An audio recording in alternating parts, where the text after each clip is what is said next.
river Buddha Gaya as a place of pilgrimage. We in India would like to develop Buddha Gaya so that it can become the spiritual capital and civilizational bond between India and the Buddhist world. The government of India would like to provide all possible support that its Buddhist cousin nations need for the satisfaction of their spiritual needs from this holiest of holy places for them. IBC is continuously developing a national Buddhist calendar to mark and celebrate important historical days in the life of Buddha and his prominent disciples. Such important days are being celebrated at the national level on a regular basis with full support of the Government of India.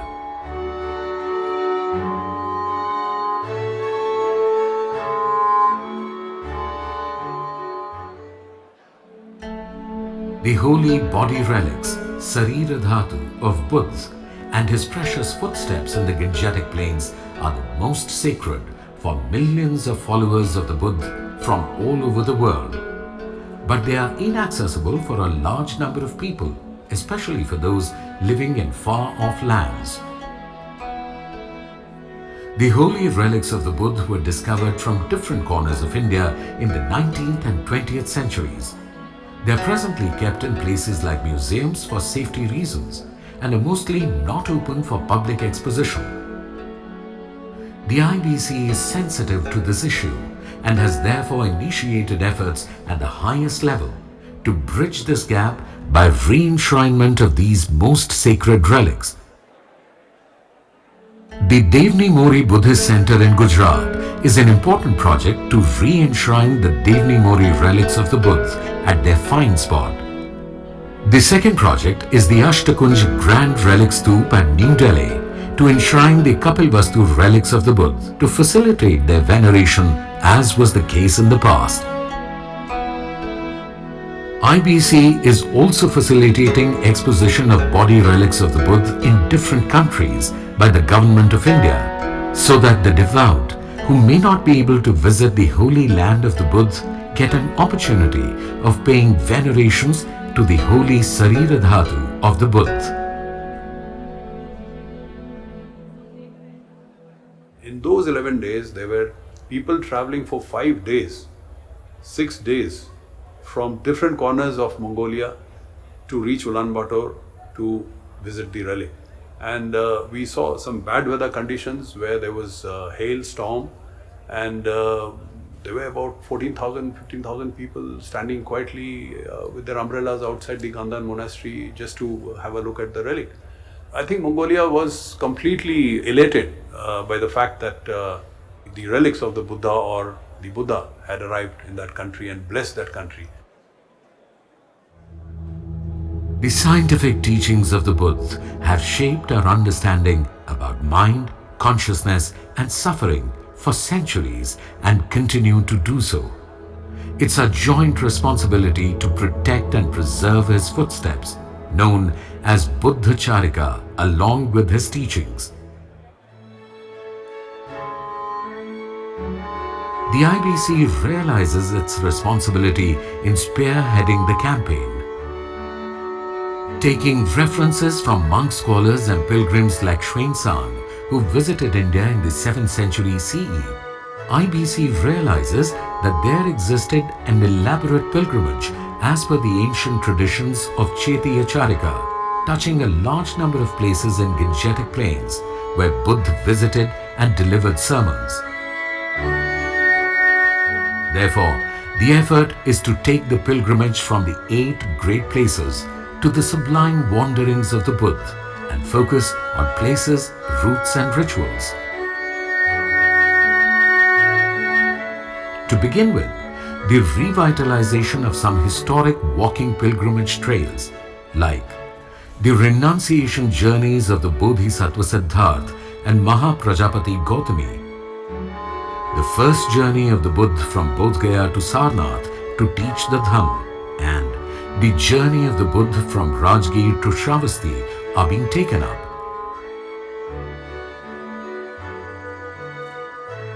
An important project for the integration of the sublime wanderings of the Buddhas in the Gangetic Plains is the development of India International Center for Buddhist Culture and Heritage in the Lumbini monastic zone by the IBC.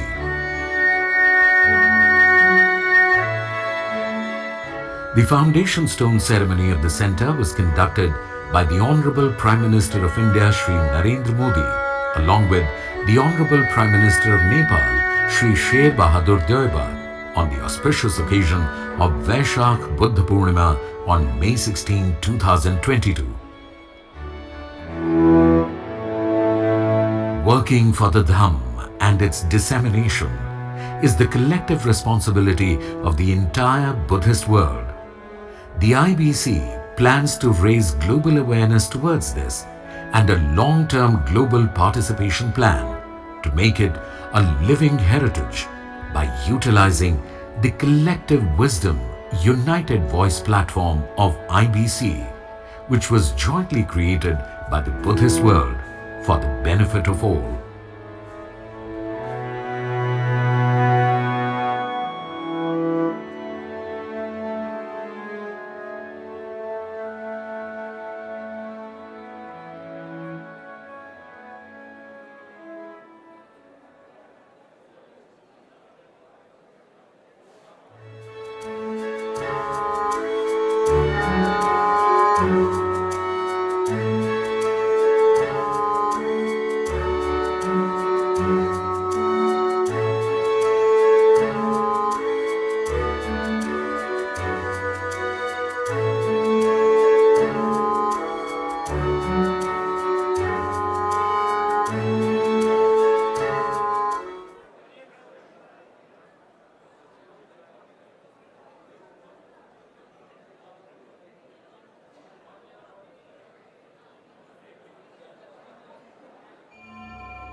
Several years ago, in a place called Lumbini, a child was born in 623 BC.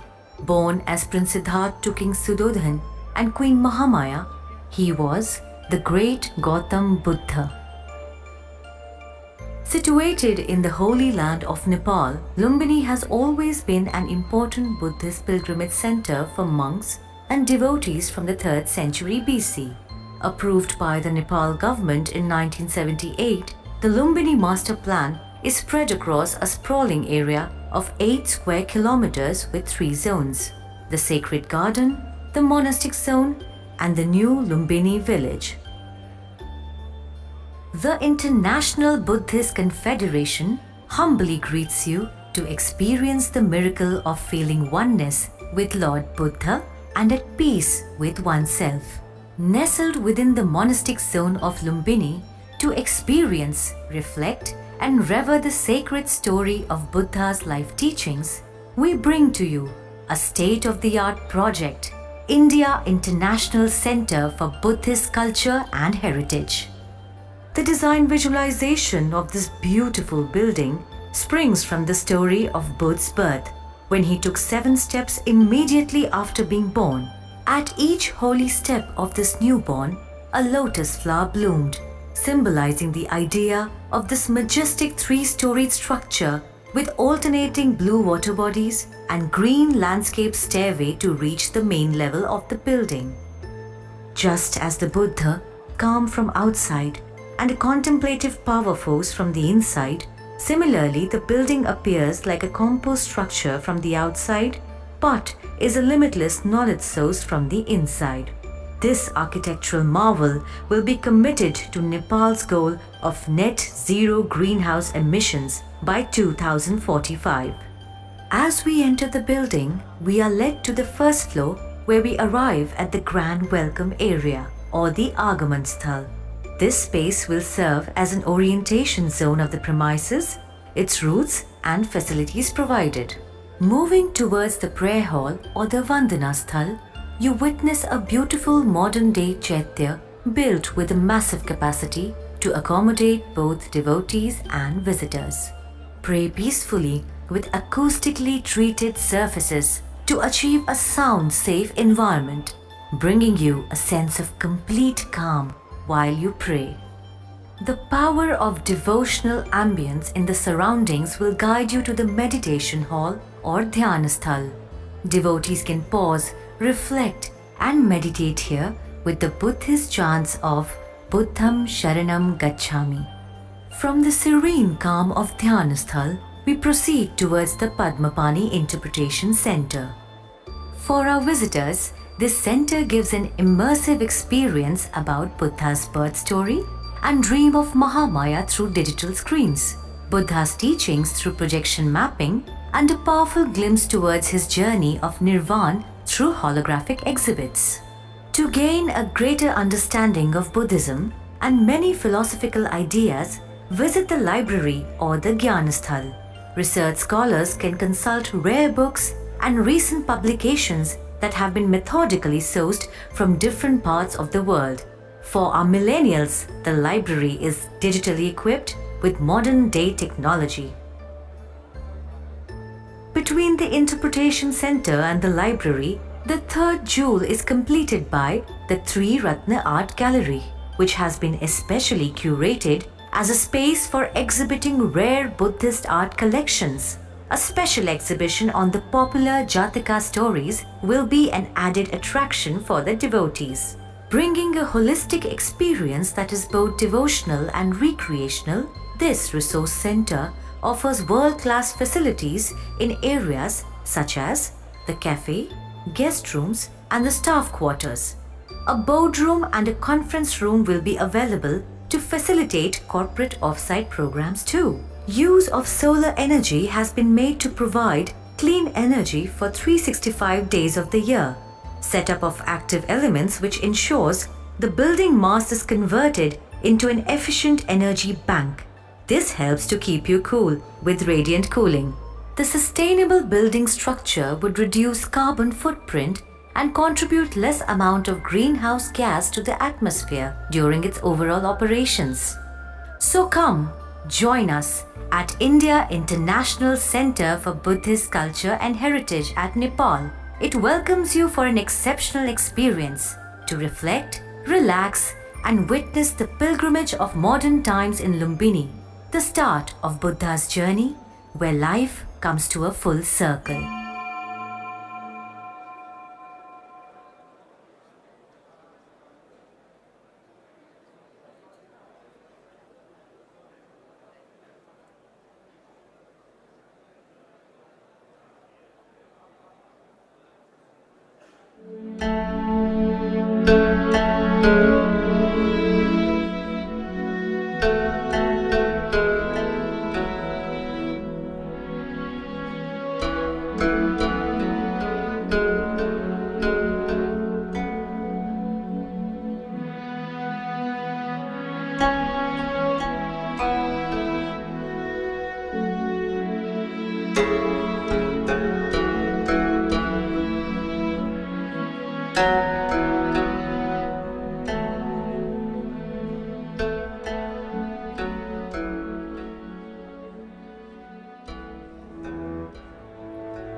The Global Buddhist Congregation 2011 proved to be a turning point in the contemporary history of Buddhism. Convened by Lama Lobsang, a renowned Indian Buddhist monk. The historic congregation comprising 900 delegates from all over the world, including the supreme Buddhist hierarchy representing the entire Buddhist world, unanimously resolved to form the International Buddhist Confederation, or the IBC, a global umbrella Buddhist body to be based in India. Bharat Buddha भूमि है जहाँ पर भगवान बुद्ध ने ज्ञान प्राप्त किया, जहाँ भगवान बुद्ध ने प्रथम धम्म चक्र परिवर्तन किया है, जहाँ पर भगवान बुद्ध ने महापरिनिर्वाण किया, हमारे यहाँ लोग श्रद्धा से आता है।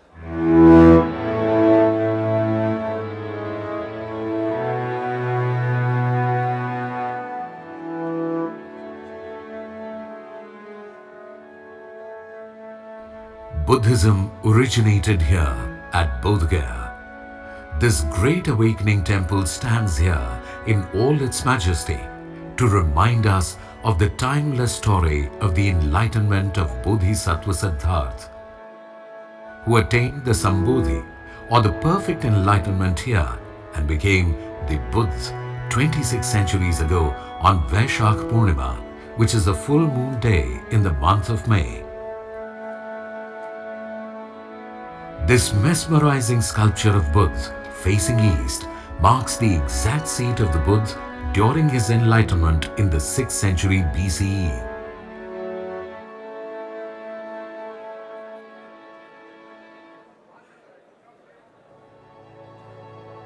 The Buddha travelled 180 miles from Bodh Gaya on the ancient Uttar Path to reach present Sarnath. As per tradition, it was here in the deer park of Sarnath on Ashok Purnima, a full moon day in the month of July, that the Buddha delivered his first preaching to his 5 former ascetic companions.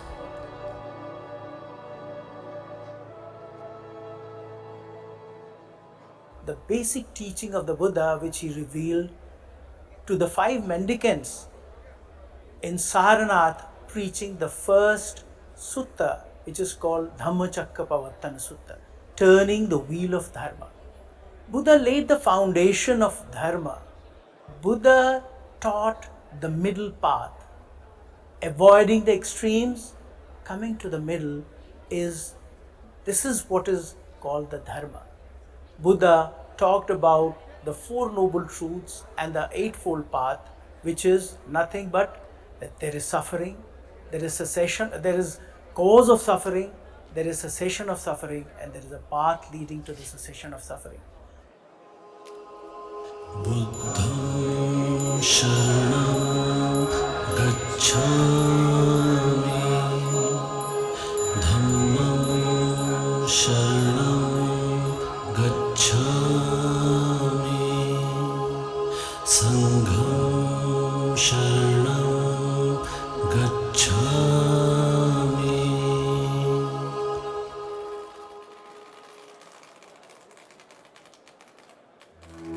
In the 3rd century BCE, Emperor Ashok understood the true meaning of the Dhamma and applied it as a means of righteous governance.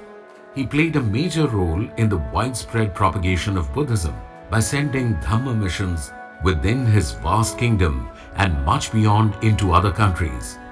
His efforts took root, and in due course of time, the footprint of Buddhism grew many folds and even acquired the status of state religion in some countries.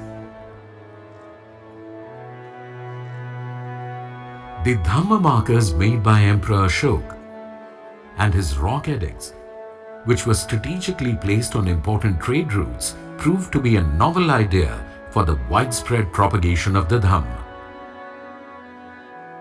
An important example in this context is the Kalsi rock edict site, containing all the major rock edicts from 1 to 14.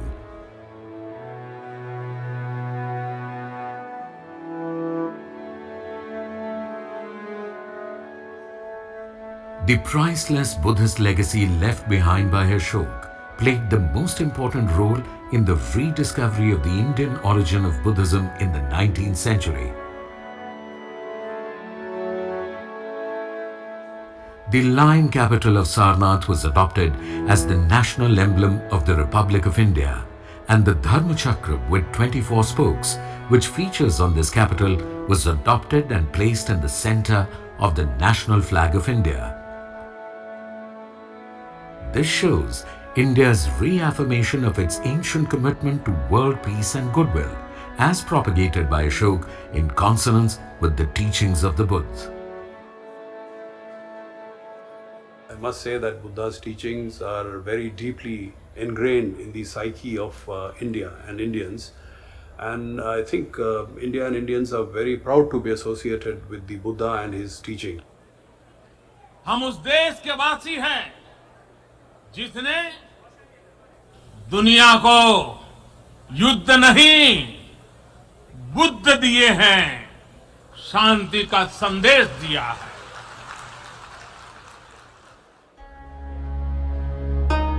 Buddhism, for the first time in the third millennia, moved into new continents like Australia, Africa, Europe, and Americas. A need was felt to facilitate interactions within the Buddhist world and to rejuvenate and revive the ancient linkages, as was the case in the ancient times when India, the birthplace of Buddhism, acted as the source and the driving force of Buddhist philosophy, art, architecture, and ideas.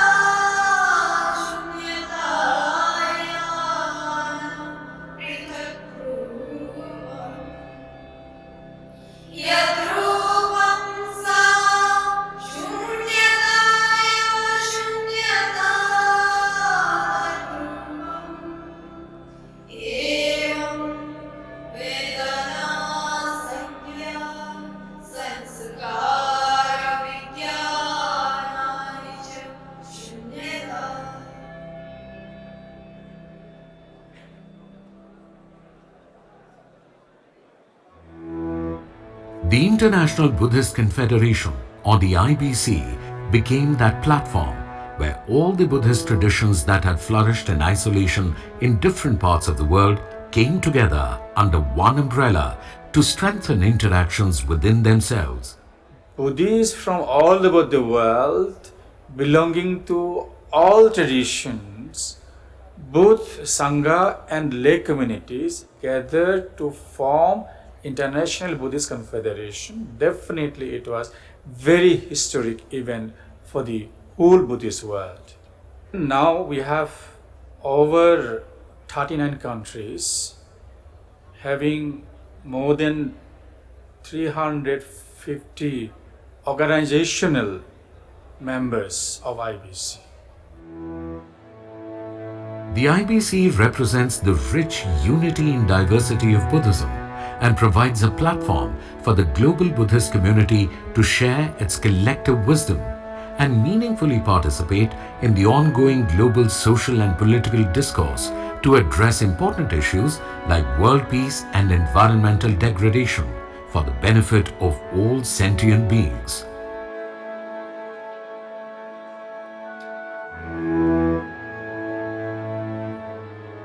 To begin with, the Samvad Global Conclave series was started in 2015 by the IBC in collaboration with Vivekananda International Foundation and Tokyo Foundation. Graced by the Honorable Prime Minister of India, along with other esteemed political, religious and academic personalities, the conclave was conceptualized on shifting the paradigm from conflict resolution to conflict avoidance and from environmental regulation to environmental consciousness as per the principles enshrined in the teachings of the Buddha. The third day of the conclave took place at Bodh Gaya, where the Honorable Prime Minister of India also offered special prayers for global peace at the Mahabodhi Temple.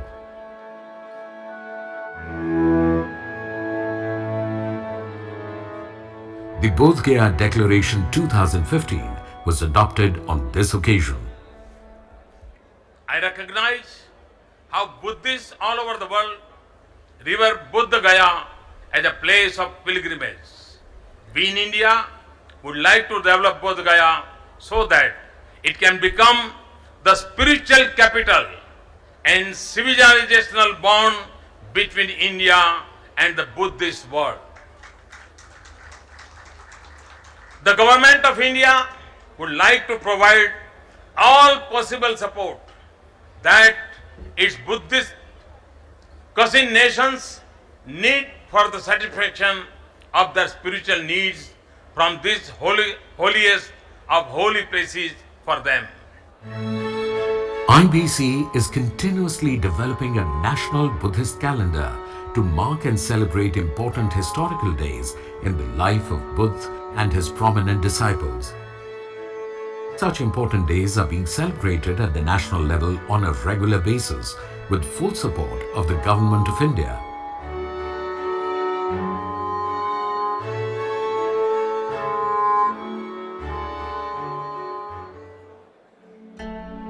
The holy body relics, Sarira Dhatu of Buddha and his precious footsteps in the Gangetic plains are the most sacred for millions of followers of the Buddha from all over the world. But they are inaccessible for a large number of people, especially for those living in far-off lands. The holy relics of the Buddha were discovered from different corners of India in the 19th and 20th centuries. They are presently kept in places like museums for safety reasons and are mostly not open for public exposition. The IBC is sensitive to this issue and has therefore initiated efforts at the highest level to bridge this gap by re-enshrinement of these most sacred relics. The Devni Mori Buddhist Center in Gujarat is an important project to re-enshrine the Devni Mori relics of the Buddha at their fine spot. The second project is the Ashtakunj Grand Relic Stoop at New Delhi to enshrine the Kapilvastu relics of the Buddha to facilitate their veneration as was the case in the past.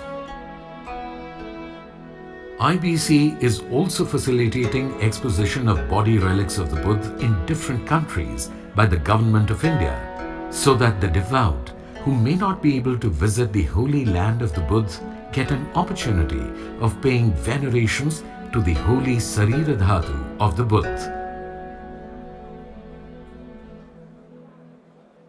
In those 11 days, there were people traveling for 5 days, 6 days from different corners of Mongolia to reach Ulaanbaatar to visit the relic. And we saw some bad weather conditions where there was a hailstorm and there were about 14,000, 15,000 people standing quietly with their umbrellas outside the Gandhan monastery just to have a look at the relic.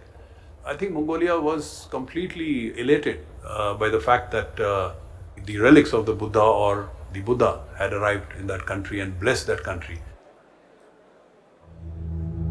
The scientific teachings of the Buddha have shaped our understanding about mind, consciousness and suffering for centuries and continue to do so. It's our joint responsibility to protect and preserve his footsteps, known as Buddha Charika, along with his teachings. The IBC realizes its responsibility in spearheading the campaign. Taking references from monk scholars and pilgrims like Xuanzang, who visited India in the 7th century CE, IBC realizes that there existed an elaborate pilgrimage as per the ancient traditions of Chetiya Charika, touching a large number of places in Gangetic plains where Buddha visited and delivered sermons. Therefore, the effort is to take the pilgrimage from the 8 great places to the sublime wanderings of the Buddha and focus on places, routes and rituals. To begin with, the revitalization of some historic walking pilgrimage trails like the renunciation journeys of the Bodhisattva Siddhartha and Mahaprajapati Gautami, the first journey of the Buddha from Bodh Gaya to Sarnath to teach the Dhamm, and the journey of the Buddha from Rajgir to Shravasti are being taken up.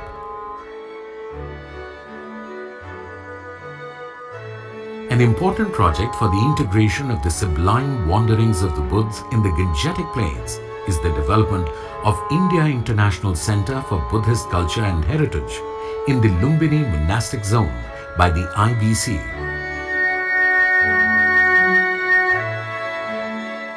The foundation stone ceremony of the center was conducted by the Honorable Prime Minister of India, Shri Narendra Modi, along with the Honorable Prime Minister of Nepal, Shri Sher Bahadur Deuba, on the auspicious occasion of Vaishakh Buddha Purnima on May 16, 2022. Working for the Dham and its dissemination is the collective responsibility of the entire Buddhist world. The IBC plans to raise global awareness towards this and a long-term global participation plan to make it a living heritage by utilizing the collective wisdom United Voice platform of IBC, which was jointly created by the Buddhist world for the benefit of all.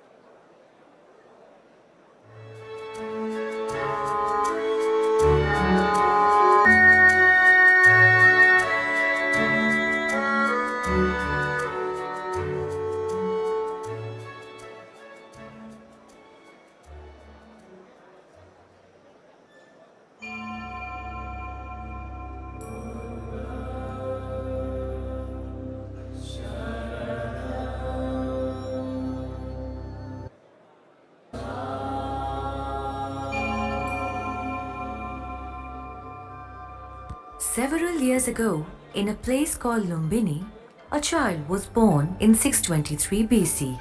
Born as Prince Siddhartha to King Sudodhan and Queen Mahamaya, he was the great Gautam Buddha. Situated in the holy land of Nepal, Lumbini has always been an important Buddhist pilgrimage center for monks and devotees from the 3rd century BC. Approved by the Nepal government in 1978, the Lumbini Master Plan is spread across a sprawling area of 8 square kilometers with 3 zones: the Sacred Garden, the Monastic Zone, and the new Lumbini village. The International Buddhist Confederation humbly greets you to experience the miracle of feeling oneness with Lord Buddha and at peace with oneself. Nestled within the monastic zone of Lumbini, to experience, reflect, and rever the sacred story of Buddha's life teachings, we bring to you a state-of-the-art project, India International Center for Buddhist Culture and Heritage. The design visualization of this beautiful building springs from the story of Buddha's birth, when he took 7 steps immediately after being born. At each holy step of this newborn, a lotus flower bloomed, symbolizing the idea of this majestic 3-storied structure with alternating blue water bodies and green landscape stairway to reach the main level of the building. Just as the Buddha, calm from outside, and a contemplative power force from the inside, similarly the building appears like a composed structure from the outside, but is a limitless knowledge source from the inside. This architectural marvel will be committed to Nepal's goal of net zero greenhouse emissions by 2045. As we enter the building, we are led to the first floor where we arrive at the Grand Welcome Area or the Agaman Sthal. This space will serve as an orientation zone of the premises, its routes and facilities provided. Moving towards the prayer hall or the Vandana Sthal, you witness a beautiful modern-day chaitya built with a massive capacity to accommodate both devotees and visitors. Pray peacefully with acoustically treated surfaces to achieve a sound, safe environment, bringing you a sense of complete calm while you pray. The power of devotional ambience in the surroundings will guide you to the meditation hall or Dhyana Sthal. Devotees can pause, reflect, and meditate here with the Buddhist chants of Buddham Sharanam Gacchami. From the serene calm of Dhyana Sthal, we proceed towards the Padmapani Interpretation Center. For our visitors, this center gives an immersive experience about Buddha's birth story and dream of Mahamaya through digital screens, Buddha's teachings through projection mapping, and a powerful glimpse towards his journey of Nirvana through holographic exhibits. To gain a greater understanding of Buddhism and many philosophical ideas, visit the library or the Gyanasthal. Research scholars can consult rare books and recent publications that have been methodically sourced from different parts of the world. For our millennials, the library is digitally equipped with modern-day technology. Between the Interpretation Center and the library, the third jewel is completed by the Tri Ratna Art Gallery, which has been especially curated as a space for exhibiting rare Buddhist art collections. A special exhibition on the popular Jataka stories will be an added attraction for the devotees. Bringing a holistic experience that is both devotional and recreational, this resource center offers world-class facilities in areas such as the cafe, guest rooms, and the staff quarters. A boardroom and a conference room will be available to facilitate corporate off-site programs too. Use of solar energy has been made to provide clean energy for 365 days of the year. Setup of active elements which ensures the building mass is converted into an efficient energy bank. This helps to keep you cool with radiant cooling. The sustainable building structure would reduce carbon footprint and contribute less amount of greenhouse gas to the atmosphere during its overall operations. So come, join us at India International Center for Buddhist Culture and Heritage at Nepal. It welcomes you for an exceptional experience to reflect, relax, and witness the pilgrimage of modern times in Lumbini, the start of Buddha's journey, where life comes to a full circle.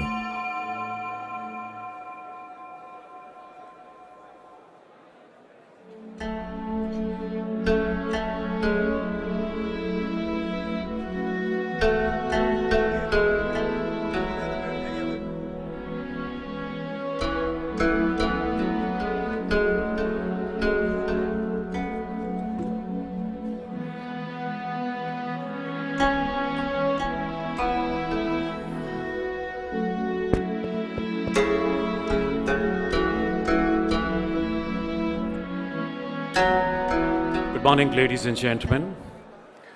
We once again welcome the illustrious Sangha leaders, Dharma practitioners, scholars, ambassadors from across the globe, and all other eminent dignitaries who are amidst us this morning. May I humbly request these gentlemen, our honorable guests, to kindly take their seats as we are waiting for the arrival of our honorable chief guest and other dignitaries in a short while from now. आप सबसे मेरा विनम्र आग्रह, कृपया अपना अपना निर्धारित स्थान ग्रहण करें। कुछ ही पलों में हमारे माननीय मुख्य अतिथि एवं अन्य गणमान्य विभूतियों का आगमन होगा और आज के कार्यक्रम का शुभारंभ होगा। So you're all requested to kindly settle down as we await the arrival of dignitaries and our honorable chief guest. Thank you. Dhanyavad.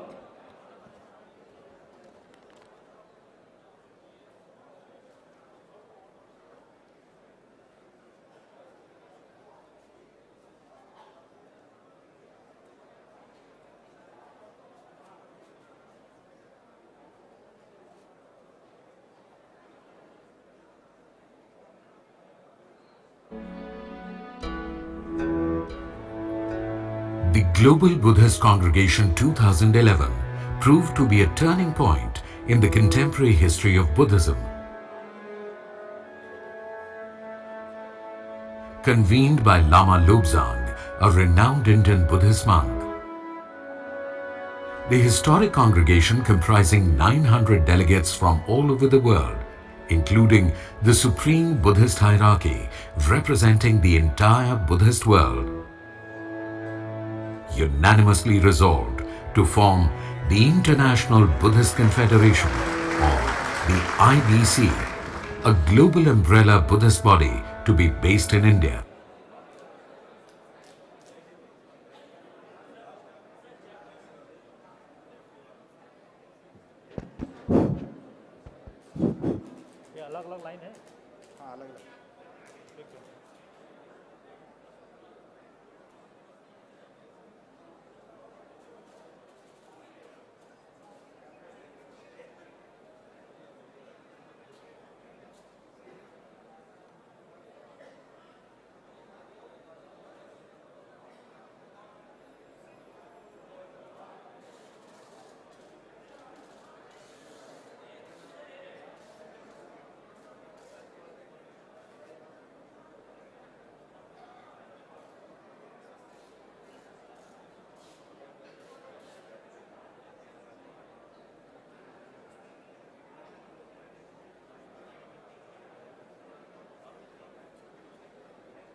हाँ काल जैसे है ना, हाँ काल जैसे। अब आप आ जाओ।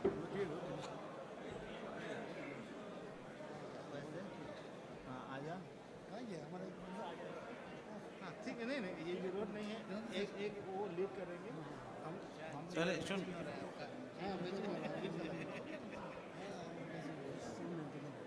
हाँ फुल देवर पड़े उन्हें जो माने जेमन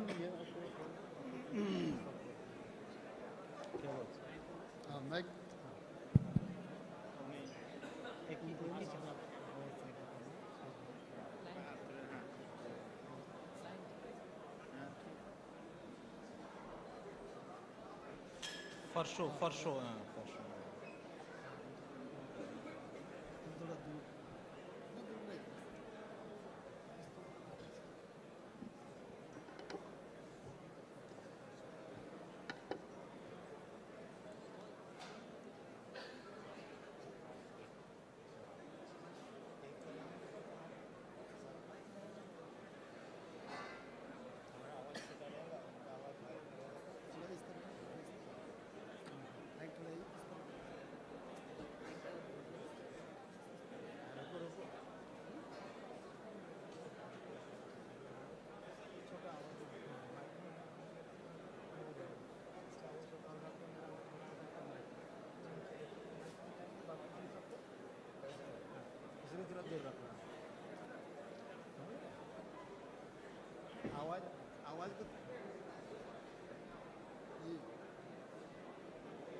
के अनन्य साधक शाक्य मुनि के विश्व कल्याण एवं मानव संवेदनाओं के आदर्शों के अनुरूप सेवा परमो धर्म जिनका जीवन मंत्र है, राष्ट्र की सनातन संस्कृति के ध्वज को विश्व पटल पर पुनर्स्थापित करने के लिए प्रतिबद्ध।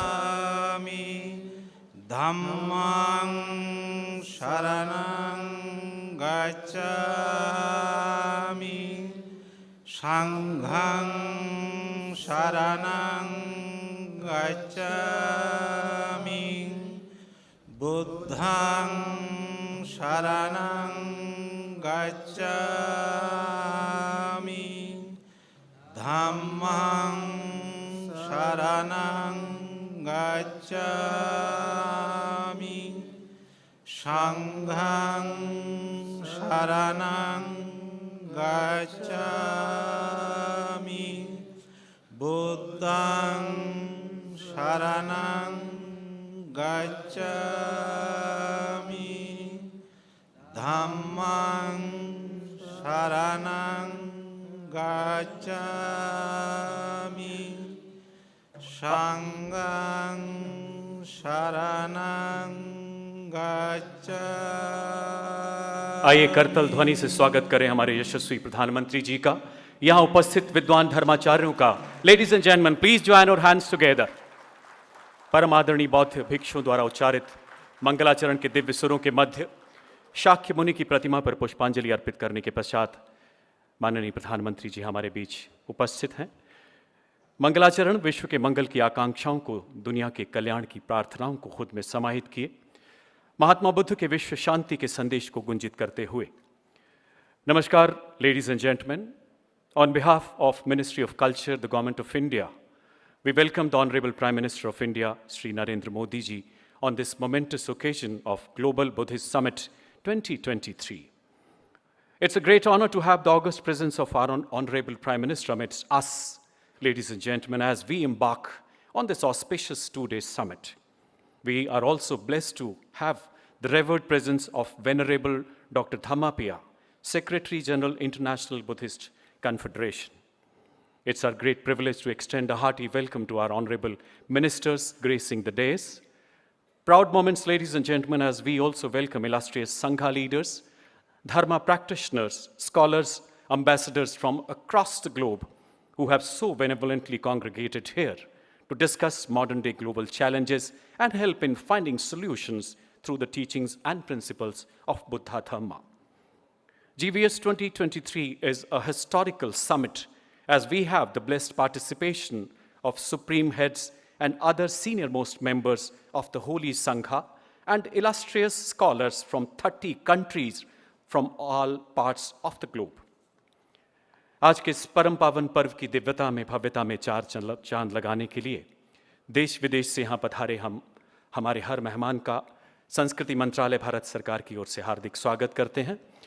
आज़ादी का अमृतकाल G20 के विश्व मंच से अयम निज परोवेति गणना लघुचेत साम का संदेश देती लोकतंत्र की जननी भारत और इस विशालतम लोकतंत्र के माननीय प्रधानमंत्री जी की गरिमा में उपस्थिति, दुनिया के 30 देशों से पधारे परम आदरणीय धर्माचार्यों का अनुपम सानिध्य, हमारा सौभाग्य कि आज हम इन अलौकिक पलों के साक्षी हैं। आइए मिलकर एक बार पुनः करतल ध्वनि से अभिवादन करें। Please join our hands together. इस प्रांगण में विराजमान सभी गणमान्य विभूतियों का, महात्मा बुद्ध के विश्व कल्याण के संदेश का अलख जगाते सभी विद्वानों का अभिनंदन करें इन अद्भुत पलों का, जहां बौद्धमयी संस्कृति की अद्भुत छटा बिखरी है। Thank you, ladies and gentlemen. International Buddhist Confederation is an apex body under the aegis of Ministry of Culture, Government of India. It provides a global platform for preserving, propagating, and promoting shared Buddhist values and tradition. We are indeed honored to have Venerable Dr. Dhammapaya, Secretary General IBC amidst us. May I request you, sir, for your blessings with opening invocation. Venerable Dr. Dhammapaya, please.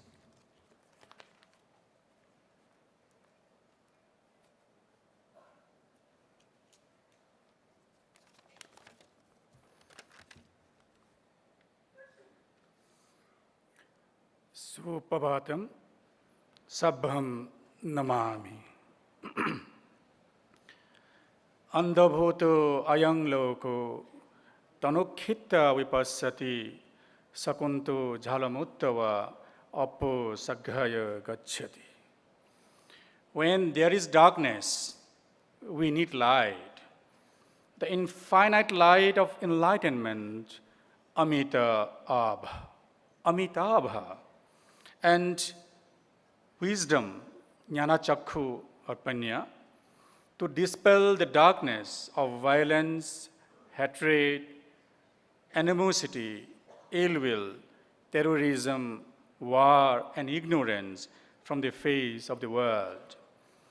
May the light of boundless compassion emanate from the heart of all of us and permeate the whole world with joy, peace, harmony, and a feeling of mutual trust as we all belong to the same human family, having a shared Mother Earth and a common future. May the Global Buddhist Summit be a grand success, and we, as followers of the Buddha and responsible citizens of the world, protect the nature, environment, and the biodiversity on this planet Earth. Collective wisdom and united voice is the motto of IBC, International Buddhist Confederation. Let's join hands and pledge to act collectively to contribute our bit in making the world a peaceful place to live in, with abundance of all good and positive things. Chirang tithatu lokasming samma sambuddha sasanang tasming sagarava nityang hantu sabhepi panino. May the teachings of the Enlightened One last long in the world. May all beings pay their due respect to it always. May the pure and universal Dharma last forever and spread everywhere in the world for the welfare, benefit, and happiness of all. Bhavatu Sabbha Mangalam.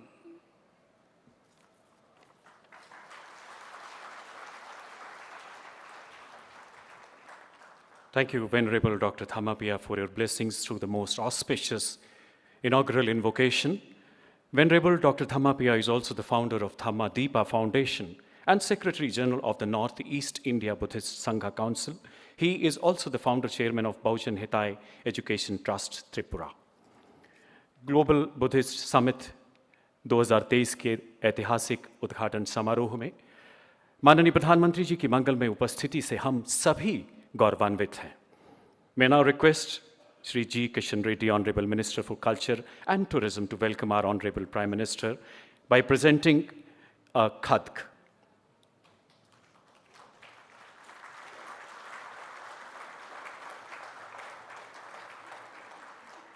We'll also request the Honorable Prime Minister to accept a memento.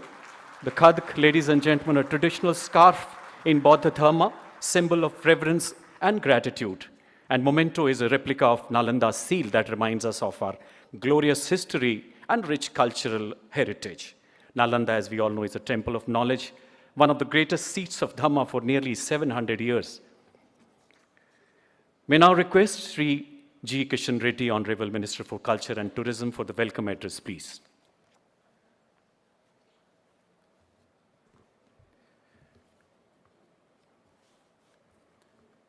Buddham Sharanam Gacchami, Dharmam Sharanam Gacchami, Sangam Sharanam Gacchami. इस 2 दिवसीय first global Buddhist summit में दुनिया भर से आए सभी बौद्ध गुरुओं को और सभी बुद्ध संस्थाओं के प्रतिनिधियों को मैं सादर नमन करता हूं.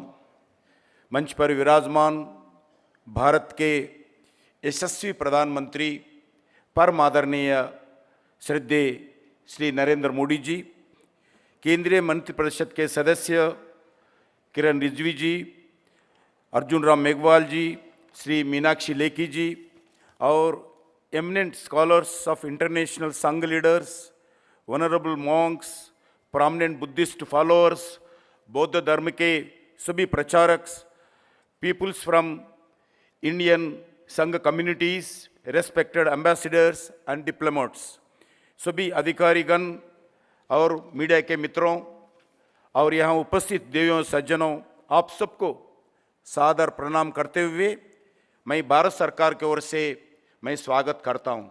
आज ग्लोबल बुद्धिस्ट समिट उद्घाटन भारत के यशस्वी प्रधानमंत्री माननीय नरेंद्र मोदी जी के करकमलों द्वारा होना हम सब के लिए गर्व की बात है। इस फर्स्ट ग्लोबल समिट का आयोजन आज़ादी के अमृत महोत्सव के अंतर्गत इंटरनेशनल बुद्धिस्ट कॉन्फेडरेशन के सहयोग से भारत सरकार द्वारा किया जा रहा है।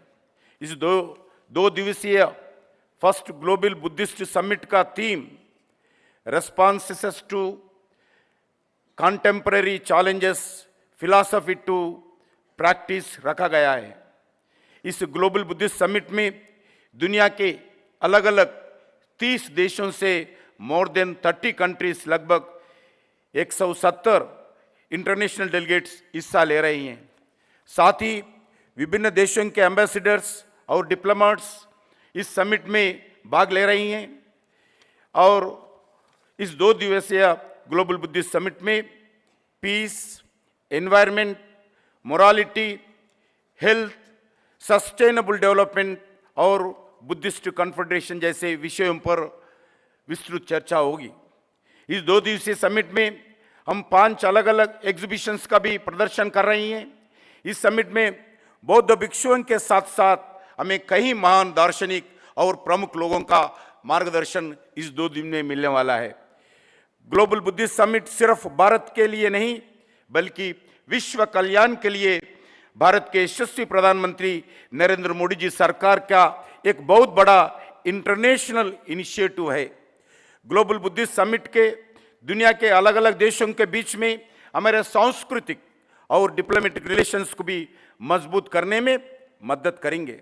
माननीय प्रधानमंत्री जी ने दुनिया के कई मंचों से अलग अलग समय पर इस बात को कहा कि दुनिया के प्रमुख चुनौतियों का समाधान बौद्ध जीवन दर्शन से ही हो सकता है।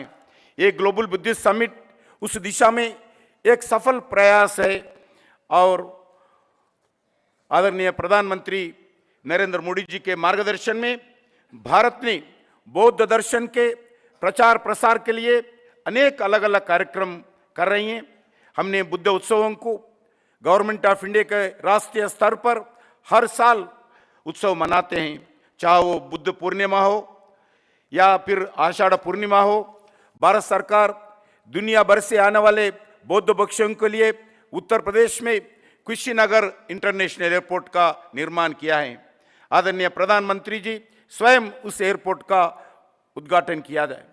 भारत सरकार बुद्ध भगवान की जयंती पर लुम्बिनी जो नेपाल में है इंटरनेशनल मॉन्यूमेंट के रूप में विकसित करने का निर्णय किया है। इस इंटरनेशनल मॉन्यूमेंट का निर्माण के लिए भूमि पूजन श्री नरेंद्र मोदी जी के कार्यक्रमों के द्वारा पिछले साल संपन्न हुआ है। Government of India promotes various Buddhist both और within country and international. We are developing all the Buddhist monuments.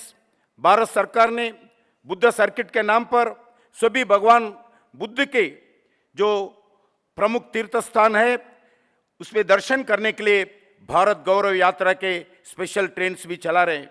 इसके अलावा देश में 3 डीम्ड यूनिवर्सिटी बुद्धिस्ट एजुकेशन देने में अपना भूमिका निभा रही हैं और अलग अलग बुद्धिस्ट संस्थाओं का भारत सरकार के द्वारा हर तरह प्रोत्साहित कर रही हैं। अंत में एक बार फिर दुनिया से सबसे बड़े आबादी और सबसे बड़े बजट तंत्र के वाले देश के 140 करोड़ भारतीयों की ओर से मैं आए हुए सभी प्रतिनिधियों का, सभी बौद्ध गुरुओं का हार्दिक स्वागत करता हूं। We pray to you to bless the earth. We pray to you bless India. We pray to you bless the people. We pray to you bless our Prime Minister Narendra Modi ji. India is a birthplace of Buddhism. India is the land of Buddhism. Jai Hind. Thank you. Thank you, sir. Ministry of Culture, Government of India has been indomitably committed towards preservation, conservation of Buddhist heritage and traditions, along with promotion of its practices. May now request Sri Kiran Rijiju, Honorable Minister of Law and Justice, Government of India, for his address, please. Sri Kiran Rijiju ji.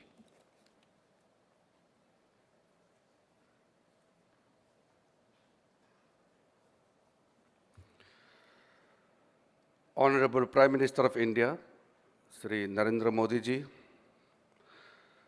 Union Ministers present on the occasion, Sri G. Kishan Reddy ji, Arjun Ram Meghwal ji, Srimati Meenakshi Lekhi ji, the Secretary General of the International Buddhist Confederation, Dr. Dhammapiya ji, the most venerable members of the Mahasangha, the senior political leaders present here, members of the diplomatic community, dignitaries from different countries, erudite Buddhist scholars, Dhamma practitioners, media persons, ladies and gentlemen. Greetings and Namami to all. Welcome to the Global Buddhist Summit. I'm deeply honored to have this opportunity to participate at the Global Buddhist Summit 2023. As we gather here today, we are reminded of the universal teachings of the Lord Buddha and the significance of his Dhamma that foster wisdom, well-being, and the world peace with compassion. I find myself fortunate to have been associated with the IBC since its inception. I have been seeing the IBC growing and promoting the Buddha legacy as an umbrella body both in India and at the world at large. The support from the Mahasangha world over and the Supreme Patriarchs, Sangha Nayaks, meditation masters, various Buddhist associations, monastic bodies, learned Buddhist scholars have brought us to this historic day when we are all witnessing this auspicious day happening. It is very appropriate to see the theme of this Global Buddhist Summit, responses to the contemporary challenges, philosophy to the praxis, and that the summit is divided into two separate parallel sessions, a Sangha session and an academic session with diverse sub-themes such as Buddha Dhamma and peace, environmental crisis, health and sustainability, preservation of Nalanda Buddhist tradition, Buddha Dhamma pilgrimage, living heritage, and Buddha relics, etc. We know that the Buddha Dhamma is not just a religion, it is a way of life that emphasizes compassion towards all beings. It is also addressing the most pressing issues facing our world today, and that is the well-being of the people.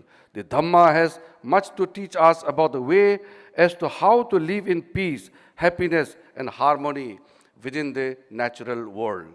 The teachings of impermanence and interdependence remind us that everything in this world is changing and are interconnected, and that our actions have consequences not only on us, but the world outside. We must learn to live in a way that is sustainable and respectful of the earth and its resources. First of all, I would like to acknowledge, and it's very heartwarming to see that so many dignitaries across the globe are here, and in the august presence of Honorable Prime Minister Sri Narendra Modi ji, we are witnessing this historic event. And it is also very heartwarming to acknowledge that Government of India, under the leadership of Honorable Prime Minister Narendra Modi ji, has taken several steps for the promotion and preservation of Buddhist culture in the country. From 2014, the Government of India has taken a lead role in all the events related to Buddhism and also associated with Lord Buddha, all the important events are celebrated across the country where we see very active role played by the state. For the first time, Honorable Prime Minister himself takes the lead role in all the major events, particularly the Vesak Buddha Purnima, where Honorable Prime Minister himself makes his presence by taking a lead role not only in India, but in the neighboring countries also. For the first time, I can proudly say that India, as a birthplace of Lord Buddha, is doing its duty.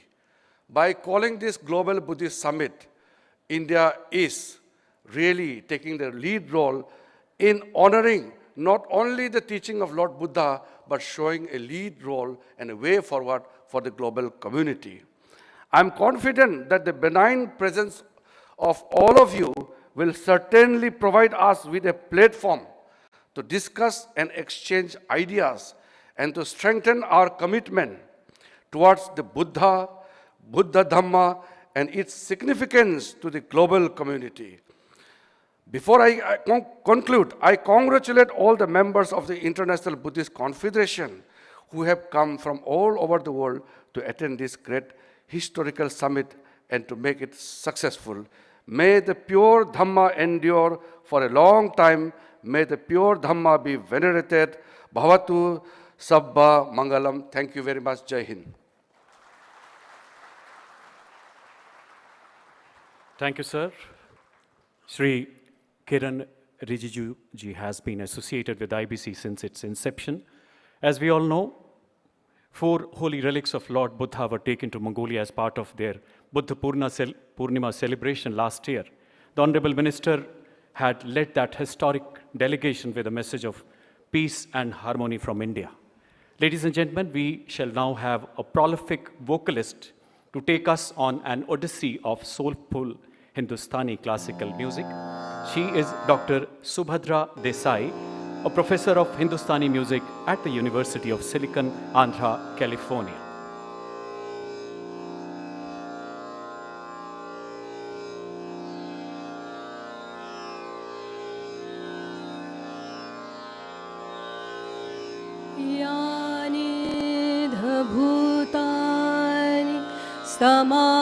समागतानि भुम्मानि वायानि व अन्तरिक्षे सब्बेव भूता सुमना भवन्तु अथोऽपि सत्कच्च सुनन्तु भासितं तस्माहि भूता निसामेथ सब्बे मित्तं करोथ मानुष्यापजाय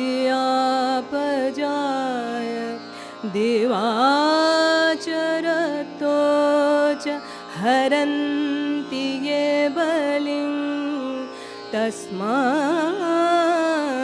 निरक्षत अपमता यकिंचिवित्तं इधवाहुर्वा सज्ञे सुवायं रतनं पणितं ननो समंगति तथागतेन इदं रतनं पणितं एतेन सच्चेन सुबुद्धिर्होतु खयं विरागम् अमदं पणितं यदा जगासत्यमुनि समाहितो न तेन धम्मेन समर्थिके इदमपि धम्मे रतनं पणितं एतेन सच्चेन सुबद्धि होतु यं बुद्धसिद्धो परिवर्णयि शुचिं समाधिमानन्तरिकन्यामाहु समाधिना तेन समो न विज्जति इदं पिदं मे रतनं पणीतं एतेन सच्चेन सुबद्धि होतु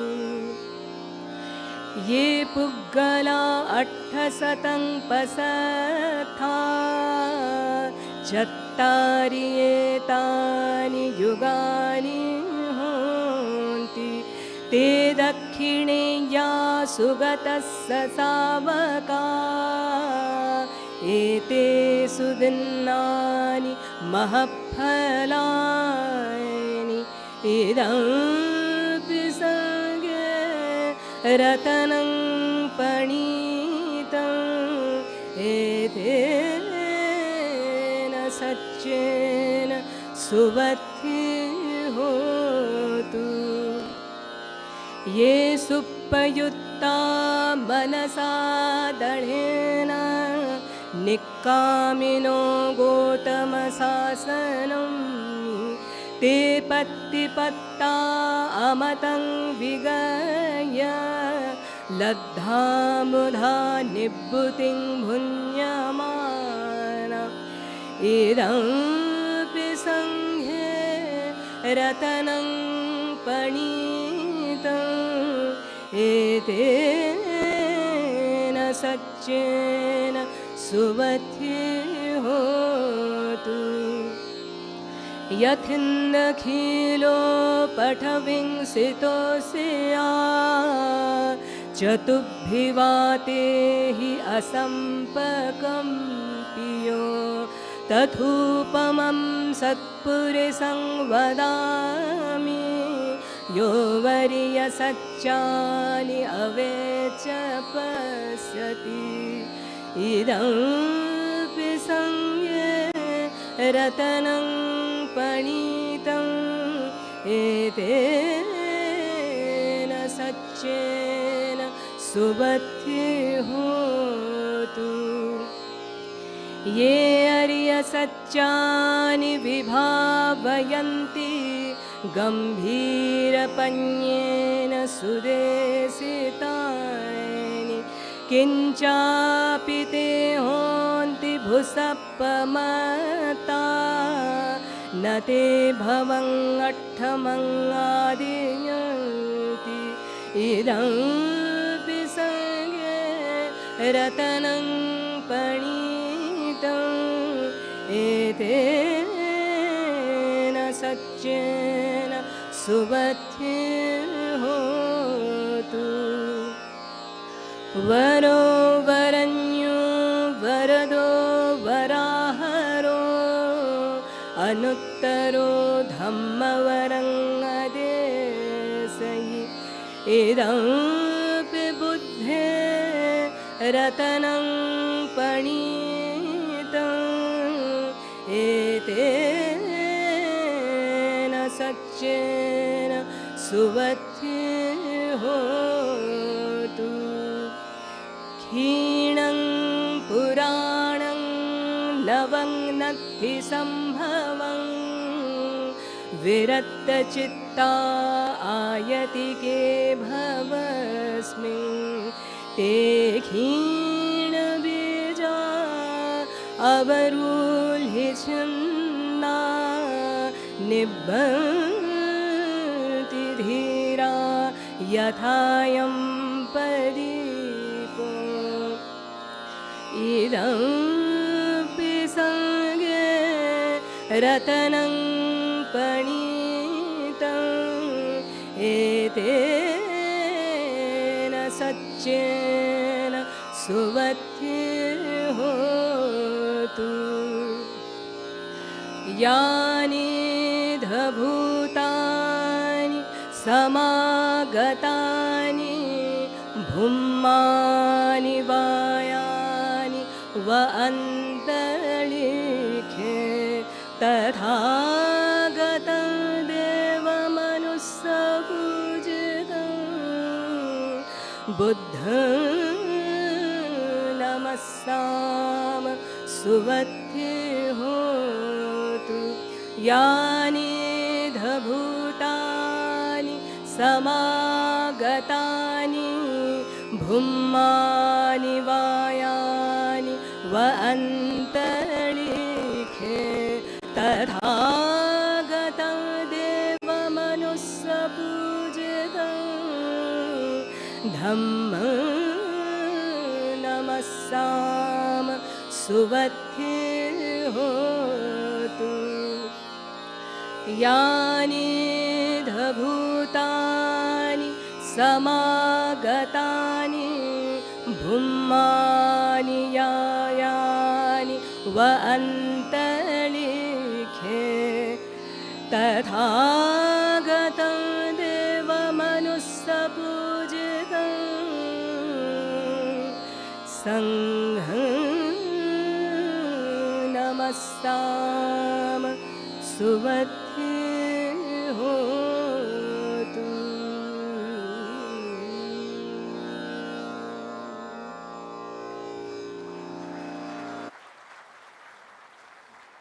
This was a presentation on a Buddhist discourse in Sanskrit and Pali, extolling the characteristic of three ratnas of the enlightened Buddha, the teaching Dhamma, and the noble community of disciples, Sangha. शास्त्रीय संगीत के माध्यम से बौद्ध धर्म के तीन रत्नों यानी बुद्ध, धम्मा और संघ को प्रतिबिंबित करती है प्रस्तुति. Ladies and gentlemen, the Honorable Prime Minister Shri Narendra Modi ji will now be doing Chivardhan by offering holy robes to the eminent monks who have so graciously gathered here from 30 foreign countries. It makes this summit one of its kind, a historical one.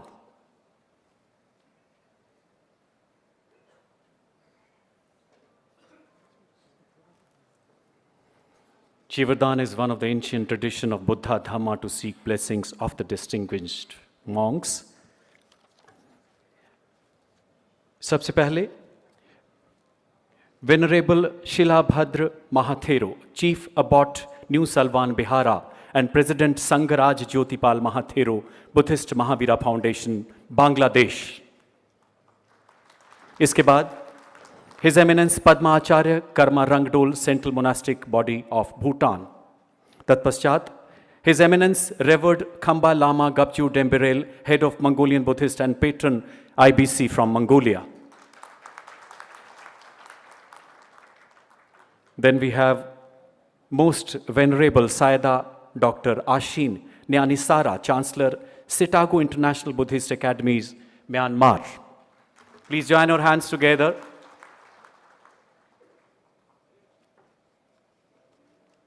अभिवादन स्वीकारते हुए माननीय प्रधानमंत्री, Myanmar के बाद venerable Bhikshu Dhamma Shobhan Mahathero, president all Nepal Bhikshu association Nepal. इसके पश्चात venerable Jangbeom deputy director the overseas special headquarters of Jogye order of Korean Buddhism South Korea.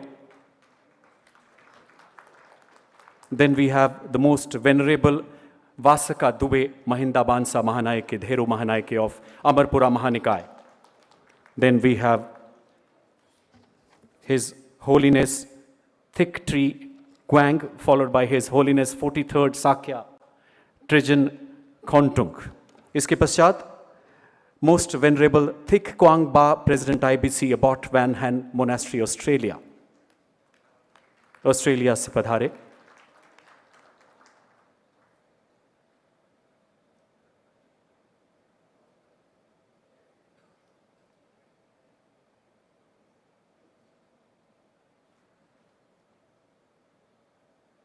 Venerable Bhikkhu Nandisena, President IBC, Abbot Dhamma Vihara, Mexico.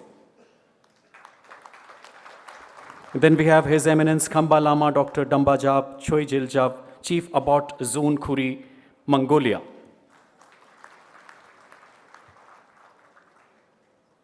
तत्पश्चात Venerable Pomnyun Sunim, Chairman of Jangto Society and founder guiding Dharma Master Jangto Society, South Korea.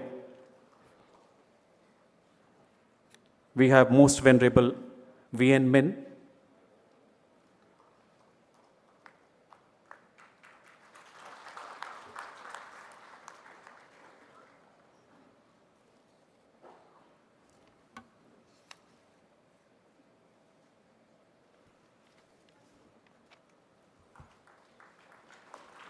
His Eminence Kyabje Yongzin from India, Venerable 20th Bakula Rinpoche Stenzin Zikmit Bangshuk from India.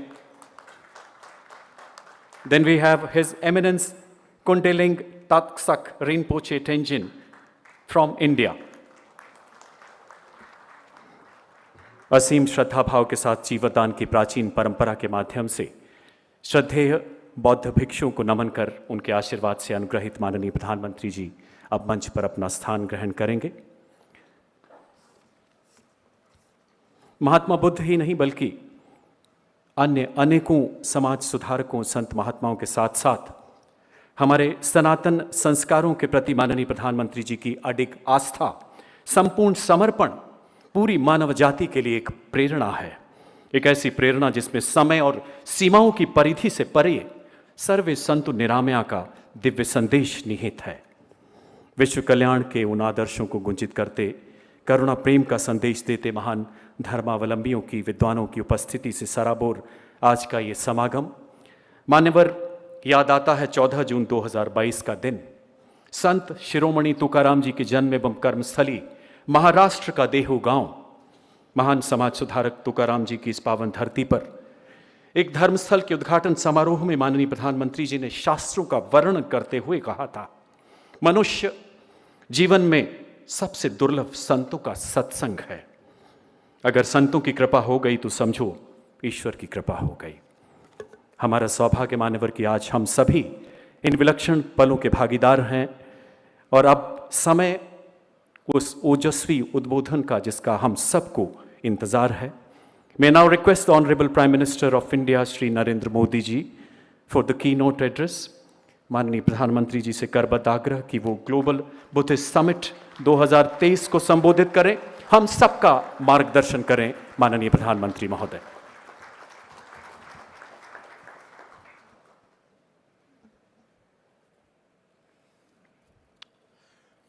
नमो बुद्धाय। कार्यक्रम में उपस्थित केंद्रीय मंत्रिमंडल के सदस्य श्रीमान किरण रिजिजू जी किशन रेड्डी जी, अर्जुन राम मेघवाल जी, मीनाक्षी लेखी जी, international Buddhist कॉन्फ्रेडरेशन के secretary general, देश विदेश से यहाँ पधारे और हमारे साथ जुड़े हुए सभी पूज्य भिक्षुगण, अन्य महानुभाव, देवियों और सज्जनों, ग्लोबल बुद्धिस्ट समिट के इस पहले आयोजन में आप सभी दुनिया के कोने कोने से आए हैं।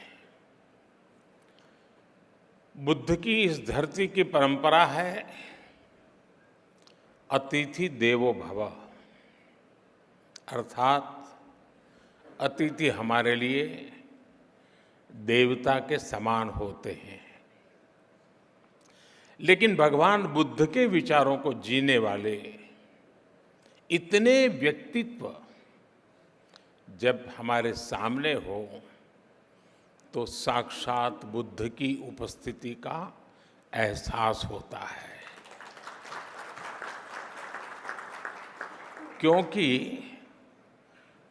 बुद्ध व्यक्ति से आगे बढ़कर एक बोध है, बुद्ध स्वरूप से आगे बढ़कर एक सोच है, बुद्ध चित्रण से आगे बढ़कर एक चेतना है और बुद्ध की ये चेतना चिरंतर है, निरंतर है।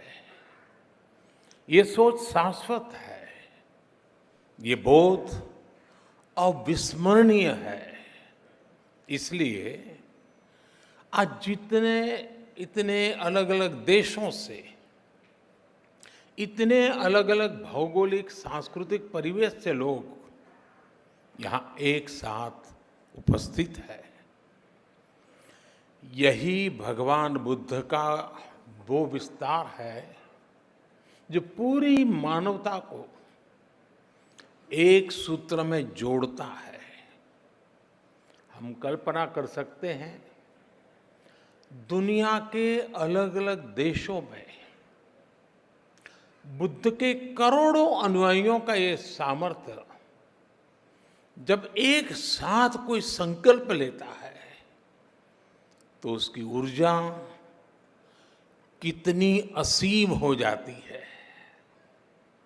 जब इतने सारे लोग विश्व के बेहतर भविष्य के लिए एक विचार के साथ काम करेंगे तो भविष्य निश्चित रूप से भव्य ही होगा। और इसलिए मुझे विश्वास है पहली ग्लोबल बुद्धिस्ट समिट इस दिशा में हम सभी देशों के प्रयासों के लिए एक प्रभावी मंच का निर्माण करेगी। मैं इस आयोजन के लिए भारत के सांस्कृतिक मंत्रालय और इंटरनेशनल बुद्धिस्ट कॉन्फेडरेशन को हृदय से बधाई देता हूं। साथियों, इस समिट से मेरे आत्मीय लगाव की एक और वजह है। मेरा जन्म गुजरात के जिस वडनगर स्थान में हुआ है उस स्थान का बौद्ध धर्म से गहरा नाता रहा है। वडनगर से बौद्ध धर्म से जुड़े अनेक पुरातात्विक साक्ष्य मिले हैं। कभी बौद्ध यात्री हुएन संघ ने भी वडनगर का दौरा किया था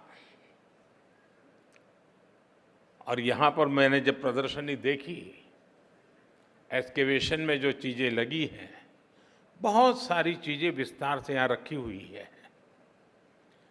और संयोग देखिए कि जन्म मेरा वडनगर में हुआ और काशी का मैं सांसद हूं और वहीं सारनाथ भी स्थित है। साथियों, ग्लोबल बुद्धिस्ट समिट की मेजबानी का एक ऐसे समय में हो रही है जब भारत ने अपनी आजादी के 75 वर्ष पूरे किए हैं। भारत अपनी आजादी का अमृत महोत्सव मना रहा है। इस अमृत काल में भारत के पास अपने भविष्य के लिए विशाल लक्ष्य भी है और वैश्विक कल्याण के लिए नए संकल्प भी है। भारत ने आज अनेक विषयों पर विश्व में नई पहल की है और इसमें हमारी बहुत बड़ी प्रेरणा भगवान बुद्ध ही है। साथियों, आप सभी परिचित है कि बुद्ध का मार्ग है परियक्ति, पटिपत्ति और पटिवेद, यानी थियोरी, प्रैक्टिस एंड रियलाइजेशन। पिछले 9 वर्षों में भारत इन तीनों ही बिंदुओं पर तेजी से आगे बढ़ रहा है। हमने भगवान बुद्ध के मूल्यों का निरंतर प्रसार किया है। हमने बुद्ध की शिक्षाओं को जन जन तक पहुंचाने के लिए एक समर्पण भाव से काम किया है।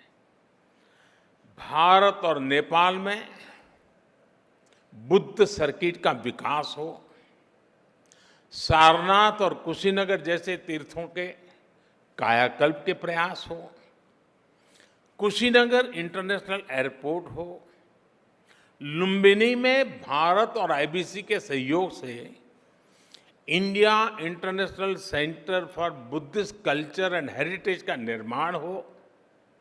भारत के ऐसे हर काम में पति पत्नी की प्रेरणा शामिल है। ये भगवान बुद्ध की शिक्षाओं का प्रतिवेद ही है कि भारत विश्व के हर मानव के दुख को अपना दुख समझता है। दुनिया के अलग अलग देशों में पीस मिशंस हो या तुर्की के भूकंप जैसी आपदा हो, भारत अपना पूरा सामर्थ्य लगाकर हर संकट के समय मानवता के साथ खड़ा होता है, मम भाव से खड़ा होता है। आज भारत के 140 करोड़ लोगों की इस भावना को दुनिया देख रही है, समझ रही है और स्वीकार भी कर रही है। और मैं मानता हूं इंटरनेशनल बुद्धिस्ट कॉन्फेडरेशन का ये मंच इस भावना को नया विस्तार दे रहा है। ये हम सभी like minded and like hearted देशों को एक परिवार के रूप में बुद्ध धम्म और शांति के विस्तार के नए अवसर देगा। वर्तमान चुनौतियों को हम किस तरह से हैंडल करते हैं, इस पर चर्चा अपने आप में न केवल प्रासंगिक है बल्कि विश्व के लिए इसमें उम्मीद की किरण भी समाहित है। हमें याद रखना है कि समस्याओं से समाधान की यात्रा ही बुद्ध की यात्रा है। बुद्ध ने महल इसलिए नहीं छोड़ा था क्योंकि उन्हें कोई कष्ट था। बुद्ध ने महल, राजसी ठाट बाट उसे इसलिए छोड़ा था क्योंकि उनके लिए उपलब्ध सब सुख सुविधाओं के बाद भी दूसरों के जीवन में दुख था। यदि हमें विश्व को सुखी बनाना है तो स्व से निकलकर संसार, संकुचित सोच को त्याग कर समग्रता का ये बुद्ध मंत्र ही एकमात्र रास्ता है।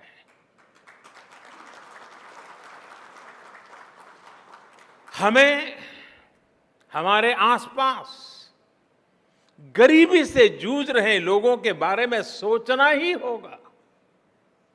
हमें संसाधनों के अभाव में फंसे देशों के बारे में सोचना ही रहेगा। एक बेहतर और स्थिर विश्व की स्थापना के लिए यही एक मार्ग है, यही आवश्यक है।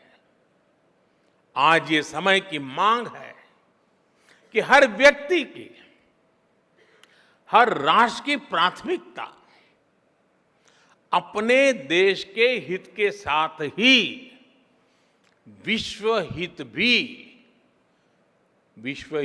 भी हो, ग्लोबल वर्ल्ड इंटरेस्ट भी हो। साथियों, ये बात सर्वस्वीकार्य है कि आज का ये समय इस सदी का सबसे चैलेंजिंग समय है। आज एक और महीनों से दो देशों में युद्ध चल रहा है, तो वहीं दुनिया आर्थिक अस्थिरता से भी गुजर रही है। आतंकवाद और मजहबी उन्माद जैसे खतरे मानवता की आत्मा पर प्रहार कर रहे हैं। क्लाइमेट चेंज जैसी चुनौती पूरी मानवता के अस्तित्व पर आफत बनकर मंडरा रही है। ग्लेशियर्स पिघल रहे हैं, इकोलॉजी नष्ट हो रही है, प्रजातियां विलुप्त हो रही हैं। लेकिन इस सब के बीच हमारे आप जैसे करोड़ों लोग भी हैं जिन्हें बुद्ध में आस्था है, जीव मात्र के कल्याण में विश्वास है। ये उम्मीद, ये विश्वास ही इस धरती की सबसे बड़ी ताकत है। जब ये उम्मीद एकजुट होगी तो बुद्ध का धम्म विश्व की धारणा बन जाएगा, बुद्ध का बोध मानवता का विश्वास बन जाएगा। साथियों, आधुनिक विश्व की ऐसी कोई समस्या नहीं है जिसका समाधान सैकड़ों वर्ष पहले बुद्ध के उपदेशों में हमें प्राप्त न हुआ हो। आज दुनिया जिस युद्ध और अशांति से पीड़ित है, बुद्ध ने सदियों पहले इसका समाधान दिया था।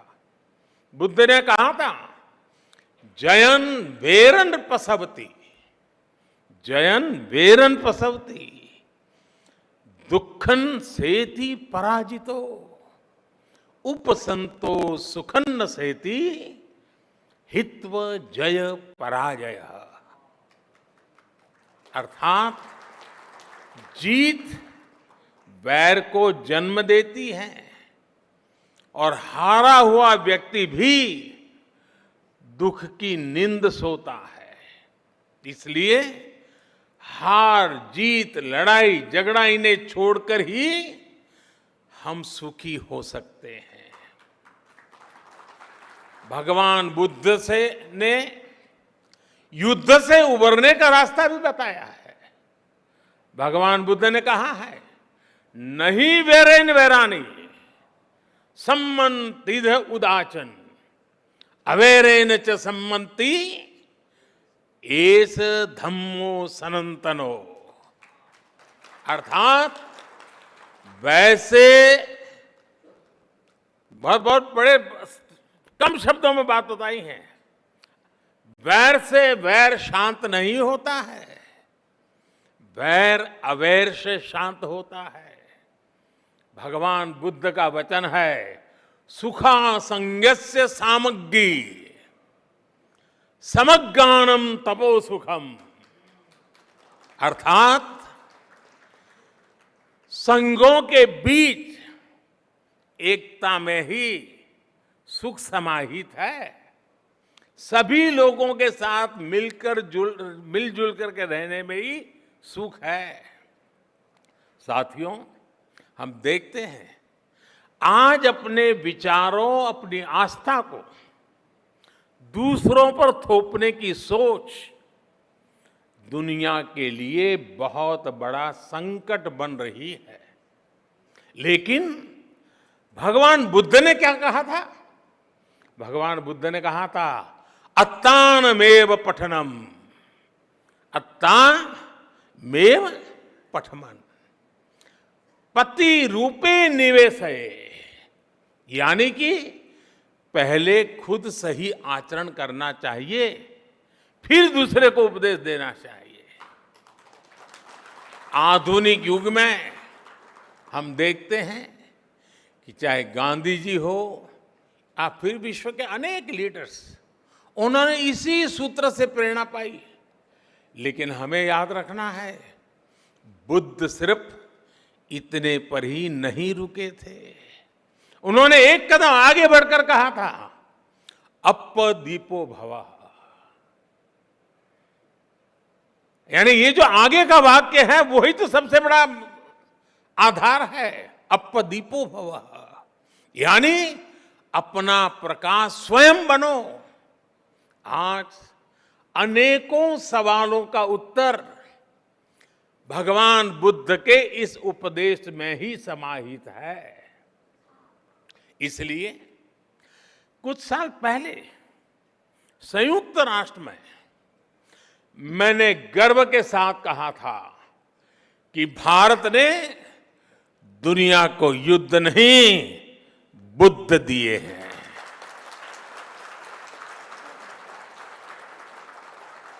जहां बुद्ध की करुणा हो वहां संघर्ष नहीं, समन्वय होता है, अशांति नहीं, शांति होती है। साथियों, बुद्ध का मार्ग भविष्य का मार्ग है, सस्टेनेबिलिटी का मार्ग है। अगर विश्व बुद्ध की सीखों पर चला होता तो क्लाइमेट चेंज जैसा संकट भी हमारे सामने नहीं आता। ये संकट इसलिए आया क्योंकि पिछली शताब्दी में एक देशों ने और कुछ देशों ने दूसरों के बारे में, आने वाली पीढ़ियों के बारे में सोचना ही बंद कर दिया। दशकों तक वो ये सोचते रहे कि प्रकृति से इस छेड़छाड़ का प्रभाव उनके ऊपर नहीं आएगा। वो देश इसे दूसरों के ऊपर ही डालते रहे। लेकिन भगवान बुद्ध ने धम्म पद में स्पष्ट रूप से कहा है कि जैसे बूंद बूंद पानी से घड़ा भर जाता है, वैसे ही लगातार की हुई गलतियां विनाश का कारण बन जाती हैं। मानवता को इस तरह सतर्क करने के बाद बुद्ध ने यह भी कहा कि अगर हम गलतियों को सुधारें, लगातार अच्छे काम करें, तो समस्याओं के समाधान भी मिलते हैं। माव मय्येथ पुण्यस, माव मय्येथ पुण्यस न मन तन आगमिष्यति उद बिंदु निपाते न उद कुंभोपि पुरति धीरो पुरति पुण्यस थोकम थोकम पी आचिनन। अर्थात किसी कर्म का फल मेरे पास नहीं आएगा। हर व्यक्ति का हर काम किसी ना किसी रूप में धरती को प्रभावित कर रहा है। हमारी लाइफस्टाइल है, चाहे जो हो, हम जो भी पहनते हो, हम जो भी खाते हो, हम जिस भी साधन से यात्रा करते हो, हर बात का प्रभाव होता ही होता है, फर्क पड़ता ही पड़ता है। हर व्यक्ति जलवायु परिवर्तन की चुनौतियों से लड़ भी सकता है। अगर लोग जागरूक होकर अपनी जीवन शैली में बदलाव करें तो इस बड़ी समस्या से भी निपटा जा सकता है। और यही तो बुद्ध का मार्ग है। इसी भावना को लेकर भारत ने मिशन लाइफ की शुरुआत की है। मिशन लाइफ यानी लाइफस्टाइल फॉर एनवायरनमेंट। ये मिशन भी बुद्ध की प्रेरणाओं से प्रभावित है, बुद्ध के विचारों को आगे बढ़ाता है। साथियों, आज बहुत आवश्यक है कि विश्व कोरी भौतिकता और स्वार्थ की परिभाषाओं से निकलकर भवतु सब मंगलम, इस भाव को आत्मसात करे। बुद्ध को केवल प्रतीक नहीं बल्कि प्रतिबिंब भी बनाया जाए, तभी भवतु सब मंगलम का संकल्प चरितार्थ होगा। इसलिए हमें बुद्ध के वचन को याद रखना है। मां निवत्त अभिक्कम, यानी do not turn back, go forward. हमें आगे बढ़ना है और लगातार आगे बढ़ते जाना है। मुझे विश्वास है हम सब साथ मिलकर अपने संकल्पों को सिद्धि तक लेकर जाएंगे।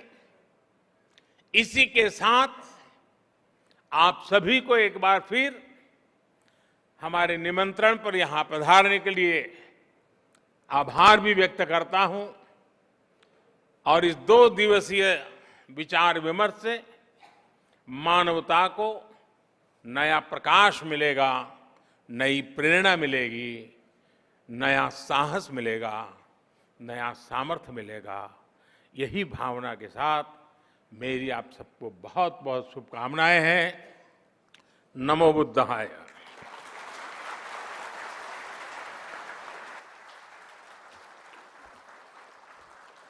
बहुत बहुत आभार मान्यवर। संत महात्माओं का सानिध्य माननीय प्रधानमंत्री जी के हृदय के हमेशा बेहद करीब रहा है। यह तो धर्मस्ततो जय एवं सत्यमेव जयते की परंपराओं वाला हमारा भारत आपके प्रखर शीर्ष नेतृत्व में मानव संवेदनाओं के नए कीर्तिमान गढ़ रहा है। विश्व पटल पर भवतु सब मंगलम के नए आदर्श स्थापित कर रहा है। आपके ओजस्वी संबोधन के लिए ग्लोबल बुद्धिस्ट समिट के उद्घाटन समारोह की शोभा बढ़ाने के लिए हृदय से आभार मान्यवर।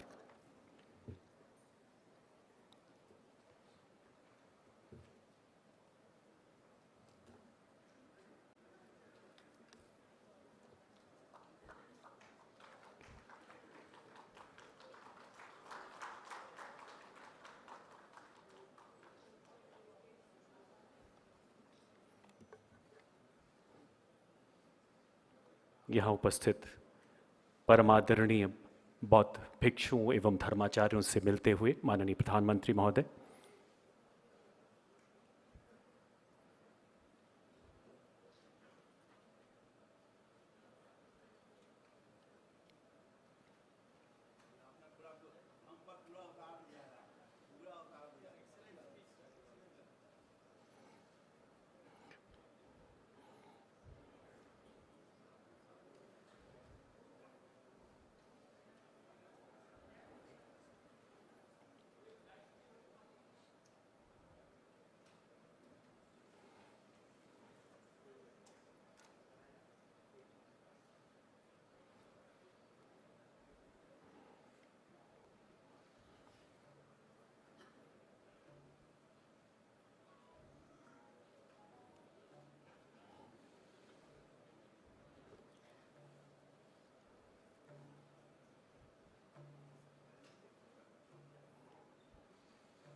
आइए एक बार पुनः मिलकर करतल ध्वनि से अभिवादन करें हमारे यशस्वी प्रधानमंत्री जी का। धन्यवाद करें इन अलौकिक पलों का।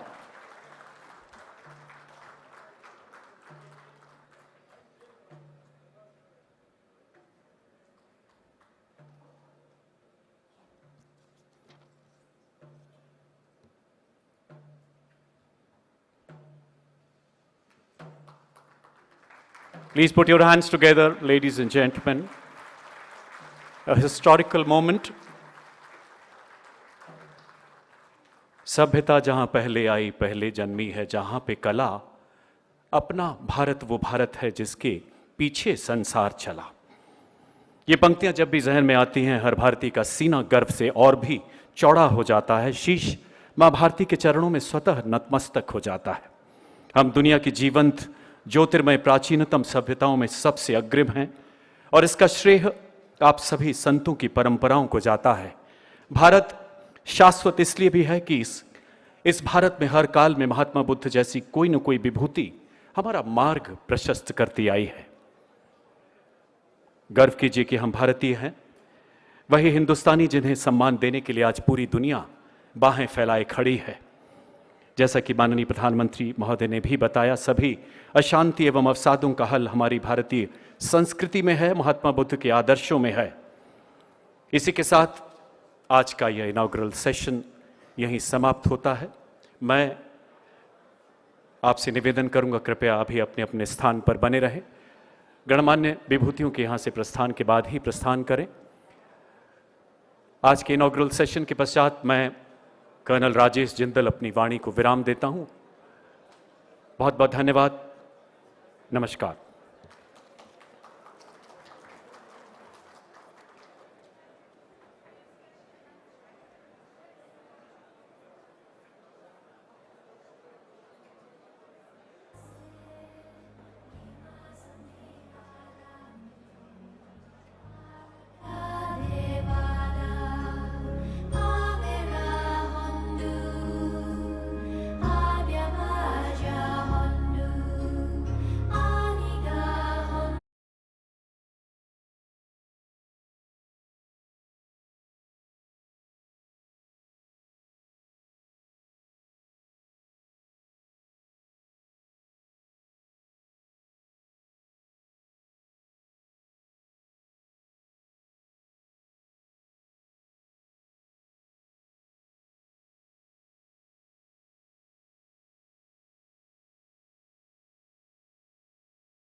Thank you, sir.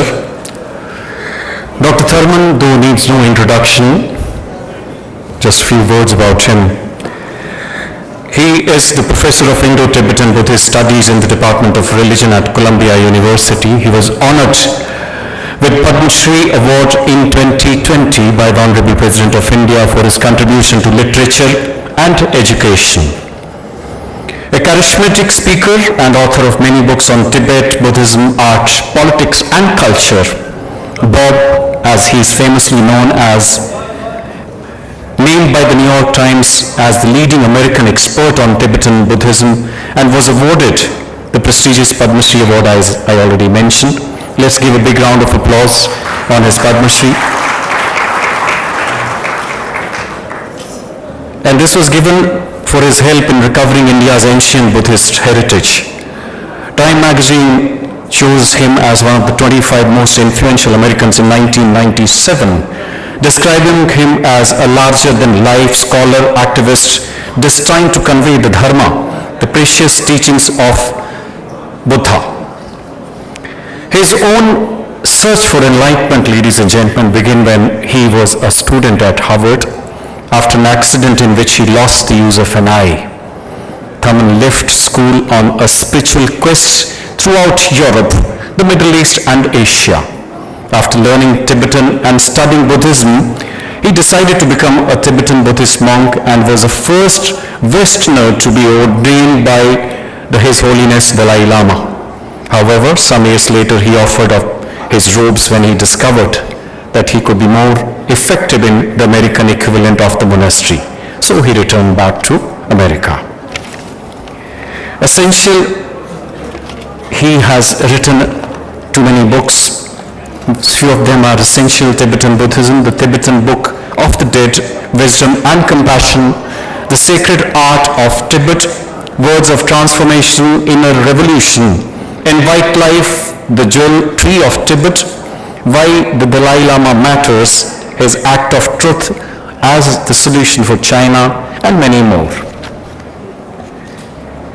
May I request you, sir, to commence today's proceeding with your keynote address.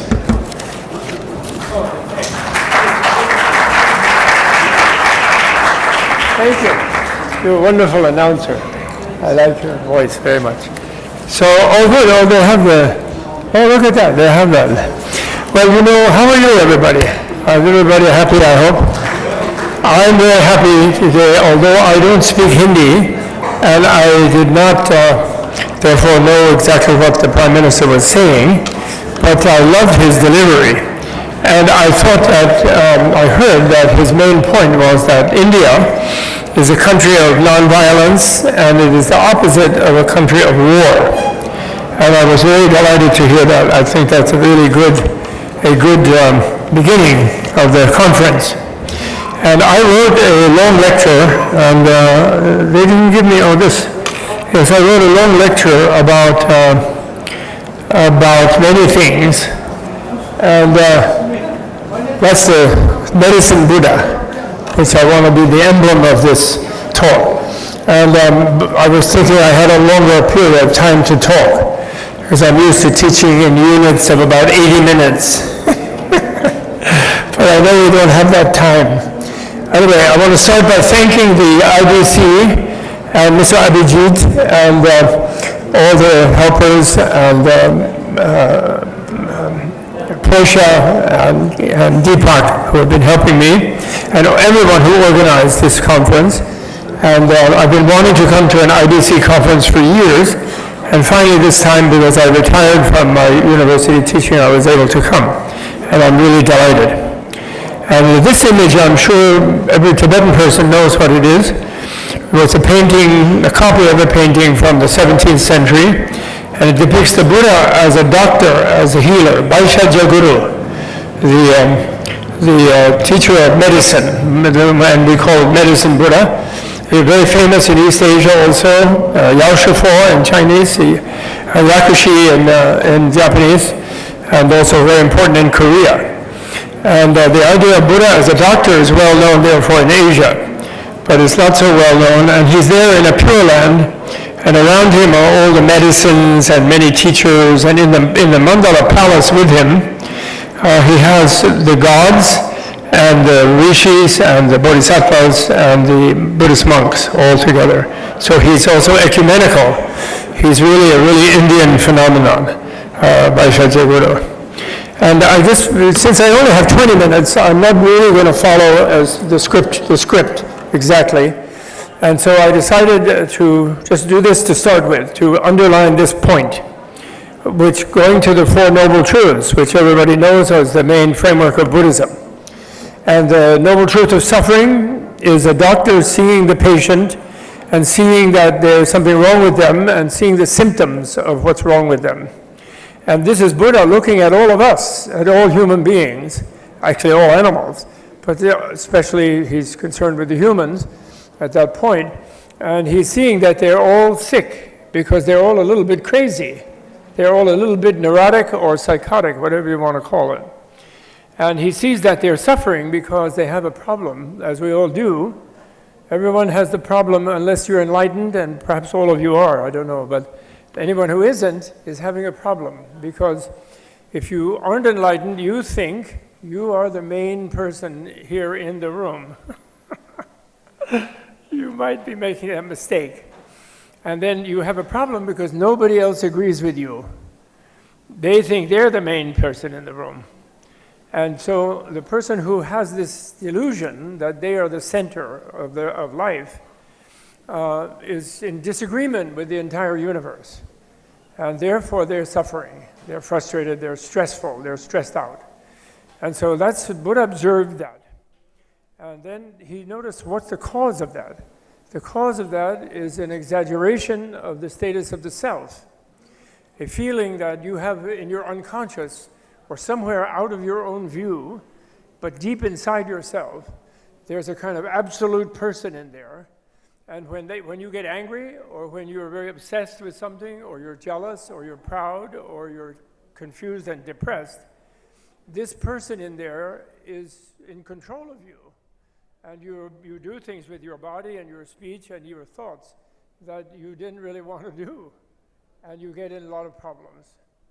And so the point Buddha made was that if you understand that and you investigate that controller of a distorted sense of self inside you, an exaggerated self, it's not that you don't have a self.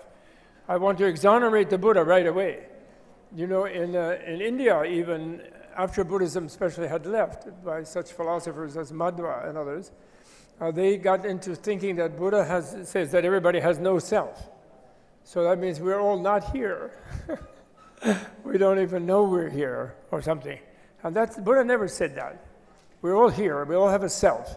But we don't have that absolute self, that is some kind of a fixed thing, that's an identity that never changes and that drives all of our emotions and our thoughts and our actions and puts us at loggerheads with the universe.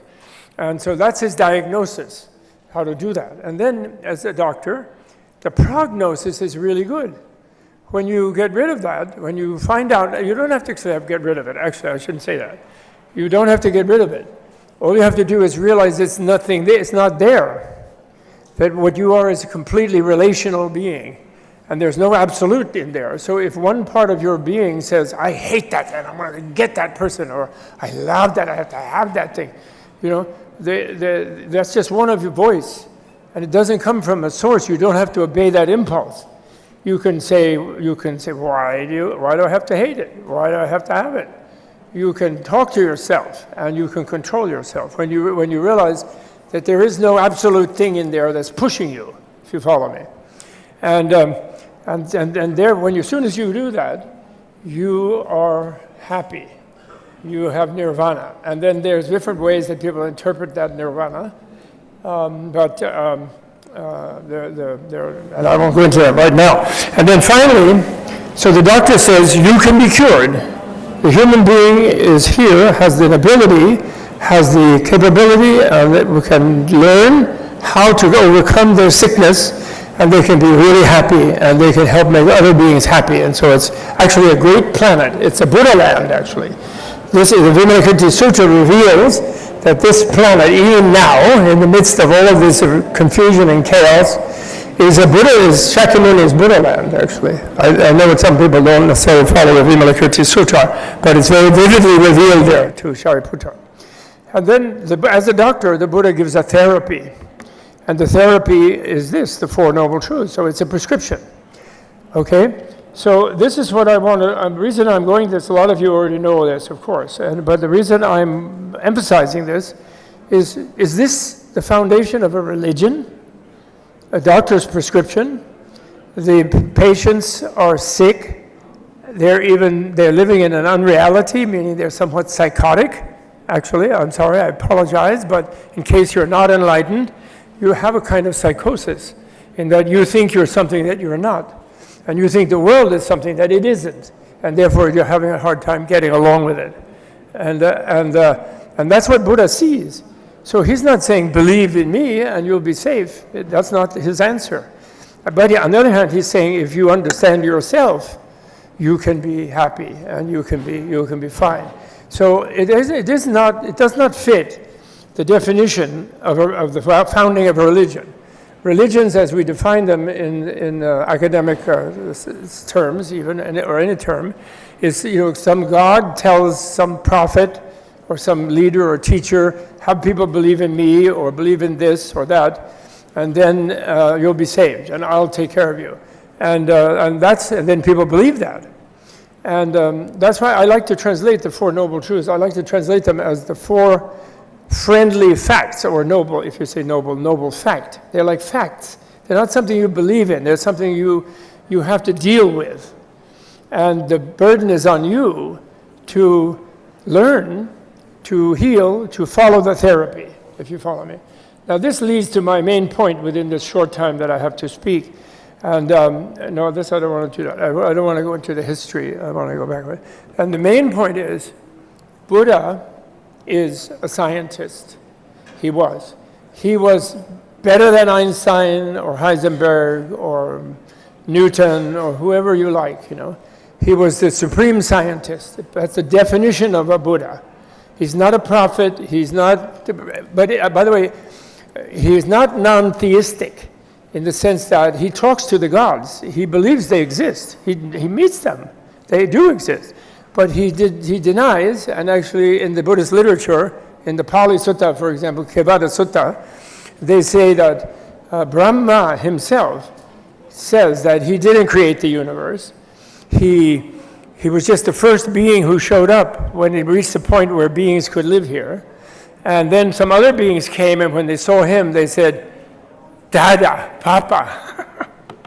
And then he said, I'm not your papa. What's happening? Where are we? And then they got very upset. So then he said, okay, I'm papa. Everything's fine. I'm in control. And then from that, people got the idea that he created everything, he said. But he wanted Buddha. Then he sent a message through this yogi, Kevada, to go ask Buddha to tell people that God is a good guy. He likes to help people. He's very powerful, but he's not omnipotent. And therefore, when horrible things happen to them, they shouldn't blame him. He doesn't like them being angry with him. And I have come to think that very strongly, that the projection of omnipotence into another being, and to think they are controlling everything about you, is something that makes people angry whenever anything goes wrong. Because who are they going to blame? Oh, he's omnipotent, but what did he do to me? Why did he do this to me? Type of thing, is automatically what they say. So I don't think it's healthy. I think the gods are very powerful and they are nice.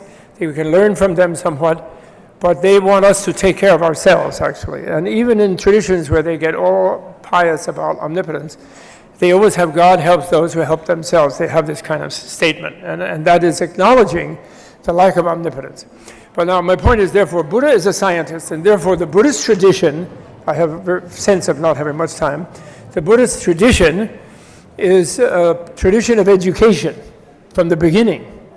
It was, we have to unlearn our distorted way in which our consciousness is structured, the instincts we have from previous lives, and we have to learn them, and we have to learn about what reality is. And it's that, by learning what reality is, we're saved.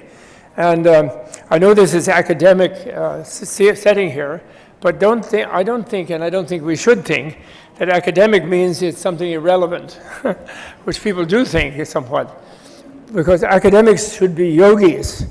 That means academics should connect themselves to their work and to their quest of truth and knowledge of reality, and they should put their life into it like a yogi does. And it's a kind of practice to be truly teacher, and every teacher is a learner, and we have always still more to learn, I believe.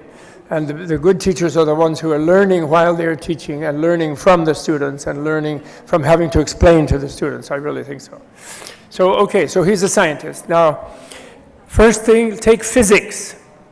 Then the materialist, we are in a materialist culture, the modern culture, and the materialist culture is very psychotic itself, actually, because it's been imprisoned under a dogma that matter is all that counts. There's only matter, and well, energy is released when matter is unfrozen.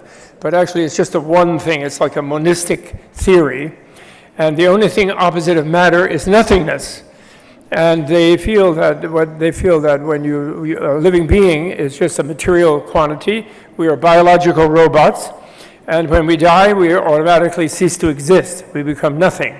And they think that's very scientific. And actually, that's slightly insane. I'm sorry to say, we have to face that fact. And how can you become nothing? Who discovered nothing? I have this question. For years, I have talked with scientific colleagues, and they have asked me, what makes you think there's former and future life? That's a superstitious, old-fashioned religious belief. Who believes that? Then there are people who like Buddhism, and they say, oh, I like Buddhism, but not that former and future life stuff. That's that crazy, old-fashioned stuff. There are people who say that, who are supposed to be experts. But my point, and I used to say this and that, people remember this, and there's that phenomenon, and all kind of things, and they say, well, that's all anecdotal, that's meaningless, that's nothing, there's no proof of that. And then you feel funny, and then that's the end of the conversation. And then I finally realized, I started asking them, well, you claim to be an empiricist, and to only follow what you discover and what you experience. You claim you're not like crazy religions who have theories and dogmas, and you don't have. But therefore I have to ask you, who discovered nothing? Which person? Which scientist discovered nothing? They will actually, some of the hard cases will actually say, they'll look like this and they'll think, maybe it was a mathematician. Maybe it was Laplace or something. And maybe in mathematics they discovered nothing. Actually, the Indians discovered nothing. You Indians who are here, they discovered the decimal system. They discovered zero. And they called it shunya, which is what Buddha discovered, shunyata, emptiness, what they call emptiness, which is not nothingness. Emptiness is totally not nothingness. Emptiness is it's very simple too, everyone can understand it. Emptiness is the fact that all relational things do not have any non-relational absolute essence or core. So they're all empty of any absolute core essence. Do you follow me? That means you don't have an absolute identity. You only have relative identities that are made up out of your experience and your habits and your instincts from previous life. And therefore, science, the former and future life, is biology, it's science. And it's the default reality, because continuity is the default in nature, Buddha observed. As the modern people with their matter, they also agree, conservation of energy. But they don't know quite what energy is, but they say it doesn't get destroyed. And it just changes. And why should the human being be different? Why should the mind be different than that? It be never destroyed and continue after the laws of the body. That's the default thing. If someone is going to say that just by dying you become anesthetized and you become nothing, eternal nothing, that's up to them to prove that. And actually, guess what? Newsflash, nobody has discovered nothing. Do you realize that? Why? There's no nothing. You don't have to be a genius to know that. There's no such thing. It's a concept of what isn't there. So you can't go there. Do you get it? So some of you, you're academics, some of you, because you're supposed to be, you can't be hired in a university today unless you believe in materialism and you worship the natural scientists. And why? Because they invent things that can be used in warfare, mainly, you know. And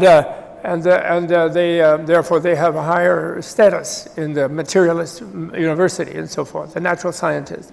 But basically they are stuck in this dogma that everything is nothing, which also destroys ethics, you understand? It destroys the meaningfulness of life. It destroys the purpose of life. It enables suicide too easily to young people because they think they just won't stop existing. And actually it means we don't even exist now. We just are deluded to think we do by our brain, and we're not even here. So then people can do anything what they can get away with, basically. There's no reason for them to be ethical. Now, Buddha, so first of all, Buddha discovered this emptiness. And emptiness means, therefore, relativity. People get mad at me, they say, oh, that's Einstein's word, you can't use that word. Well, who says? Einstein had one theory of relativity, which was very excellent. And Buddha had a more total theory of relativity. Everything is totally relative. And once everything is totally relative, in a way you can say the relativity is the absolute. So the absolute is all of this. So what that means is that behaving well here, making others happy, treating them well, is an absolute determined thing to do. That you can't say, well, I'm not going to be nice because I'm going to go off and find the absolute in a religion or in a physical lab or something. You know, that's people do. We make out of our concepts, we create something, we reify some idea of God or some idea of nothing or some idea of anything, and then we go and say that's important and how I deal with other people is not important. And I think this is a very common thing, and it's particularly a very strong male habit, I should say, by the way. You know, but I'm sorry to be rude to the materialists, but you know, which my teacher and dear friend, His Holiness Dalai Lama, is extremely polite, and he will listen to their brilliant theories for hours, and it's supposed to be a dialogue, and then they never ask him a question, what is Buddha science? Never. They assume he's pre-modern, he's old-fashioned, some sort of thing, religious, and then, oh, that frightening former and future life business. Forget about it. They don't want to hear about it. Because why? It's a scary thing.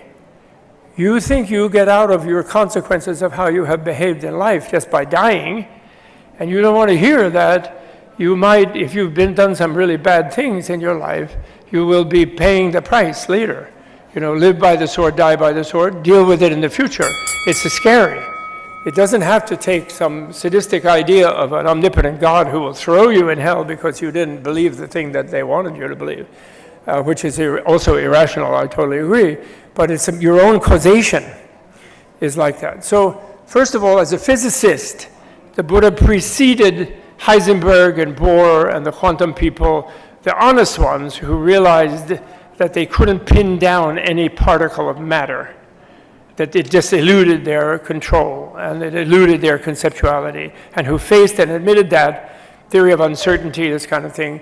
Not the ones who are still struggling, like Einstein did, that, oh, we're going to figure out 11 dimensions and string theory and all kind of crazy things, which is all just mystical, really. It just completely make no sense. And then that way we'll keep our power of conceptually trying to control the universe, which Buddha said you can't do.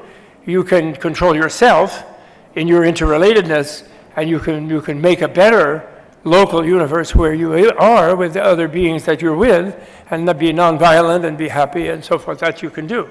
And so that's the outcome of his physical understanding. And there are many other things. And then Buddhist medicine was wonderful.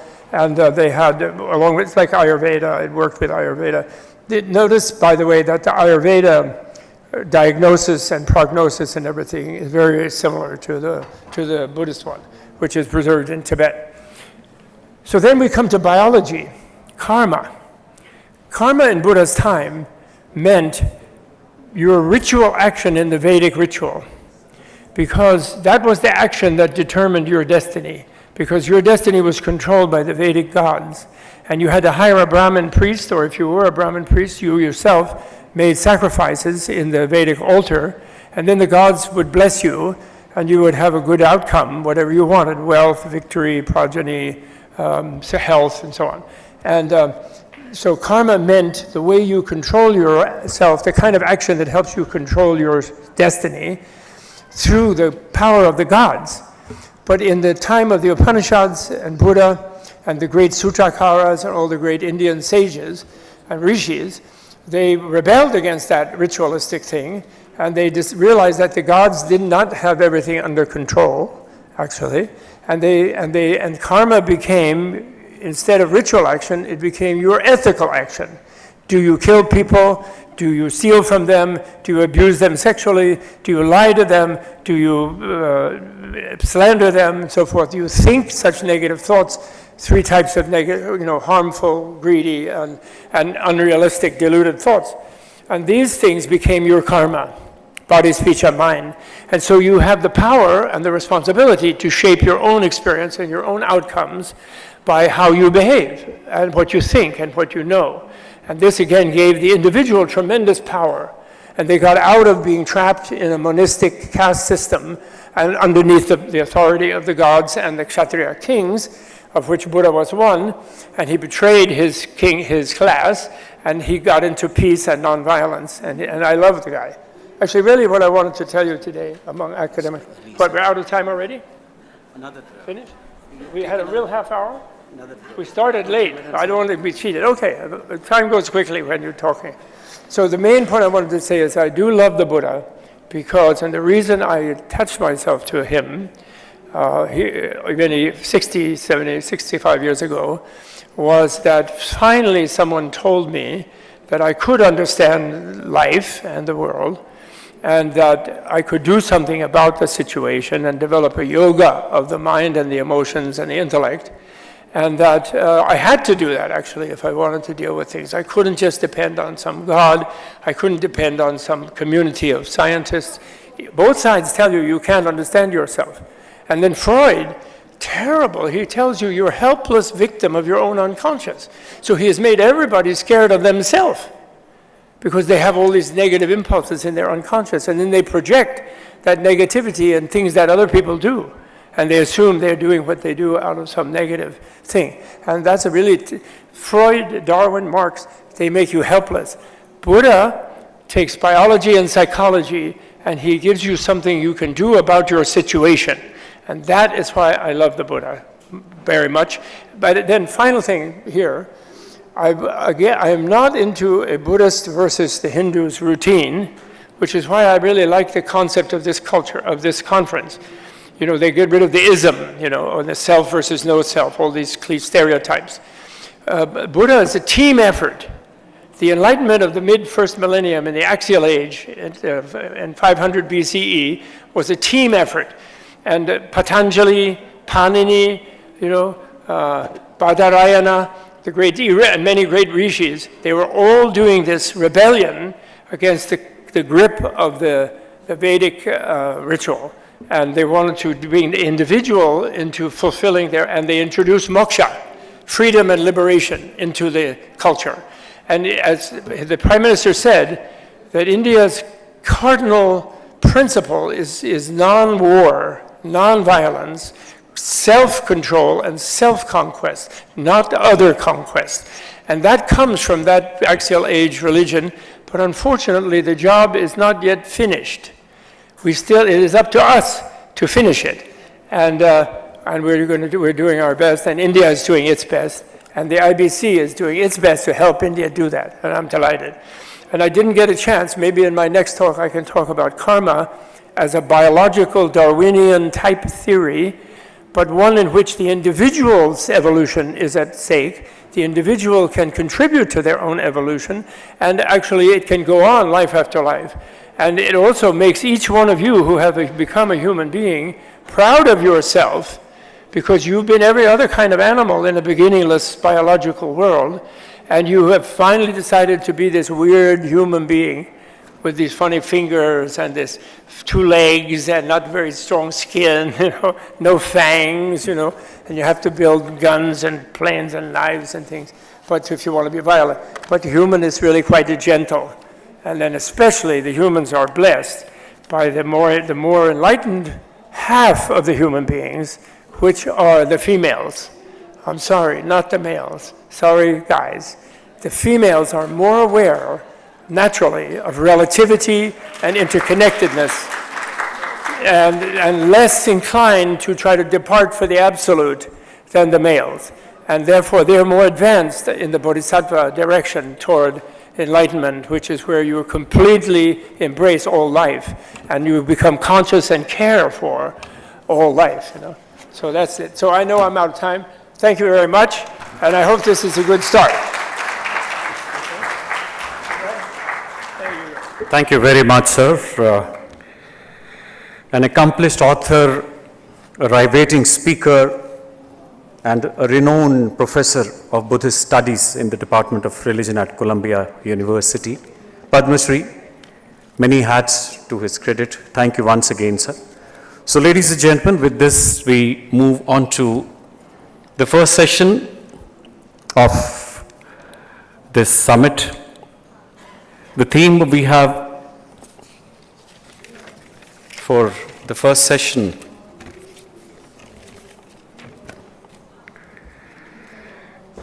is Buddha, Dharma and Peace. And our moderator for this session is Dr. Christy Yuling Chang. May I request Dr. Christy, who is the moderator, and other speakers, Venerable Farmaha Hansa Dhamma Haso, Thailand, Dr. Ratnajyoti Kakumanu, USA, Dr. Nimrut Chinmen from Israel. Can I request you to kindly take your seat, ma'am? Dr. Nanza Holland from Denmark. The illustrious members.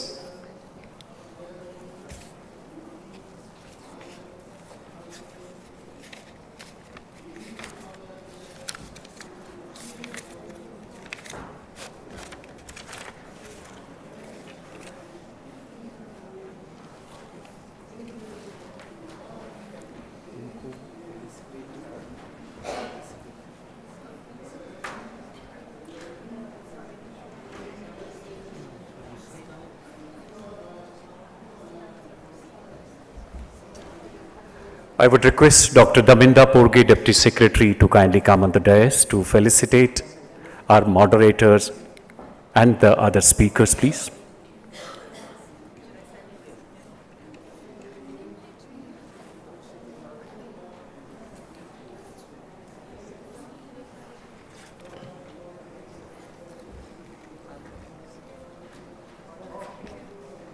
Firstly, Dr. Christy Yuling Chang will be felicitated with a khadg.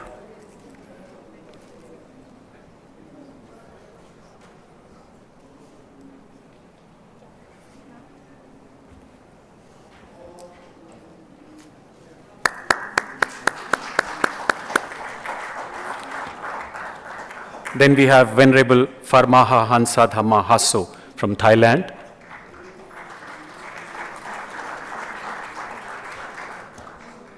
Then we have Dr. Nimrut Chinmen from Israel.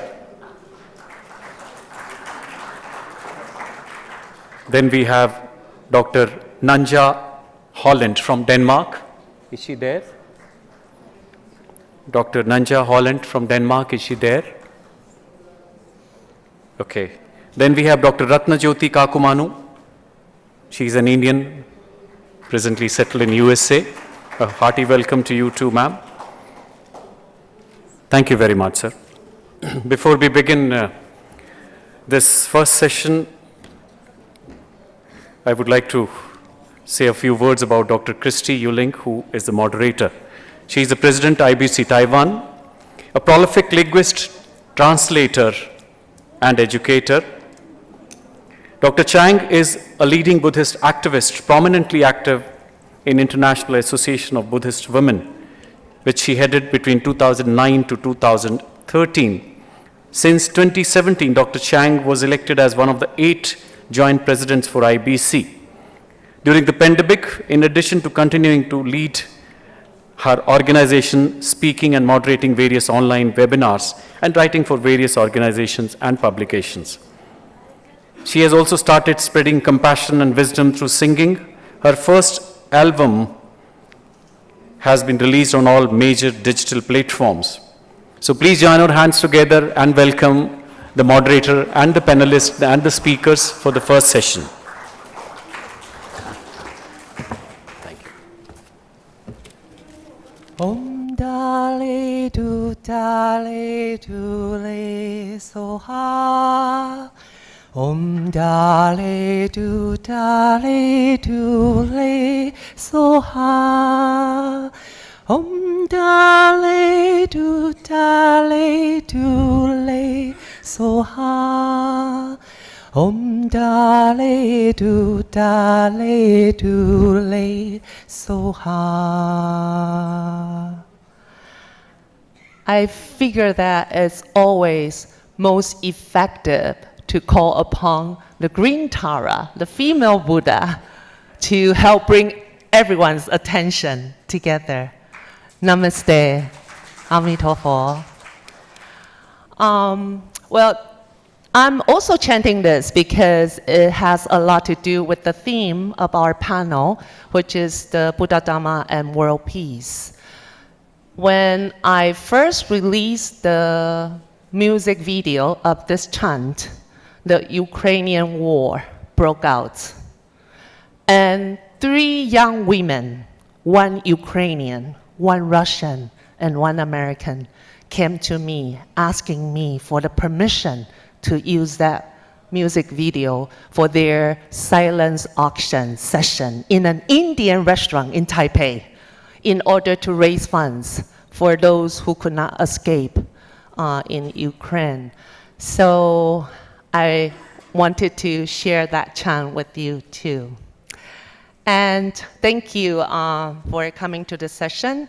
I noticed that everyone has a lot to say, and in the interest of time, if I may, point your attention to this book, page 48. We have all the bios of the speakers for this session, starting from page 48. And each of our speakers will have 20 minutes. You're gonna hear, I think I noticed, I heard the ding ding ding sound. 3 minutes before 20 minutes ends up, and you're gonna hear another reminder that the screen is going to show, oops, sorry, just now I saw, then that's time's up, all right? So let me just, read out the name of our presenters and the topic. Our first speaker will be Venerable Dr. Paramahansa Dhammahaso, who is the professor of International Buddhist Studies College in Thailand. So, and our Venerable will be speaking on mindfulness-based meditation, the tool to create sustainable peace. So Venerable, the floor is yours. Yes, please.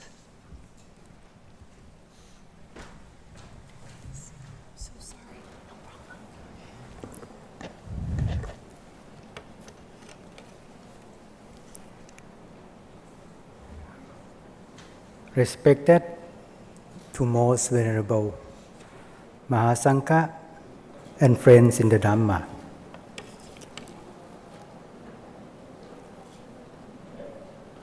As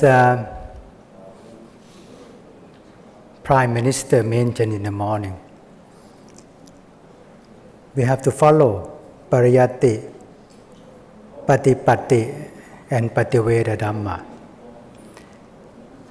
The Dhamma I will share with you today,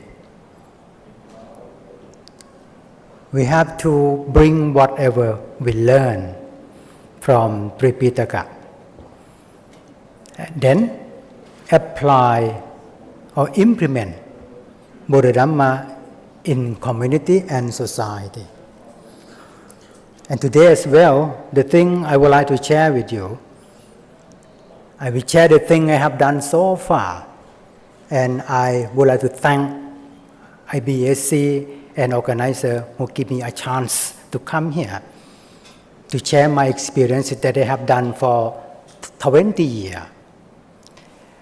For this, next slide.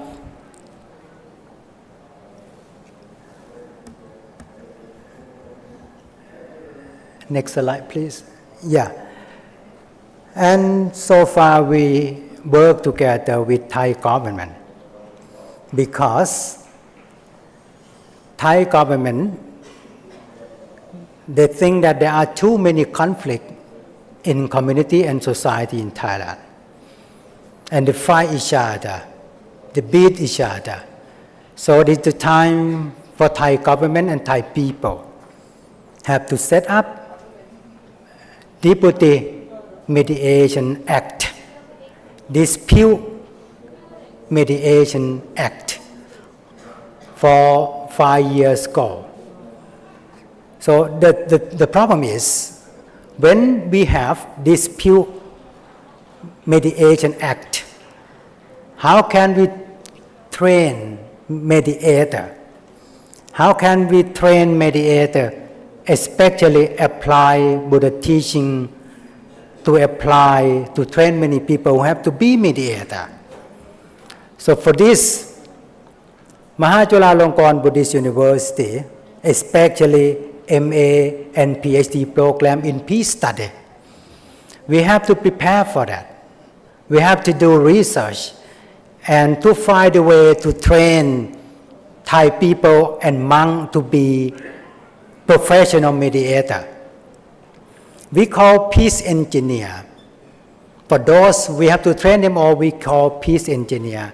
Especially, they all monk and lay come to be trained together to be professional mediator. It is in the court. I have to go to the court to train judge, to train many people who live in there and give the certificate. And many times we sign MOU with many organizations to work together, especially we open International Mediation Center. International Mediation Center. It's not just for Thai people, but foreigners who go to Thailand to work in there.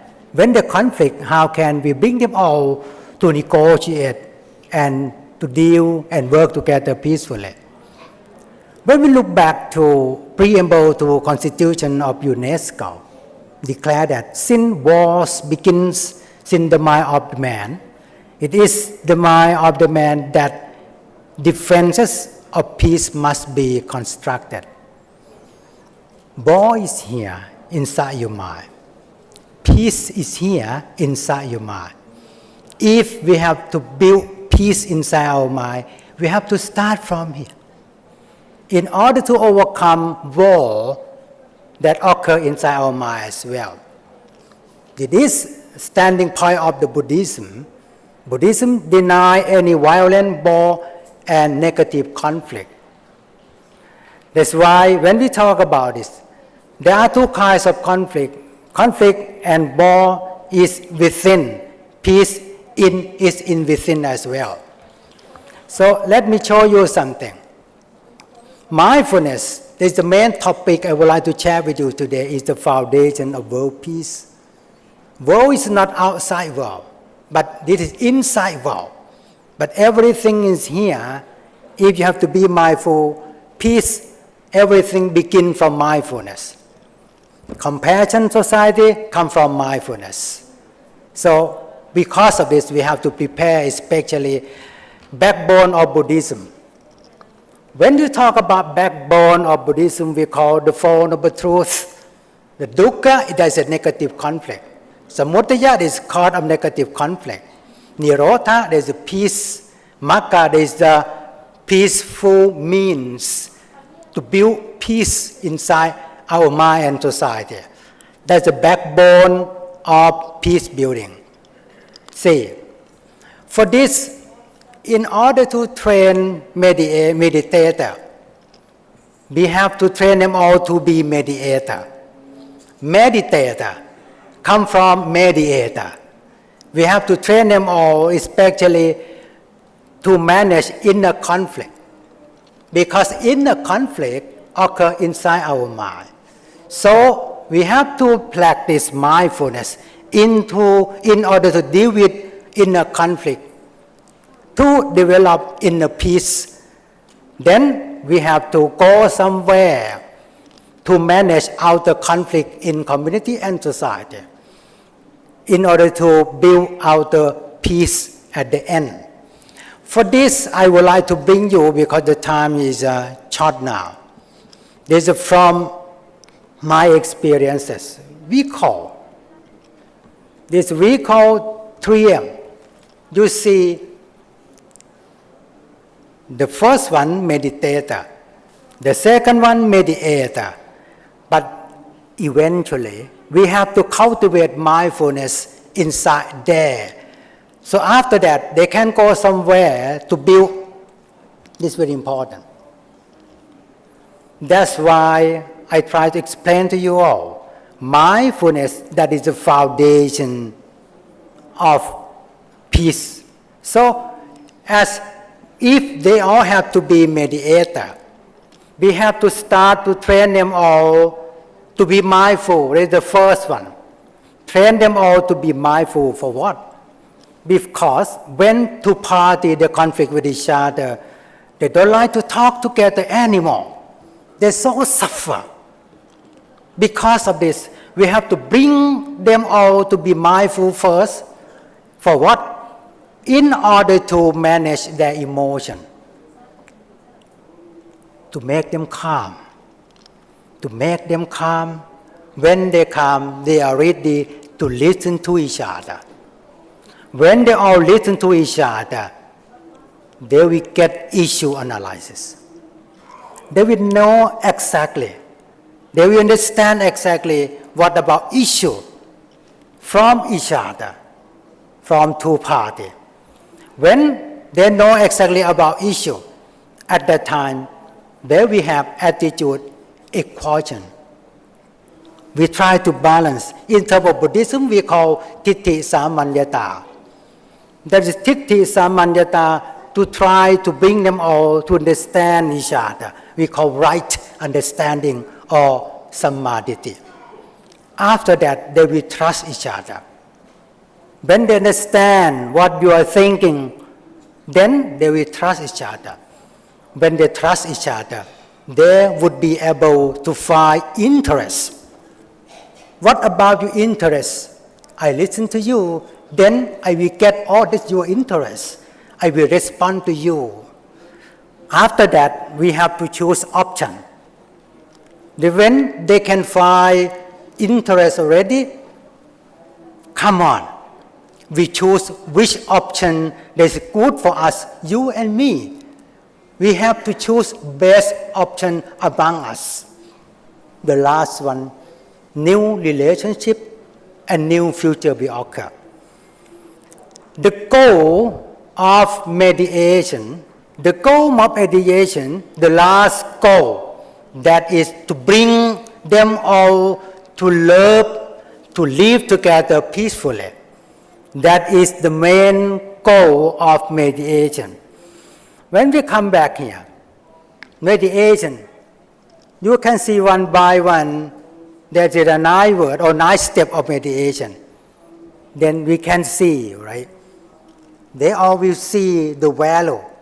They can, when they understand the value, they will understand the structure, the way they have to live together in organization or society. At the end, they will understand data, relationship, and interest. I will come here to conclude to you all everything about main concept that we tried to do in the past in Thailand for 10 years ago.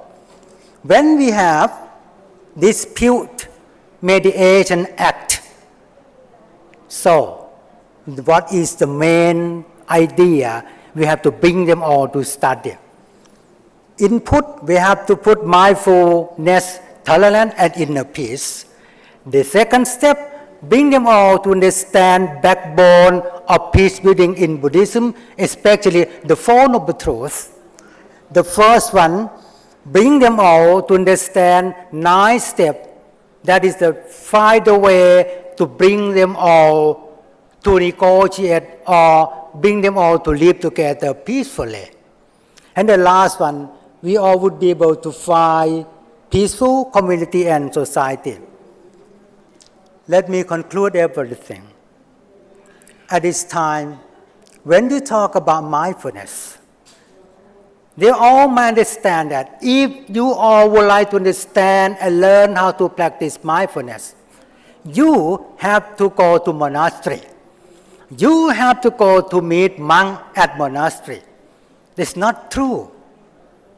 Wherever you have body and mind, there you can find mindfulness inside there. Body and mind go everywhere. Mindfulness will go along with body and mind all the time.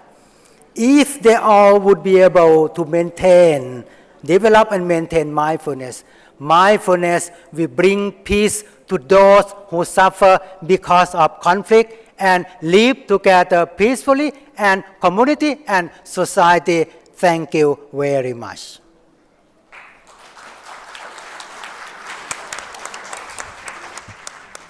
Thank you, Bande.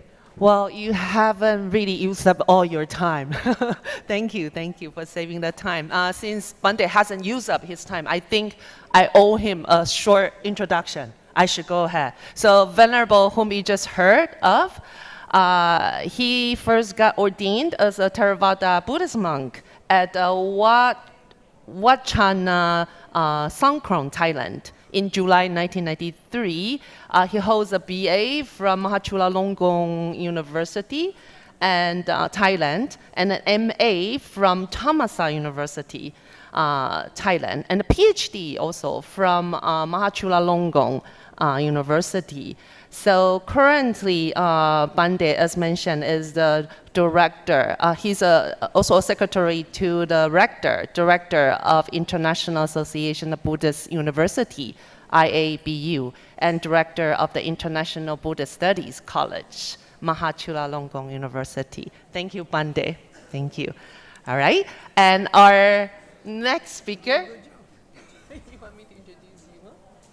Yeah, cut it short. Okay, all right. Our next speaker will be Dr. Nimrod Shaman, founder and director of Israel Center of Mindfulness in Education, Israel. And our doctor has,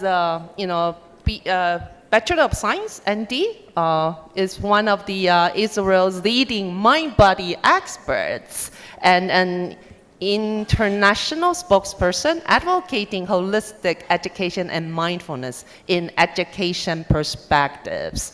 So you can, again, find doctor's introduction and also how to reach him. There's his email address. And the title of his paper today is Mindfulness in Education, Innovative Adaptations of Contemplative Pedagogies for Children and Youth Around the World. Thank you. Doctor. Thank you.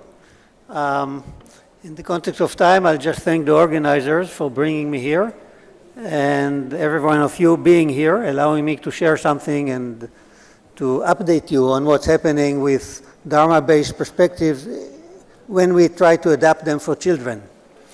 How do I change slides? Which one? Which one? Okay, good. I'm coming from Israel, just to cut it short. Buddhism exists in Israel. Many sanghas, very active sanghas, which means we have representations of different Buddhist traditions, Mahayana, Theravada, Thich Nhat Hanh. His Holiness Dalai Lama came to Israel a few times. We have retreats, sitting groups, seminars, Hebrew publications, a few teachers here that have been in Israel, and this is the website if you want to come or if you want to learn more.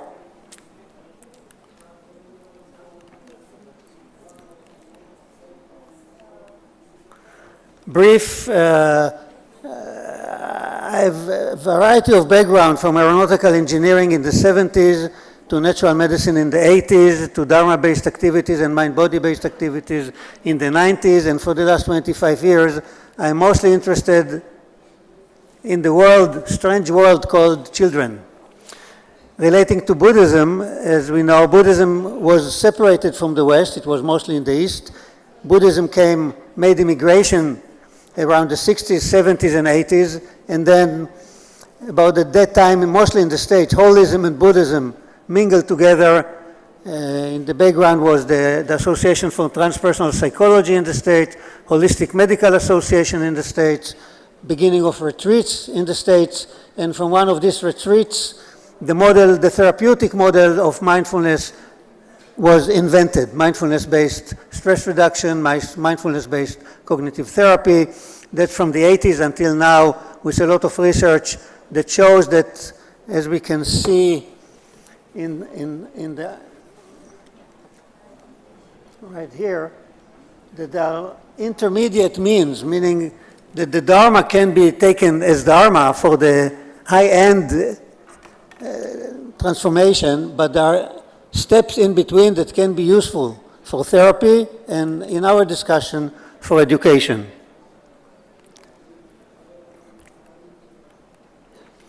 And what we see, just cutting the long story short, that in the last 25 years,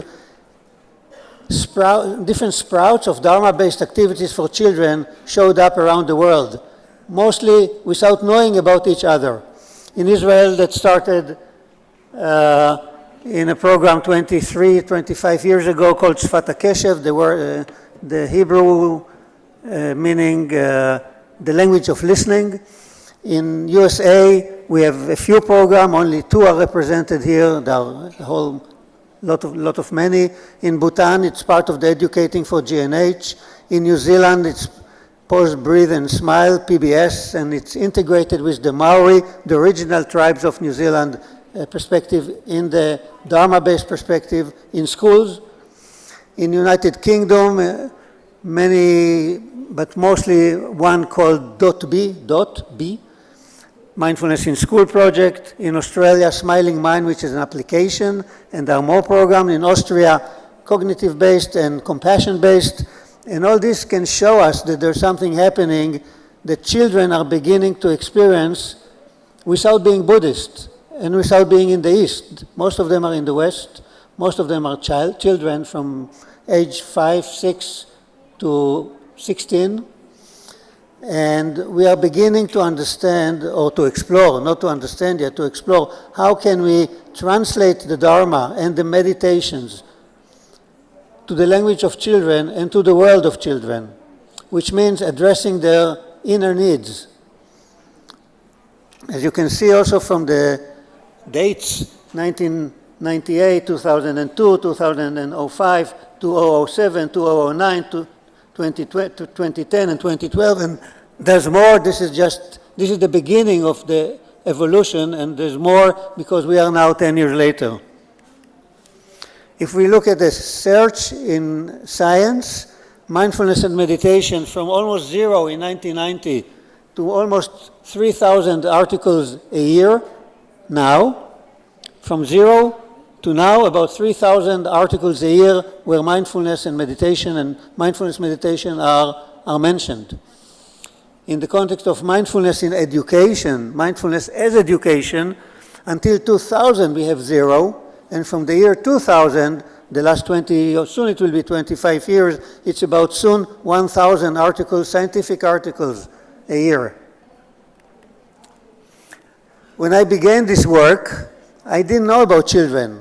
I mean, I was a dad to a young child, but it was not my expertise. Actually, very few are experts about children. And so I had to search what is a child. I knew what is a computer, I knew what is a car, I was an aeronautical engineer, I knew how to design airplanes, but a child. So I found this quote, which I still like today.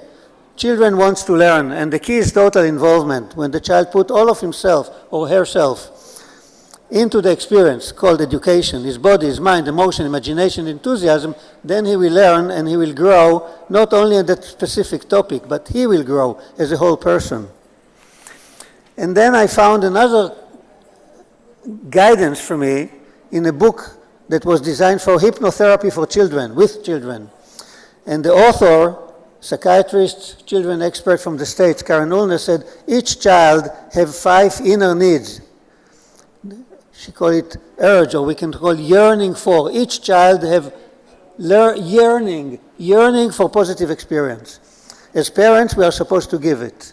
We need even to figure what is the right positive experience needed now, to move or to feed, to give water or to sing. We need to figure it out. Every child has an urge for wellness, which is an experience.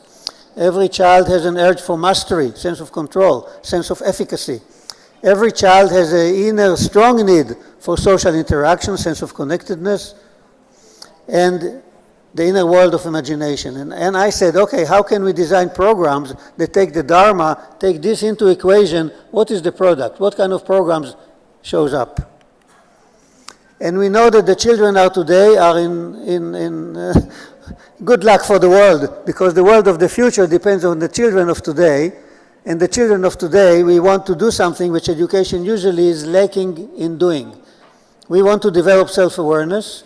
We want to improve self-regulation. We want to improve resilience and self-efficacy. We want to cultivate qualities of the heart and passion, compassion, forgiveness, etc. We want to develop social emotional skill because no one is alone. We want to prevent risk behaviors which are on the rise. We have to enhance mind-body health, which is declining among children and youth. And we want to improve learning that wouldn't hurt. And there is no pedagogy that can do that. And what we found, what we are beginning to find from all around the world, is the Dharma-based application can do that, if we do it right. This is just a few quotes. Quotes are not science. Quotes are personal quotes. But they can tell us something. This is from Israel. She is age 10, and she said, during these classes, 45 minutes, not 45 minutes silence. It's an integration of imagery, movement, silence, Q&A, question and answer, little mini Dharma talks to the children. And then she said, during these classes, my tensions pass away like clouds in the sky. I like the image, that she's using imagery, not losing it yet. I love these classes because during each class, I can feel the calmness and goodness within myself. And I can say that when I was 10 years old, I didn't know I have calmness and goodness in me. I had no idea that this world exists. Or this one, Sonia, age 11. These classes teach us what everyone needs to know. I have no idea how she knows this is what everyone needs to know. To how to be quiet, they teach us. How to rest. How to breathe, how to relax, how to imagine, and how to discover the peaceful places within. And this one is saying, these lessons teach us about body, breath, and health, their movement and moments. Just the vocabulary is amazing for me. We learn about helpful concentration. Originally it was in Hebrew. We learn about helpful concentration, peaceful thoughts, and serenity in the mind. We learn about stillness, about exploring inner worlds, and about the images that can guide us to find our safe and peaceful places. And for what I figured after sort of connecting to most programs in the world, New Zealand, Bhutan, Israel, United Kingdom, Canada, USA, Austria, Holland, there's more, Scotland, more, that there are different 5 ways of teaching, in each program is missing something. But this is taken from the Dharma perspective. First, we have explanation. We call it Dharma talks. Then we have experience. We call it retreats, meditations. Then we have self-expression. This is when we want to say something, sometimes to ourselves. And then there's inquiry, when we inquire the teacher, or the teacher is inquiring us. Did we figure it? How did we figure it? And then how do we apply it? Because it's not only for the cave, it's for life. And so the question for me, not to you, but to all these experts, is how can we translate these 5 principles, like 5 fingers? How can we take the Dharma principles and the application, the insight into action, meditations, and transfer it to children, bridge it to children, to their world, to their needs, to their language, to their wishes.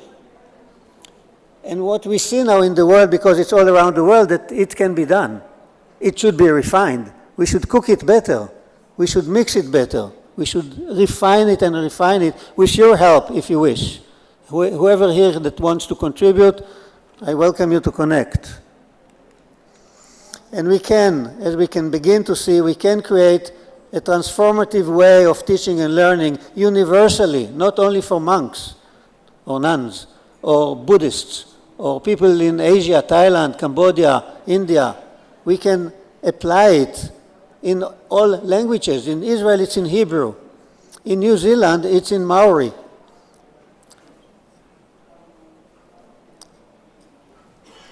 That should and can influence, and is beginning, just beginning to influence schools, colleges of education, just beginning. It's more than beginning to touch educators who are learning it and applying it, learning it and applying. It's influencing the teaching because it's not only close your eyes for 3 minutes. It's a whole teaching. Dharma is not only close your eyes and breathe. Dharma is deeper and wider than closing the eyes. So there's a whole curriculum that can be applied. There's a whole pedagogy which depends on the teacher and his way of teaching it, not only on what he's teaching, but how he is teaching and how he is embodying the teaching. There's the learner role, and there's the school culture and climate that can change. There was one school in Israel, it was the school where we started in Israel. That was almost 25 years ago. Very difficult. Grades were low, violence was high. And 10 years later, systematically, week by week, all the classes from age 6 to 12, week by week, year by year, 10 years later, that school became among the top 3 in Israel in academic and education climate. So we can see that it could be done if we do it right. And there's a lot to learn, there's a lot to develop, there's a lot to cultivate from each other. Mahatma Gandhi said many years ago in this country, he said education is the basic tool for development of consciousness and the reconstruction of society. And now we have a catch-up. The World Health Organization is saying schools should promote health, not only give information, but create health. Schools should be institute for health, to cook health. UNESCO is having the 4 pillars, how to know, how to do, how to be, and how to live together. And that's what education should become. OECD, Future of Education, says the role of education is to help every learner develop as a whole person. This is an economic association, OECD, in Europe. The role of education is to help every learner to develop as a whole person, fulfill his or her potential, help shape a future built on the well-being of individuals, communities, and the planet. It's not happening yet, and it's not a job of one person. That's why I urge you to communicate, collaborate, and contribute. The Lama obviously said it too. Time has come for us to consider seriously how to change our way of life, not through prayers or religious teaching, but through education, which is a new role, a new job description for what school is, what teacher is, and what education is. Thank you very much. This is, by the way, a statue from Nan Tien Institute in Australia, a Buddhist institute, an academic institute, and all around the monastery was full of these small children, and the nuns pulled my hand because they knew how to do it. They have statues, but they didn't know how to do it. Thank you very much. Thank you. That's beautiful. Thank you, Dr. Sherman. So it's wonderful. We have a Sangha member, and then we have an educator, and next we're going to welcome a psychologist. Let us welcome Dr. Nanja Holland Hansen, who has been working in the States internationally for the past 17 years. And she's going to speak on compassion training for informal caregivers of people with a mental illness. Results of a randomized clinical trial and mediators driving the effect. Please, the floor is yours. Thank you. Before I start, I want to apologize for being late. I am very jet lagged, and so my body is just waking up right now, so I had to go pee. But I'm here now, so I just want to, first of all, say thank you so much for inviting me to speak on the research that we're conducting in Denmark. So I wanted to just start by giving a little bit of context as to kind of the rings in the water.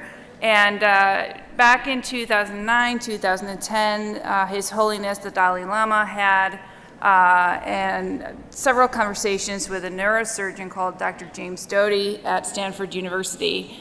And two of them, I'm sure with others, decided to develop a center called Compassion, CCARE for short, Center for Compassion, Altruism Research and Education. And this center really had two intentions. One was to develop a program, a secular compassion cultivation training program, that anybody who were interested in these types of practices could join a course. And the other intention was to do research around this program. And so they invited Dr. Thupten Jinpa, who is His Holiness' long-term English translator, to develop this program along with collaborators at Stanford University. And so from there, if we go down a little bit, the Compassion Institute in the US is a nonprofit organization where Dr. Thupten Jinpa is the president. And really, they're working on bringing these practices into mainstream institutions within the US. And at Aarhus University, where I conduct research, we are also bringing these secularized compassion training programs into different institutions and organizations. So we started off, so I want to say when we started back in 2017, this was a brand new field of research. Nobody was doing any research on compassion training. They were conducting research on mindfulness-based stress reduction and mindfulness-based cognitive therapy, but compassion was actually not a word that we were using or talking about in Denmark at this point. And so we really started off with doing a pilot study just to see if Danes would even sign up for a compassion training program. Would they even come for 8 weeks? Would they start practicing? And luckily we had good results with that, and so we ventured into conducting a randomized controlled trial for informal caregivers of people with a mental illness. And so really a question was this a good match?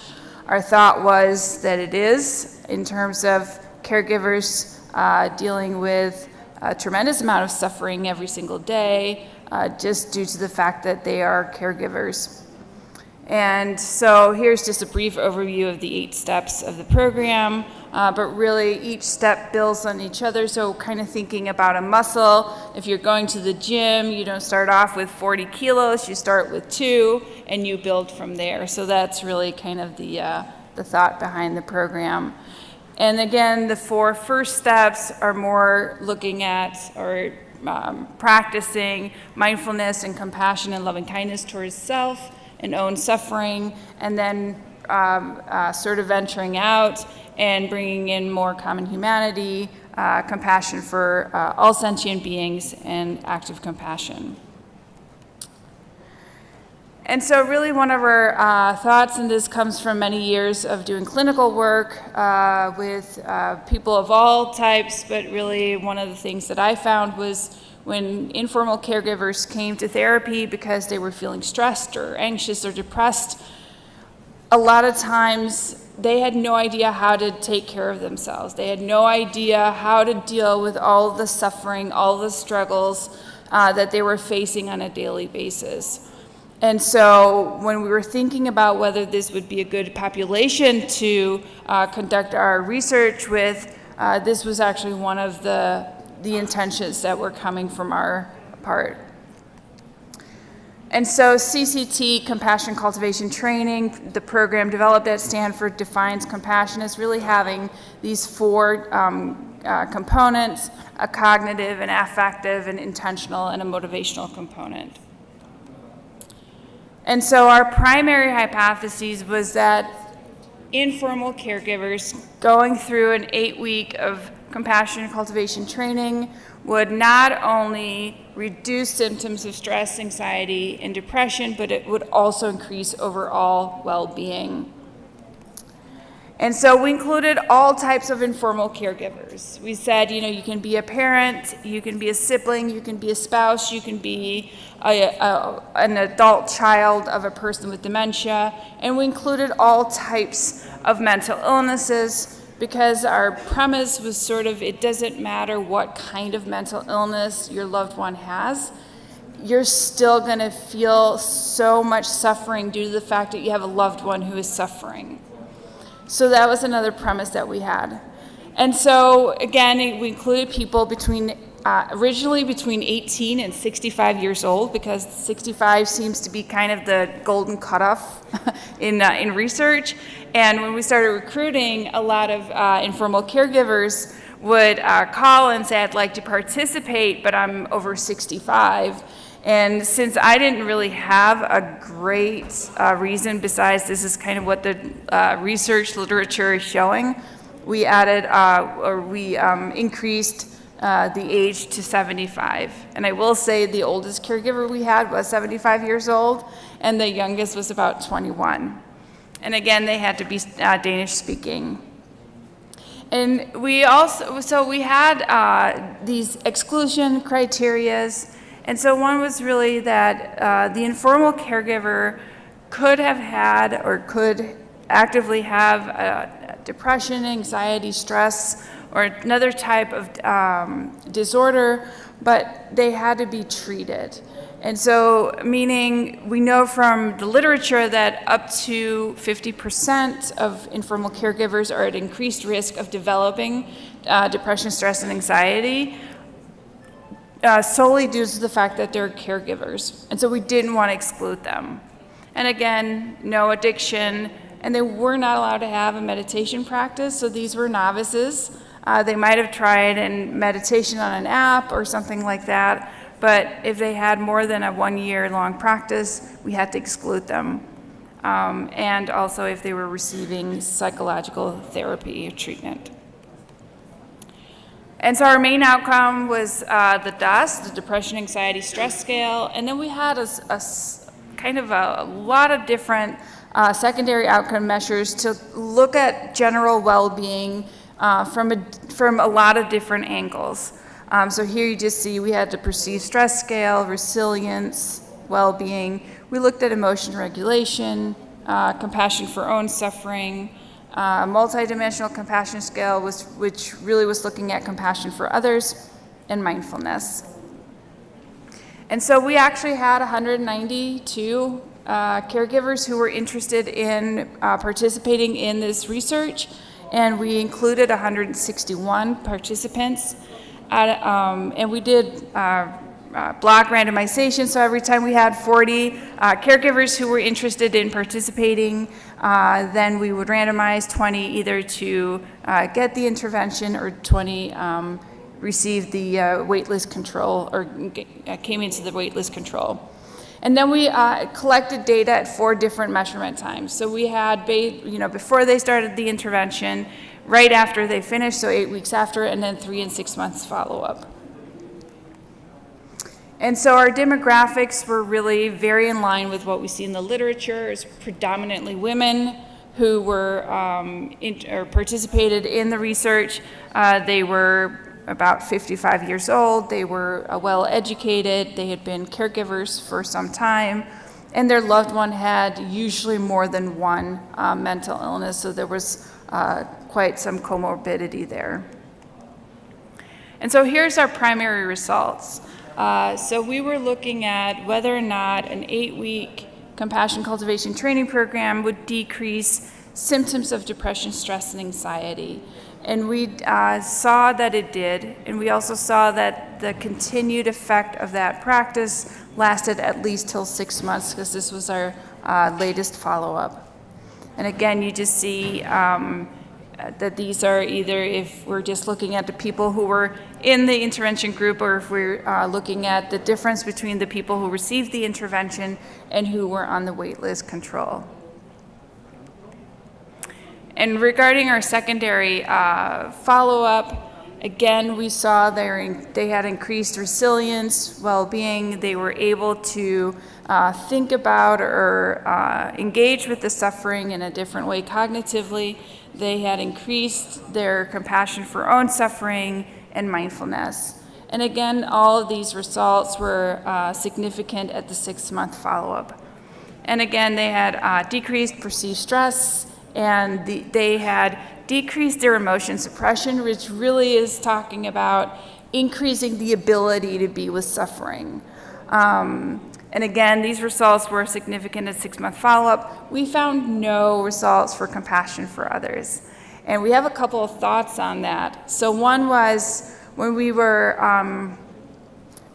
doing the intervention, giving the intervention to the caregivers, and we would move towards week 6 and 7, which is more of the compassion for all sentient beings, active compassion.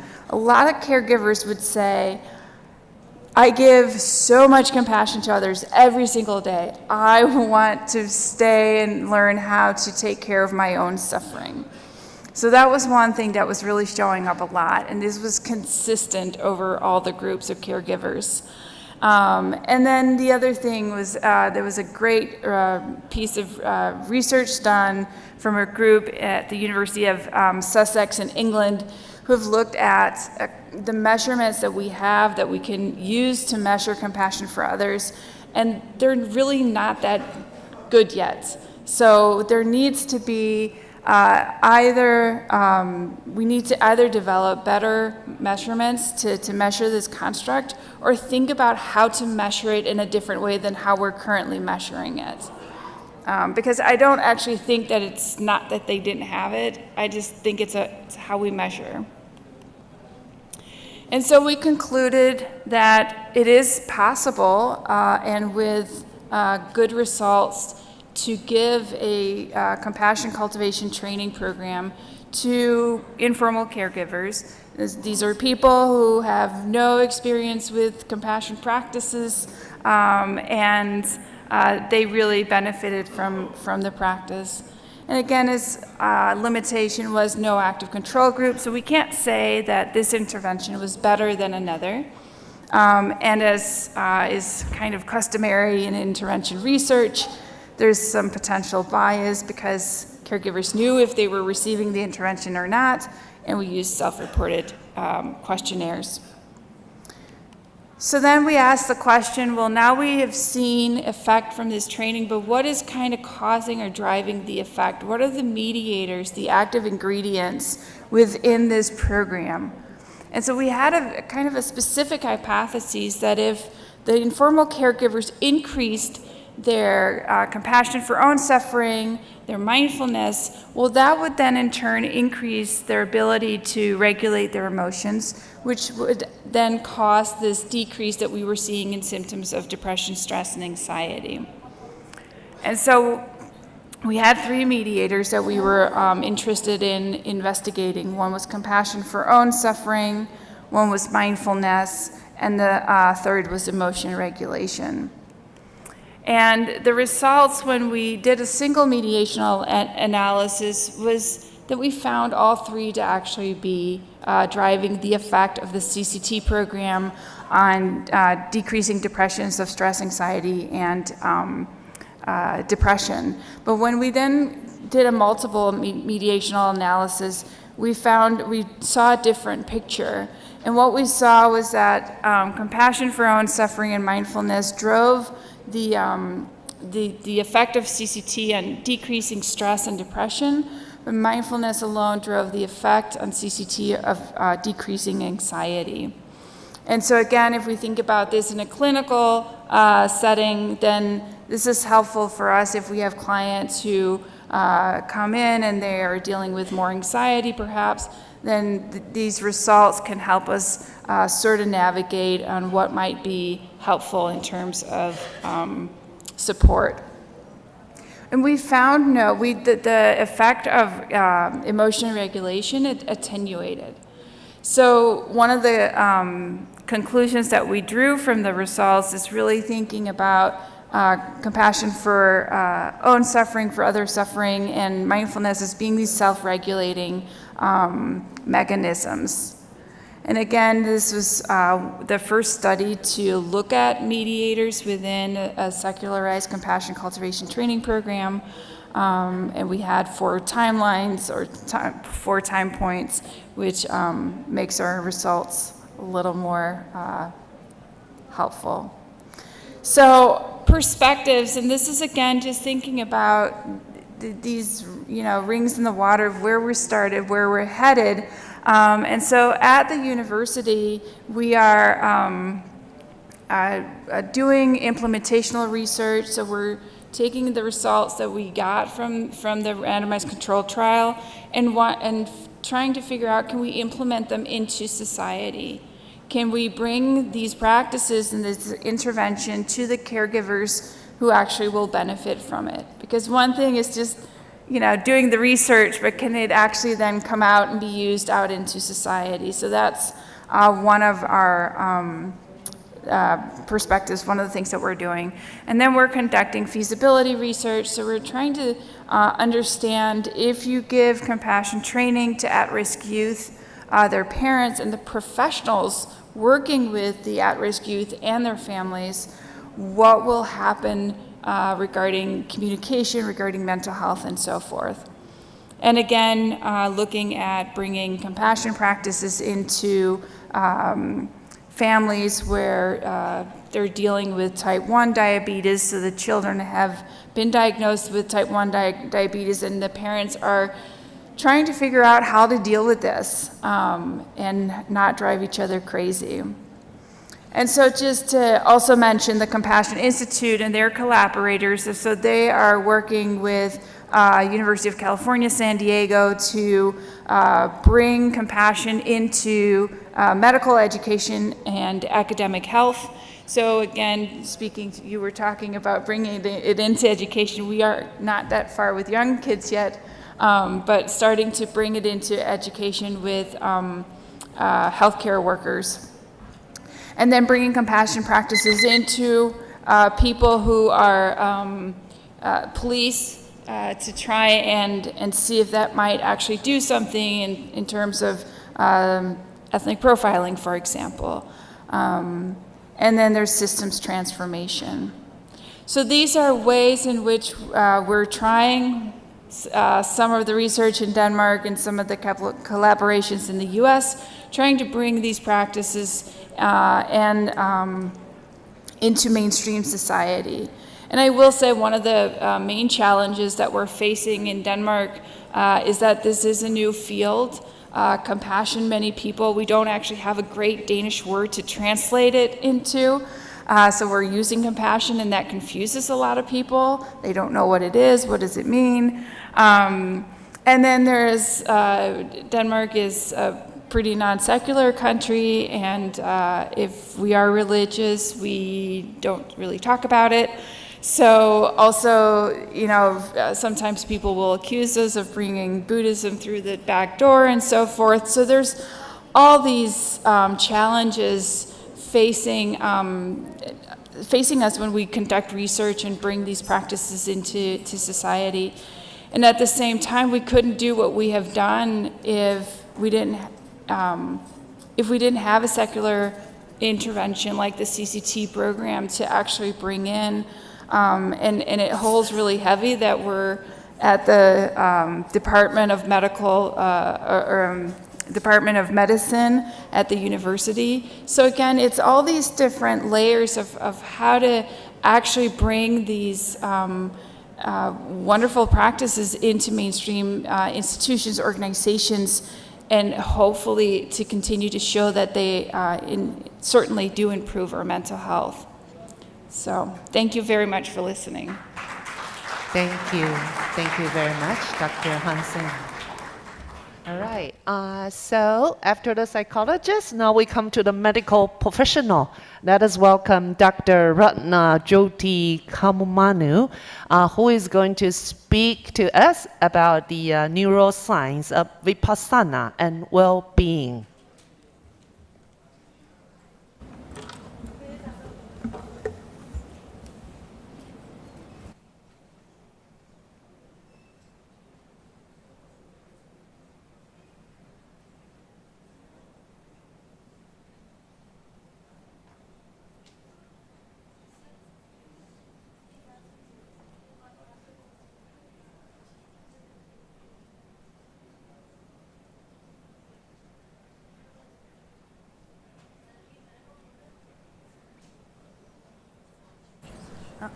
Could you show me?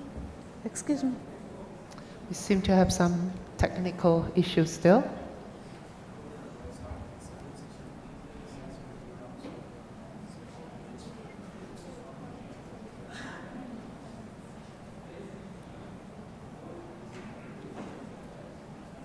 So while we're still working on the technical issues, so Dr. Jyoti Kakumanu is a medical director of clinical research at Digestive and Liver Center, Orlando, USA.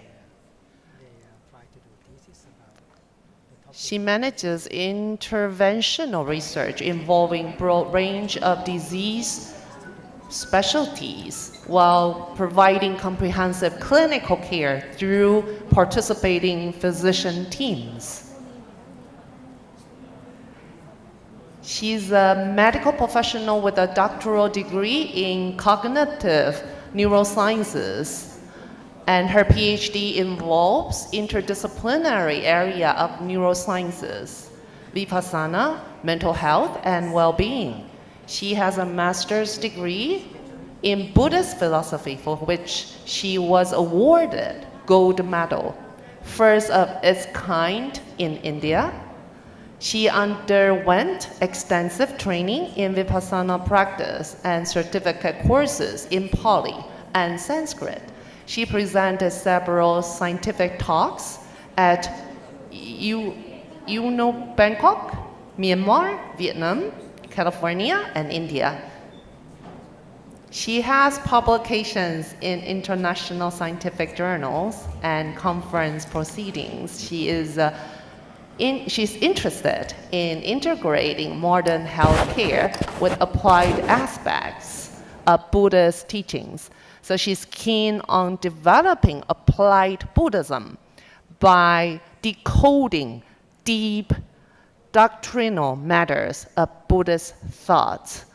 And she's very much accomplished. So for which actually the committee, I was told, is going to give her a little extra time in order to explain to us the relationship between neuroscience with vipassana and well-being. So she's very calm still. Thank you good. so much.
Okay, since we are still waiting, earlier I mentioned that, my green Tara mantra was used by the 3 young women to raise funds for residents in Ukraine, right? I actually have another song, which I'm globally campaigning for people to sing in different languages, which is called We All Have Moms. If only we can remember, we all have mothers. Why are we harming each other? Why are we killing each other, right? Anyway, it's on. I can sing for you later after the talk. All right.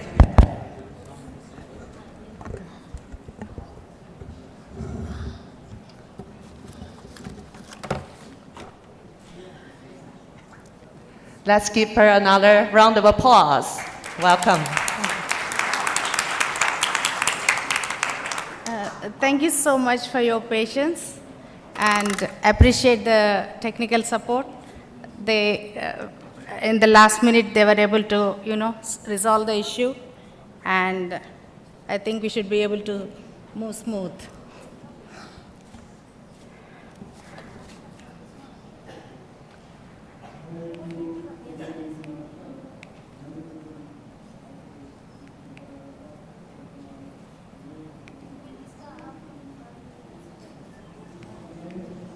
Oh.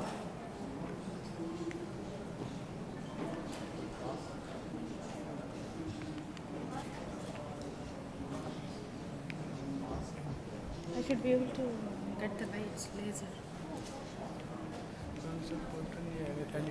The pointer, I should be able to point it out there. No, there's no defect. No, red नहीं करता, green करता है. Whatever effect, I should be able to show it on the screen. Okay. Mouse से कर सकते हैं.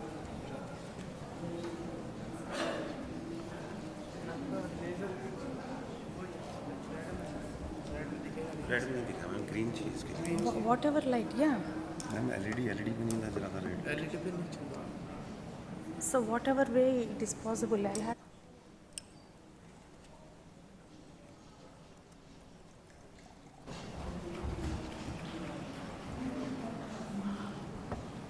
I'm sorry again.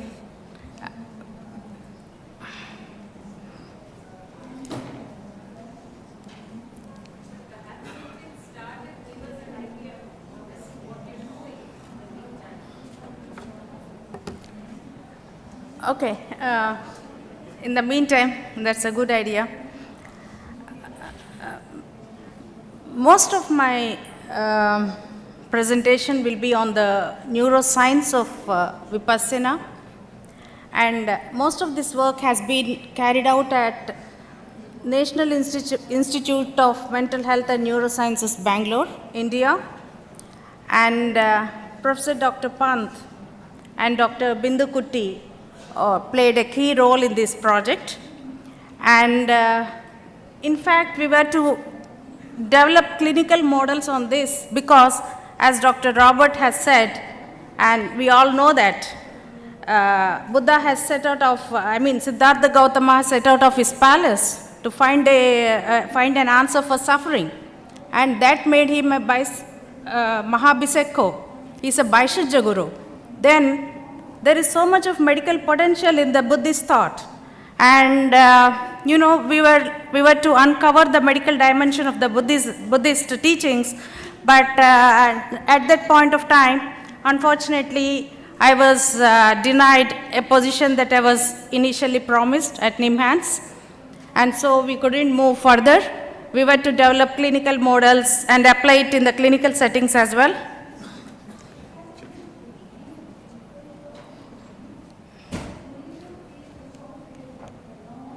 The small dot, okay. So I should use both to go to the next slide. So, and I should use this one? This is the one pointer. Pointer, okay.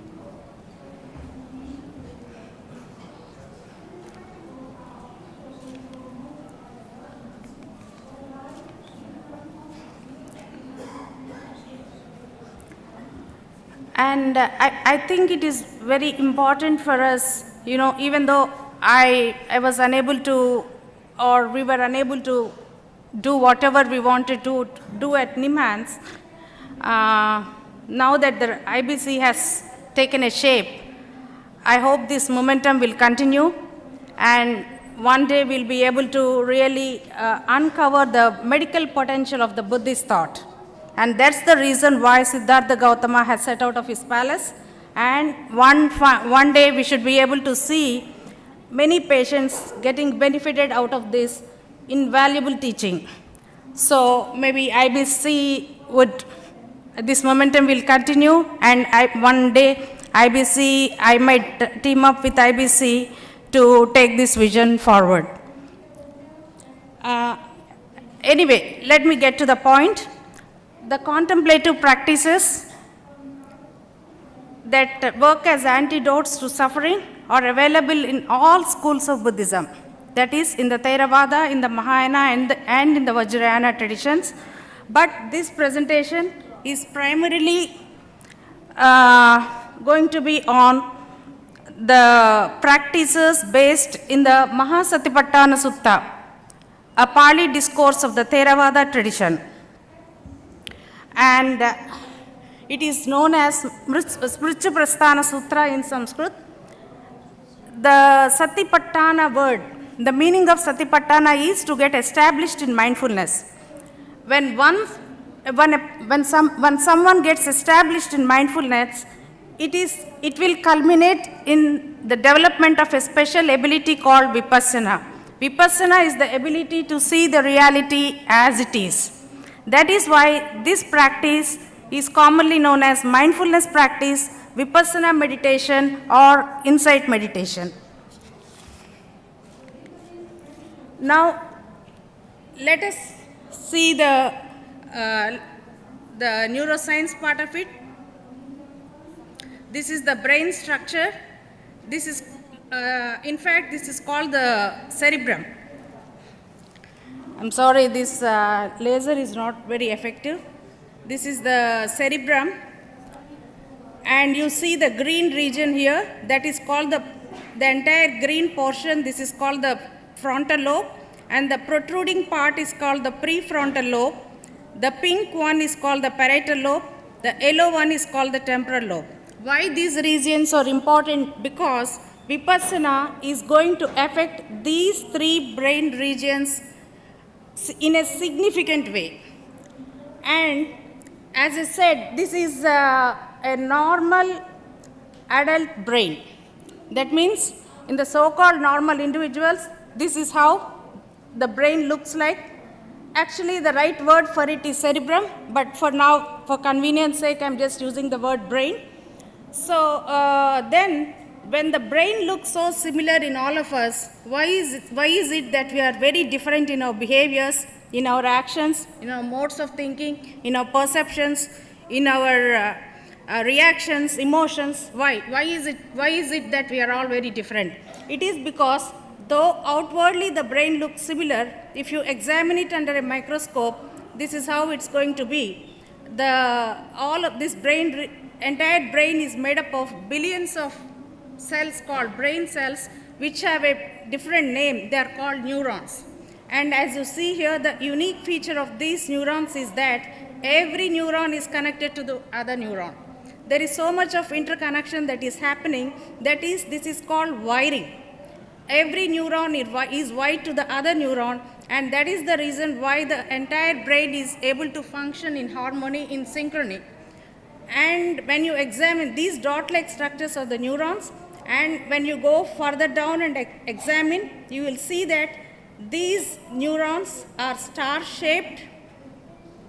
In electron microscopic picture, you will see that these neurons are star-shaped, and they have multiple branches, and they have long tail-like processes, and they get interconnected with the other neurons. So the neurons of this region will extend their processes and connect with the neurons of the same region as well as with the neurons of the other regions as well. And this entire thing is, so the entire brain that you see here is nothing but a bunch of wires. This is called the brain wiring. And it is important to know that this brain wiring is not going to happen in a haphazard way. The brain wiring is entirely dependent on the kind of sensory input that the brain continuously receives. From the 5 sense organs, as you know, the eyes, ears, nose, taste and touch, and also the thinking patterns. The patterns that are responsible are greatly dependent upon the kind of sensory input you give from your childhood, from infancy to childhood to adulthood, and so the greater if the inputs get repetitive, then these particular patterns get so much hardwired. So the greater the repetition, the greater will be the hardness in the wiring of the brain patterns. And these brain patterns are responsible for our behaviors, perceptions, emotions, reactions, and jealousy, hatred, anger, attention. All of these are like encoded within these brain wiring mechanisms. In the next slide, these very subjective factors that are encoded within the brain wiring are also responsible for our suffering. The subjective factors, in fact, intervene between our perception and the facts of life, the reality. When there is incompatibility between the reality and our perception, inevitably there will be suffering. There will be a conflict. Whenever there is a conflict, suffering will follow. Because when there is a mismatch, suffering is the result of a mismatch or a conflict between the reality and perceptions because of the influence of the subjective factors which are going to distort the reality and color at the reality. And here, if you go back in time, suffering is ageless and timeless. If you go back in time, you see the grief Kisa Gautami underwent at the loss of her child. She doesn't want to believe that her son was dead. And here is the story of Patachara. She doesn't want to believe either. In today's terms, they have become psychotic. They are schizophrenic. They were hallucinating. So even today we have the same kind of grief, and the suffering can be as gross as this, or it can be as subtle as some kind of uneasiness that we don't even realize that we have some kind of suffering going on in our background of our minds, some kind of discomfort.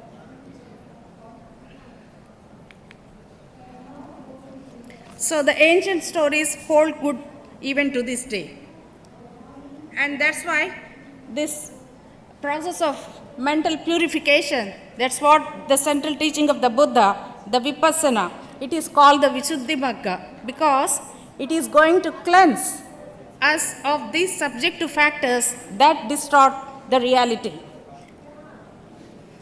The ego, the hatred, the selfishness, attachment, they're all going to distort our perceptions, and Vipassana is an effective way to clear these subjective elements and get them out of our way.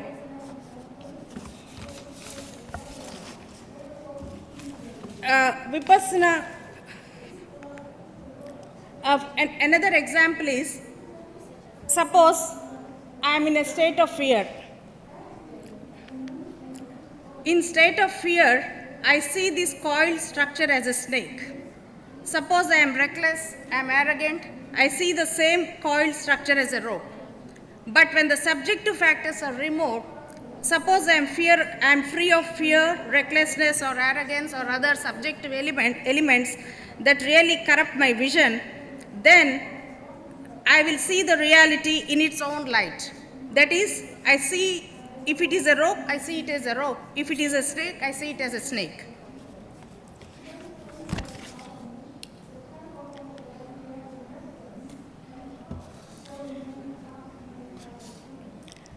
Here is an amazing brain phenomenon called brain plasticity or neuroplasticity. How is it possible for the Vipassana practice to eliminate the subjective factors? It is because Vipassana is able to utilize and take advantage of a phenomenon in the brain called brain plasticity or neuroplasticity. Up until 1960s, researchers believed that this brain is it's so rigid, and whatever we could learn during infancy and childhood until early adulthood, it was believed that that's going to remain, and beyond that the brain is not going to change. It's going to be static and unchanging. But nowadays, and I think from 1960s or during the past 20 to 30 decades, there is a revolutionary research that where the neuroscientists came to know that brain is designed to adapt constantly and it is not entirely hardwired. brain undergoes constant change and it adapts to new experiences. It tries to learn, it tries to take in new memories, it tries to take in new information, and it processes new experiences. So the brain is not as hardwired as the scientists have initially thought. And this wiring is what Vipassana practice, the long-term Vipassana practice is exactly targeting this hard wiring pattern of the brain structure. And what the neuroscientists recently found, our ancestors knew it and applied it as well. There is growing research that when you train your mind to be mindful, you are in fact remodeling this physical structure of the brain. In fact, when you are established in Satipatthana or when you are mindful, what is happening is you are unwiring, which is a kind of unlearning. You are unwiring and rewiring the brain networks in desirable ways.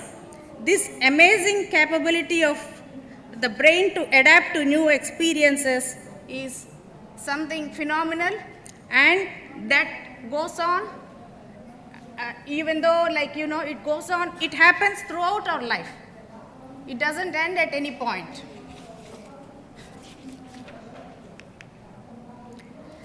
From a Buddhist point, all of the cognitive factors or the emotional factors. Cognitive factors means attention, concentration, reasoning, logic, analysis, all of these higher capabilities that a human is, higher abilities that a human is capable of, they're all changeable from a Buddhist point of view.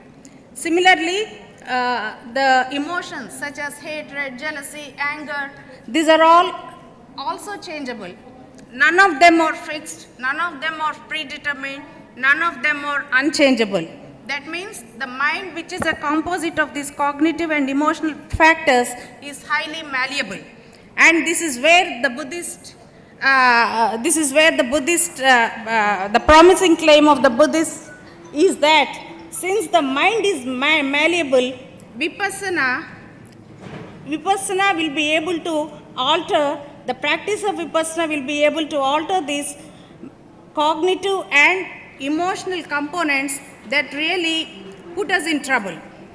In this sense, we can say that learning of Vipassana is like learning any other new skill.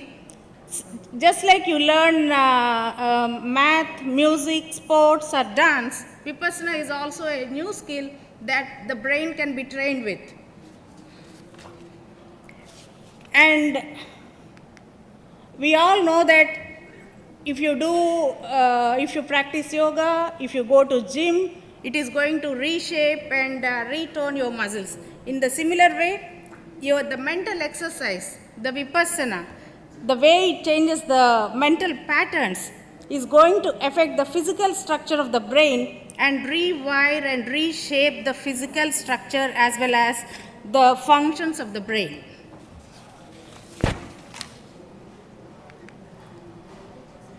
And here are the outcome of certain meditative practices, and studies have shown that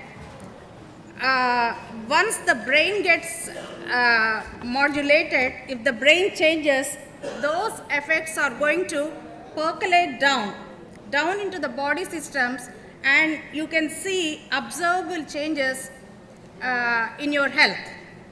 And some of the scientific studies have shown that there is an improvement in obsessive compulsive disorders, anxiety disorders, depression, drug addiction, post-traumatic stress disorders, and there is improvement in immune functions, decrease in blood pressure, decrease in cortisol hormone, which is a stress hormone.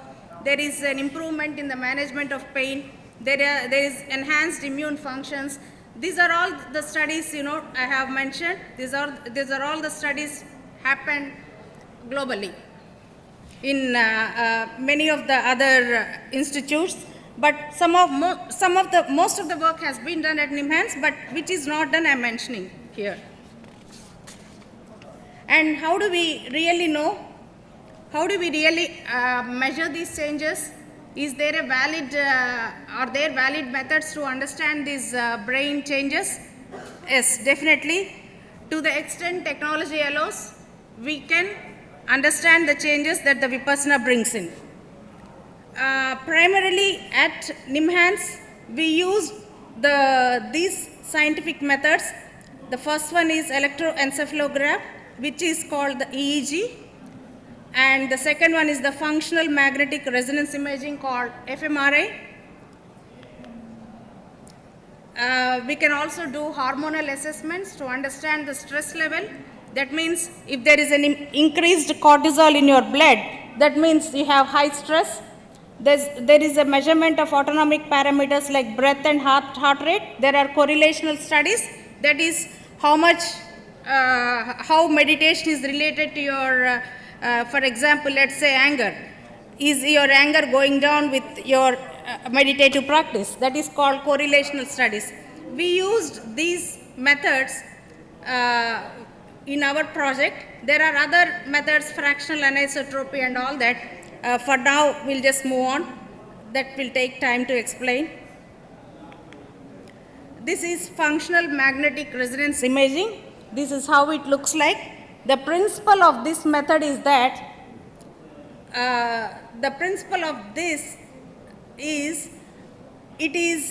it detects oxygen consumption levels of the brain regions. If a brain area is active, then it is going to consume more oxygen and draw more blood. And the fMRI is going to detect the levels of oxygen consumption and the levels of the blood that has been drawn into those particular regions. And if a particular brain area is not active, then it's not going to take that much of oxygen and that much of hemoglobin. So, in fact, fMRI is able to identify and detect the brain regions that get activated and also the brain regions that get suppressed during Vipassana practice. And please don't get scared by this image. I can just put it in simple words. This is the fMRI captured images. This study was done by Tang et al. And the right side image is the full brain, and this is the section of the brain. And you can see that these dark blue structures, there are 8 in number. These are the brain areas that are consistently involved during Vipassana practice. 1, 2, 3, 4, 5, 6, 7, and 8. 8 brain regions are known to be consistently involved in the practice of Vipassana. And as I told you, this protruding part is called the prefrontal lobe. This is playing a very significant role in meditation, especially in Vipassana meditation. And this region stands for cognition. The more it gets activated, the higher the cognitive abilities are, or there is an improvement in the way you reason and think or analyze or investigate. So all of these functions are actually part of this prefrontal cortex, and this is the anterior cingulate cortex or ACC. This is a very important system of the brain. This is called the monitoring system. How do I know if I am doing right or wrong? This is the brain region that determines. And if you are supposed to walk on the left side of the road, but you are walking on the right side of the road, then this is the brain region that gets alerted and immediately and initiates corrective measures. And the studies have also shown that this is the limbic area of the brain, which is the emotional center of the brain, and this gets suppressed. And there is hippocampus. I'm not showing it here. There is increased retention of increased activation of hippocampus, and hippocampus is the seat of memory, but there are more studies are required to really validate this. And you see here, this part is called the insula, and this has got a very critical role in the Vipassana practice. This insula is for self-awareness, and mindfulness is all about self-awareness. It is not about external awareness. It is about how deep you are able to go inside and know your own mind and body phenomena. So this insula plays a critical role in really getting better at mindfulness. Doctor, I think we need to have you wrap up. Yeah. Yeah, Okay. thank you. Okay, thank you. So I'm going to move fast. And one important aspect here is that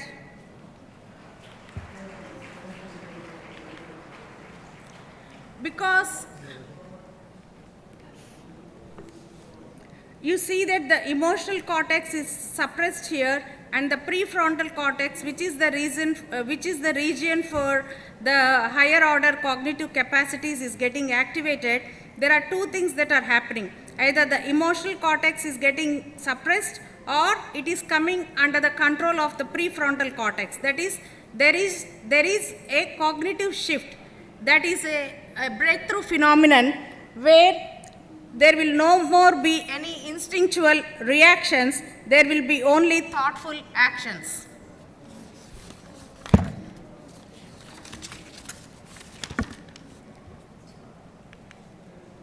And maybe I can skip this slide.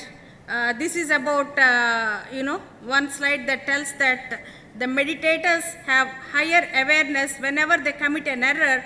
The meditator's brain, this is the base of the brain,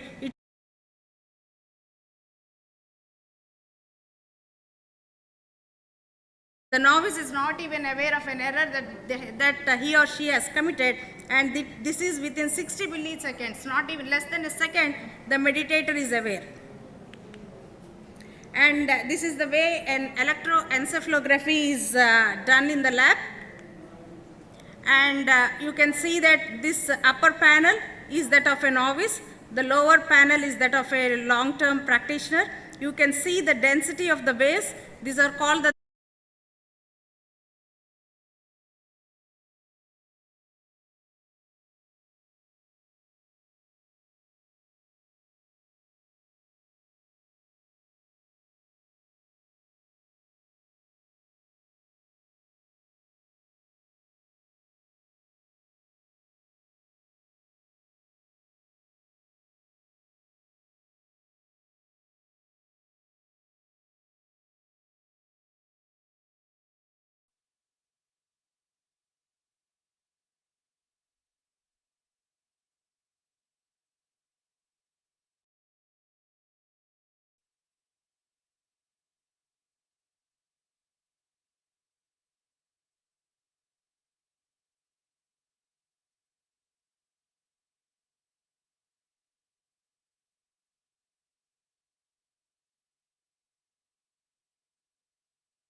check. Hello. Hello.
Can I request some staff who can get the people inside?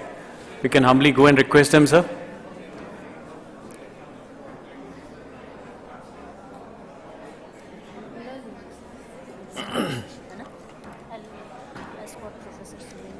Just a second.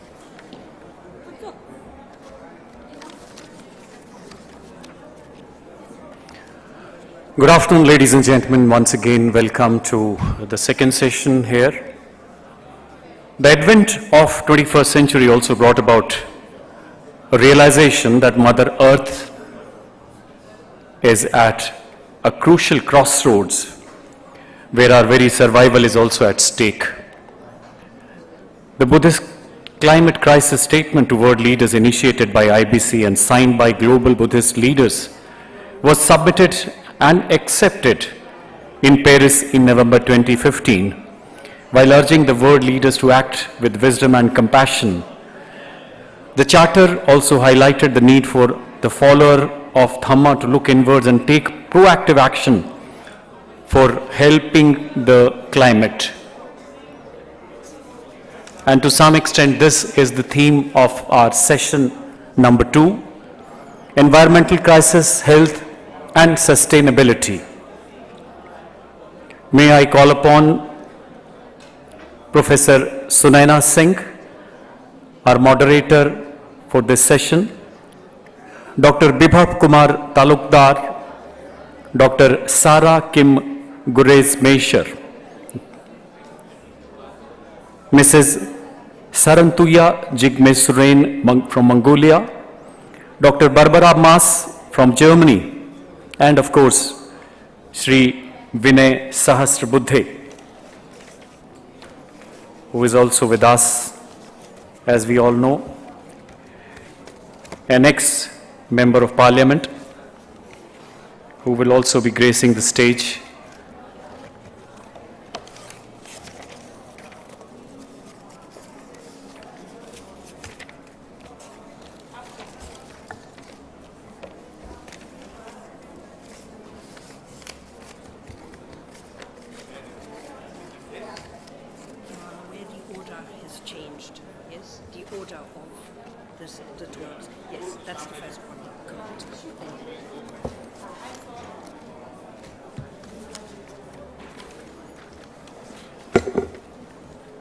Dr. Sahasrabuddhe is Indian Council for Cultural Relationship he is heading, an ex-member of Parliament.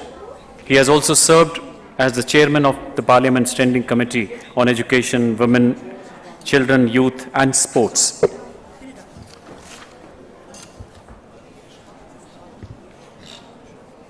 May now request Dr. Ravindra Pant, Director IBC, to kindly felicitate our moderator and the team for the second session. Dr. Ravindra Pant.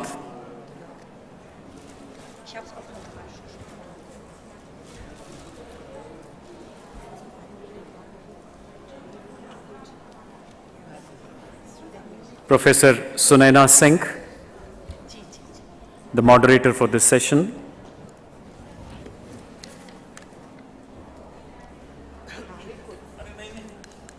Dr. Sahasra Buddhe, President, Indian Council for Cultural Relationship. Then we have Dr. Sarah Kim Gurez-Meisher,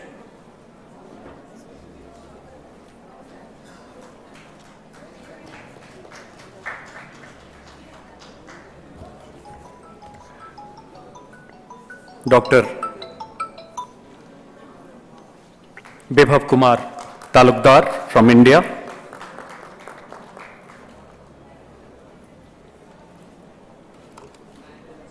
Dr. Barbara Mas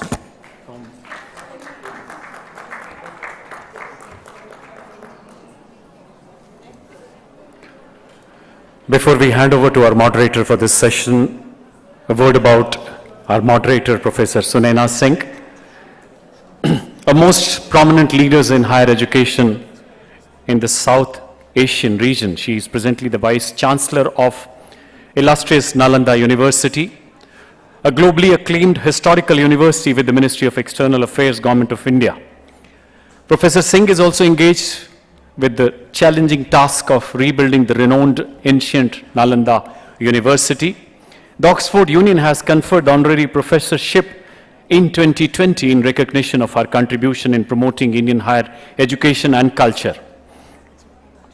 She is also the recipient of several prestigious awards: Ambassador for Peace, Universal Peace Federation 2022, Leadership for Net Zero Endeavor Award 2022 by Indo-American Green University Network.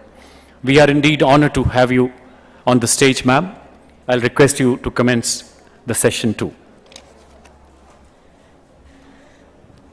Well, namaskar, namaha, good afternoon. We have a very interesting session, and I think it's a natural culmination of what has been happening since morning. And our Honorable Prime Minister did touch upon the environmental crisis that seems to be looming large. It's a challenge that all of us collectively need to tackle, and the countries need to come together to deal with the new crisis that seem to be emerging. What is the solution for the environmental crisis? I think it's that's where it leads us to the Buddha marg. You know, the Four Noble Truths and the Ashtang marg, the eightfold path that he has directed us towards in very simple terms. It shows us the way to move forward and perhaps be mindful of what we have lost in the process of trying to evolve ourselves materialistically and develop as societies and as nations. We have forgotten our preeminent duty to respect nature, to respect other beings. You know, that is where this particular session becomes so very important. I have 4 speakers in this session, and we have about 10 minutes for each one of them. And I hope we, 20 minutes? Yeah. Is it? Sorry about that. 20 minutes for each one of them. No, I'm sorry about that. No, you can breathe easy. This is a session about sustainability, so we'll take care of sustainable time measures as well. You know, before we get into the paper reading, I just wanted to dwell on what is happening in the contemporary world, where we seem to be positing on a time that is quite incongruous and beyond the human corrections. And that is where India plays a very humongous role, because India has been seen as a solution center by the world over. The scholars, the Buddhist monks, the sages who have been talking about India, and the visitors who've been coming since Nalanda days, have all come in quest of knowledge, in quest of peace and harmony. And that's where I generally say that wherever Buddha traversed, seeds of knowledge and harmony grew. And that is the bottom line of how we need to revisit and look at the role that Buddha played and continues to play for us today. One of the doctrines, and I think his very preeminent philosophical doctrine is Pratitya Samutpada, which talks about principle of dependent origination, where we are talking about how it is important to be interdependent, how we need to depend on all the organisms, how we need to come together. I think this interdependence is something that we are looking at, in the globe today, where the nations are, the levels of anxiety have grown, given the pandemic that we thought we left behind, but it still seems to be lurking around the corner. So we don't know what's going to happen about that, which means that the epidemiology becomes a very important subject, and we need to be mindful of that. And then the floods, recent floods, or deforestation, or you take a look at the coral reefs that are dying across the seas, the pollution, the inability to handle waste, be it solid or any otherwise. We find that we have too many challenges to deal with. The climate conditions are beyond any environmental expert. We need to then think before time. We need to have solutions. We need to look at what could be the issues that may help us. What would be the way forward that would help us? And that is where Buddha's philosophy, Dhamma, is so very important. And Dharma and Dham that we look at, it also gives us, it channelizes, it purifies the mind. It tells us about the value system. And that's where I thought that it resonates, the environmental and sustainability issues that we need to be mindful. What I have done at Nalanda we have created a net zero campus of nearly 500 acres, catering to about 2,000 people, 200 buildings, and probably the world's largest campus that looks at sustainability and net zero in a holistic fashion. What actually inspired me is our own Atharva Ved, which goes with Buddha's philosophy also. There is Bhumi Sukt in Atharva Ved, which has 63 sukt, which are so relevant to today's crisis management. What Buddha has said and the sukts in Atharva Ved, I think this is very, very interesting, and how today the 4 participants who are going to look at Buddha Dham and how we need to look at various organisms per se, where the wild plants may be dying to 40% of the world, 83% of wild mammals are dead. So there is, statistical evidence of how the world is gradually losing other beings, organisms. I think we need to take care of that, and I have my participants here who will be talking about it. And may I first start with Dr. Barbara Maas.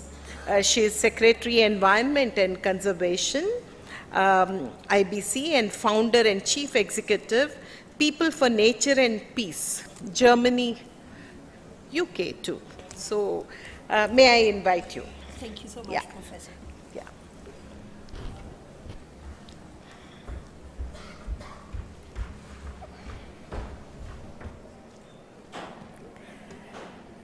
Thank you, all of you, for being here today with this issue which strikes at the very heart of what it means to be human and how to survive as a human being.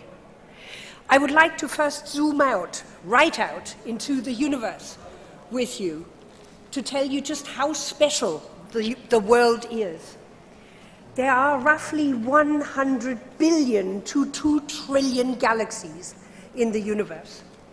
And there are over 320 suns with orbiting planets in our home galaxy, the Andromeda galaxy.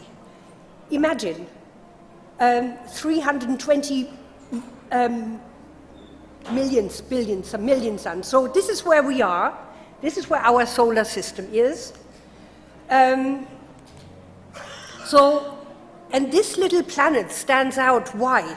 It stands out because it's the only one we know about with life. It has life. And life is something very rare and very precious and very unique so far that we know about. So this is a special place that is our home. But what have we done to it? This is a graph that shows the growth of human populations since 10,000 before BCE. And you can see that for millions, for thousands of years, the population was more or less stable. I have placed the Buddha at the time that he was born. And you can see that around, about 50s, 70s, 1950s, 70s, things have started to change dramatically. And this is a projection up to 2100. We are currently at 8 billion, and we're projected to grow to 10 billion.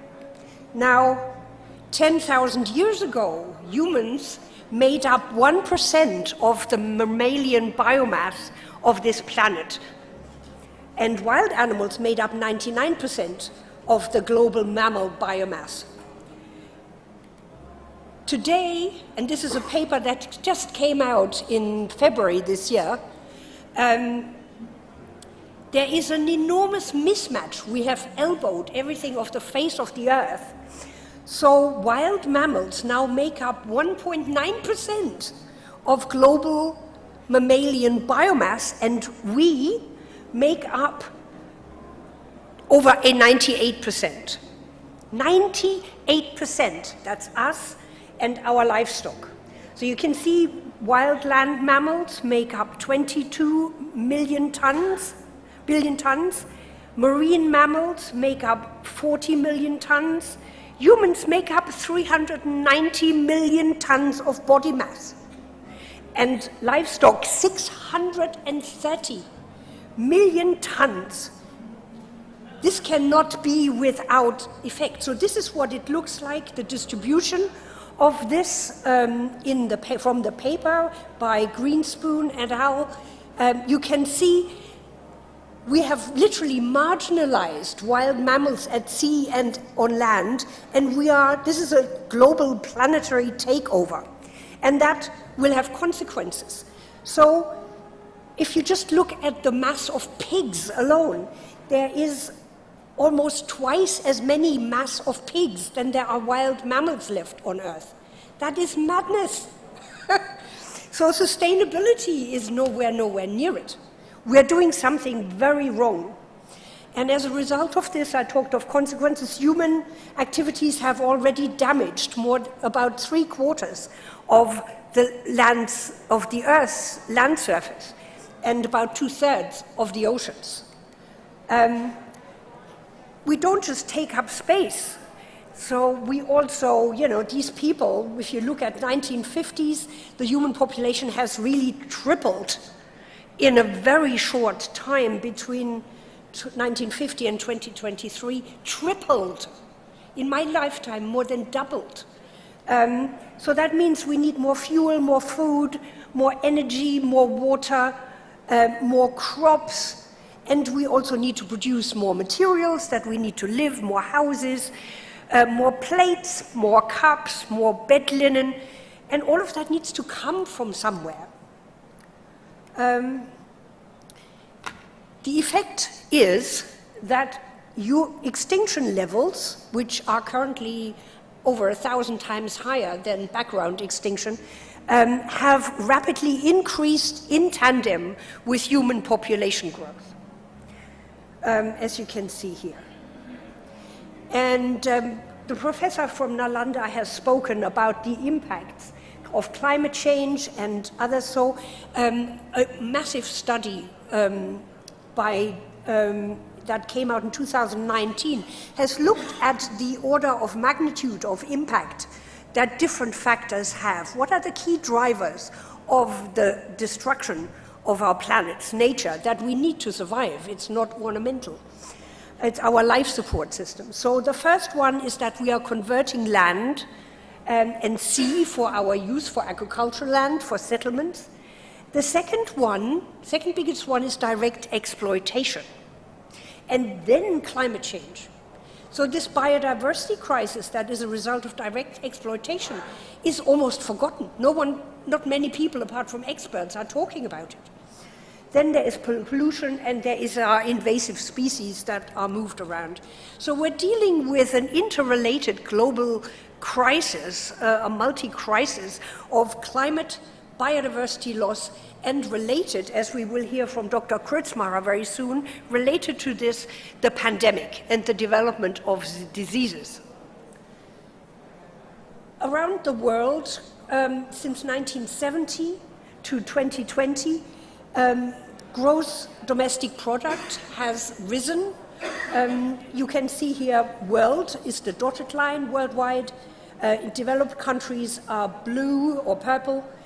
Developing countries are orange, and least developed countries are red. But you can see a trend that is showing. And the extraction of living biomass is shown on the right-hand side. So in a short time, 50 years, we are increasingly removing living beings from the biosphere for our use. As a result of this, roughly 1 billion species face extinction today, and the rate of this loss is entirely unprecedented throughout human history. It is also accelerating, and if we want to do something about it, we need to implement a fundamental shift in how we relate to nature and other beings. We need to change. If we continue to do what we're doing, it's like a chain smoker who has lung cancer, continues to smoke, he will die. We are on death row, and we are about to we're flicking the switch ourselves. I would like to focus mainly on the biodiversity crisis and with an exploitation of wildlife. The illegal trade in wildlife is worth roughly $220 billion a year.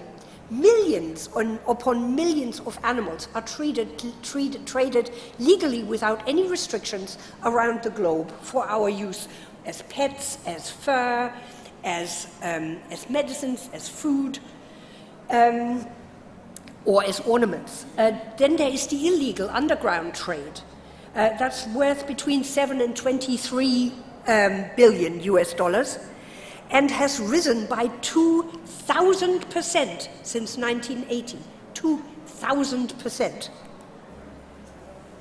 Nearly a quarter of all wild land vertebrates, that's animals with a backbone, so reptiles, amphibians, mammals,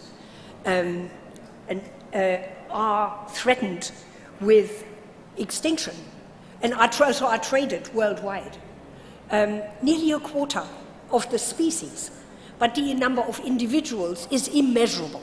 And the suffering that goes along with it, I don't have to explain to you.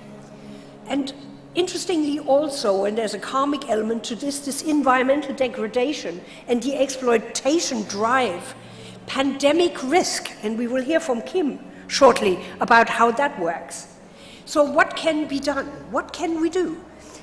The Buddha's message of respect and reverence for all life, not just that what we see when we look in the mirror or when we look across the dining table, who sits our table, for all life, from insects to elephants to rhinos to dogs to whatever, is very important. Loving kindness is highly relevant.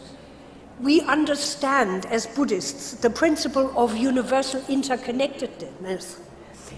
Dependent arising, you had spoken about this. This causes this, inevitable. This is the way it is. We may not like it, but that is the way it is. Karma, what we do has consequences. And we are facing, in large extent, the consequences right now already.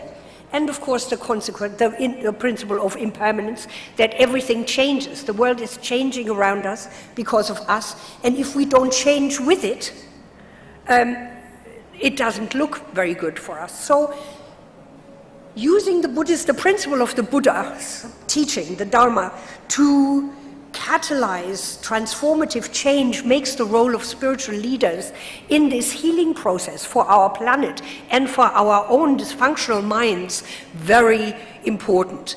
And what is required is nothing less than a revolutionary transformation that lifts us beyond our biological program in our mind, and is the biggest challenge our species has ever faced. So we need to make peace with nature. At the moment we are at war with nature. It's nothing less than being at war with it. We need to move from this idea of supremacy, that everything, the world is about us. It's all about us. And everything is there for us, like in a supermarket.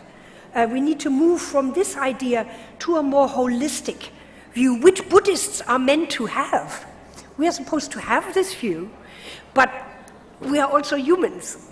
And our mind just doesn't like the idea that we are not the most important thing and that we need to live in harmony with other beings. But we can make a difference. And I would like to, I came to this and to the IBC in 2012 when I first talked about this, through a project I had done with His Holiness the Dalai Lama about the use of tiger skins by Tibetans. They were used on traditional robes and were smuggled and sold and also used by Tibetans in the Himalayas. And His Holiness, who I asked for help with this problem, gave us, made one of the most strongest statements I have ever made him hear. And made him say, he said, "I am ashamed and I don't feel like living when I see all those pictures of people decorating themselves with fur." And the effect was monumental. People in Tibet, in Nepal and India ripped the fur, which is very highly prized and it's a traditional product, off their chubas, gathered in front of monasteries and set fire to it and apologized to the animals. We had never seen anything like it.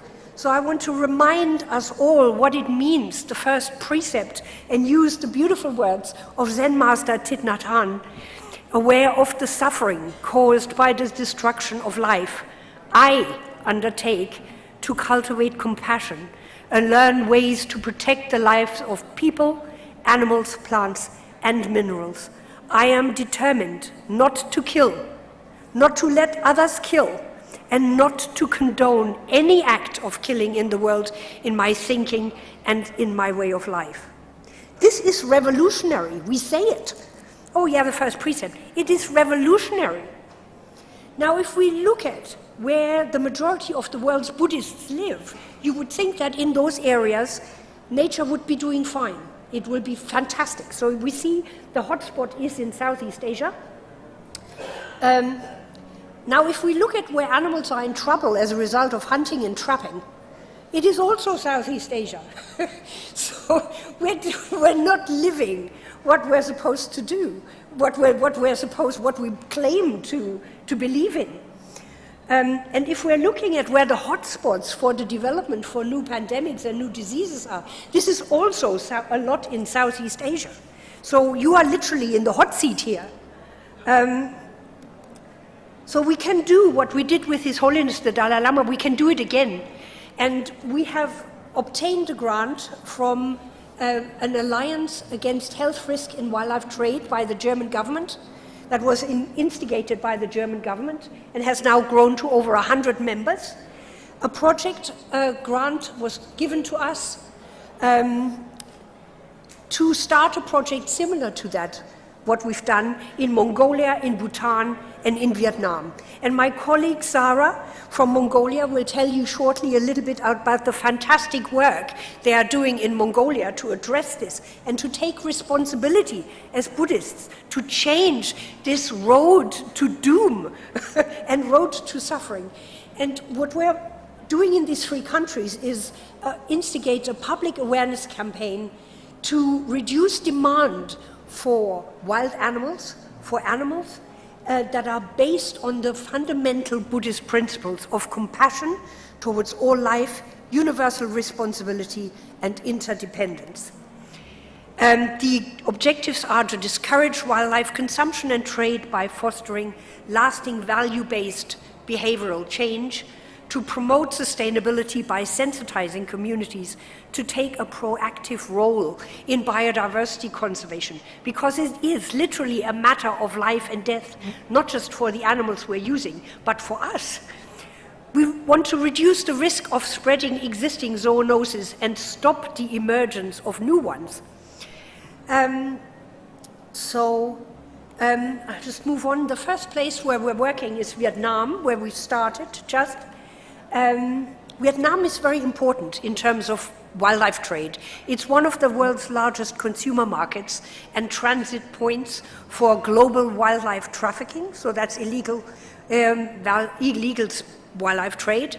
It affects both native and foreign species, anything from reptile to birds to amphibians and insects and mammals.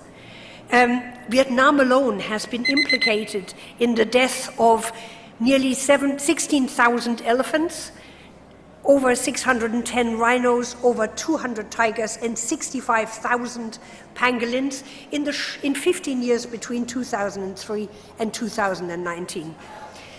Tiger trade in Vietnam has grown by almost 70% in 1 year, between 2019 and 2020. So,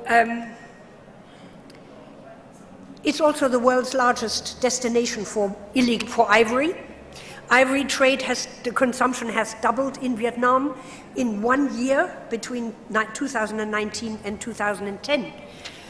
Most of this is online these days, and it's one of the largest markets for rhino horn.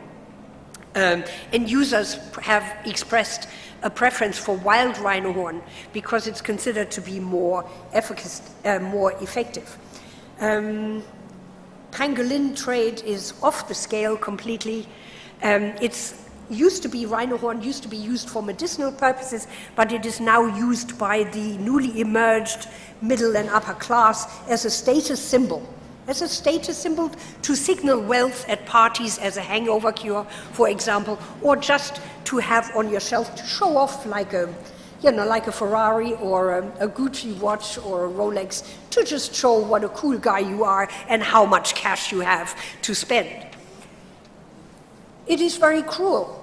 Rhino horn trade is cruel. It's not just affecting the population. Poachers are moving increasingly to immobilize the animals with dart guns when they hack off their horn, because then that's quieter than a shotgun, than a high-powered rifle. So the rangers are less likely to detect you. Also, if the rhino is not dead, it will take the wilders a longer time to find it. So it is incredibly cruel. The same with tiger trade. So thanks that we have met with the president of the Vietnam Buddhist Sangha's Executive Council, and he has kindly expressed his full support for this. So we look forward to working with the Vietnamese Sangha on addressing this, this massacre at source, because we can do anti-poaching and enforcement on the source countries as much as we like. Unless demand is reduced, we are going to lose this battle. So we've spoken at many Buddhist universities who have universally expressed their support for this project. We're also working in Bhutan, where the situation is slightly different. I'm nearly finished.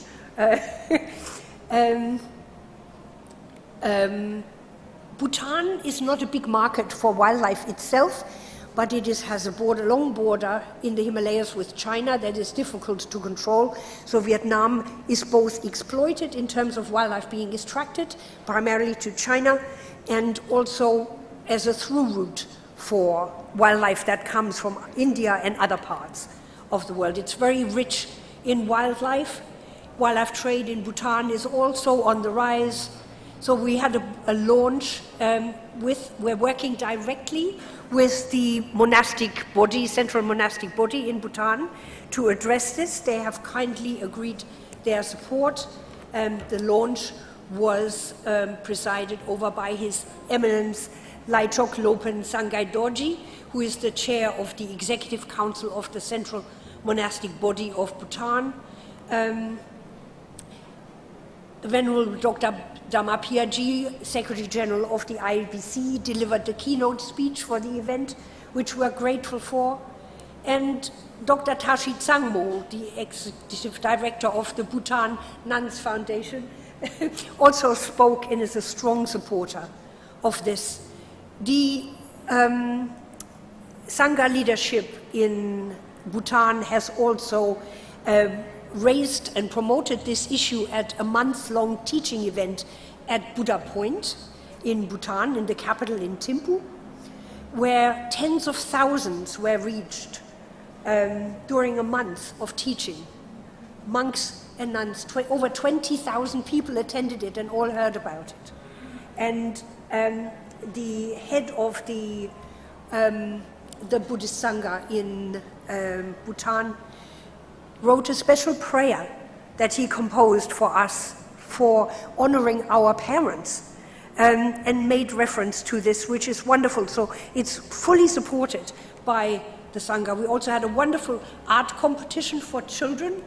Here are the winners, and here we are. We met with the minister.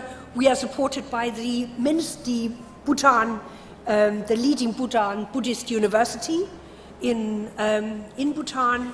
And I would like to close with the words of His Holiness the Dalai Lama, that compassion, sincere compassion, is the radicalism of our time. Thank you very much. Thank you, Barbara. That was wonderful. Compassion and protecting the habitat. I think that's the only way to move forward.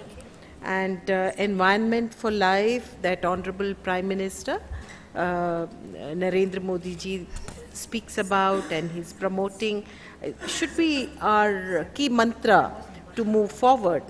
Let me now invite our second speaker. From the brochure given to you, there's a slight alteration in how we have placed them. So the second speaker today is Dr. Sarah Kim Grutmascher.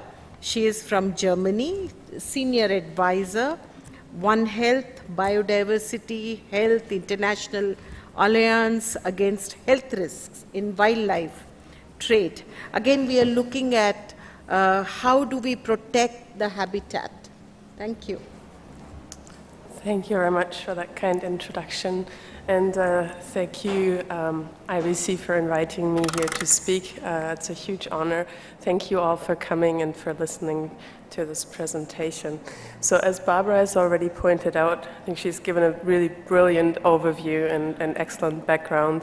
And I will be focusing now on infectious diseases, how pandemics arise, how they emerge, and what that has to do with our relationship with animals, and how wisdom and compassion can actually help us to reduce the load of infectious diseases transmitted between humans and animals, and also the threat of emerging pandemics.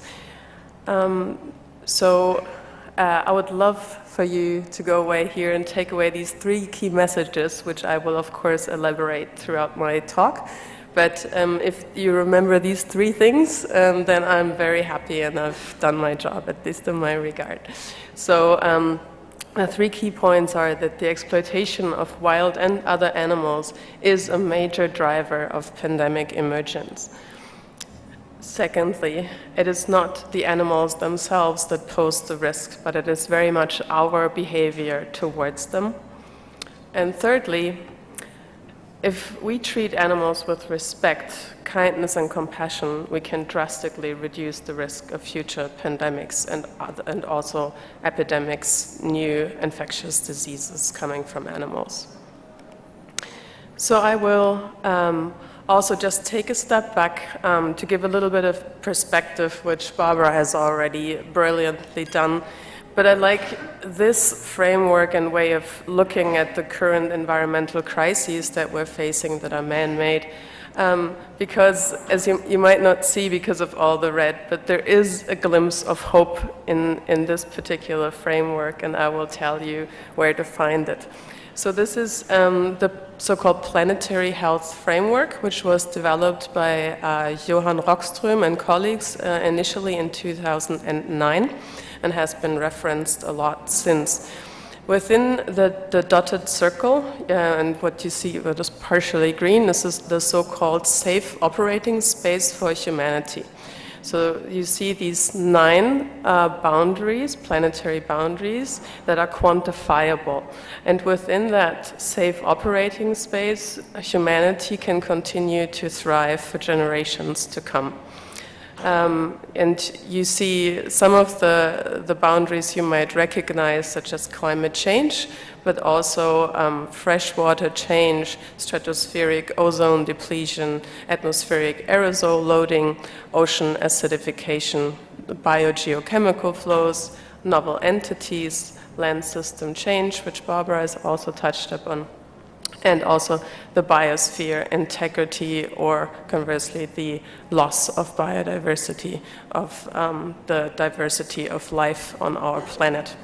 So those are the boundaries, and as you can see, what is orange or even red is when we have transgressed the boundary, the safe operating space, and are now moving into uncertain territory. So everything that's orange or red is uncertain, and it means that this can lead to irreversible, non-linear environmental changes that are then beyond human control, and that are actually threatening our the life on our planet as we currently know it. But I'm telling you all this, but I said I was going to talk about hope, so here it comes. When you look at one of these boundaries in particular, there is a success story hidden in it. And maybe some of you who've lived in the 80s might know which one I'm talking about, and that's the one of stratospheric ozone depletion.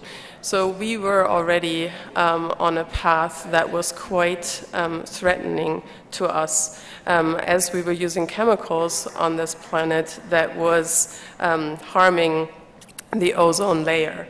And it was through scientific discovery, communication, and decisive political action that these certain chemicals were banned and the ozone layer was able to recover.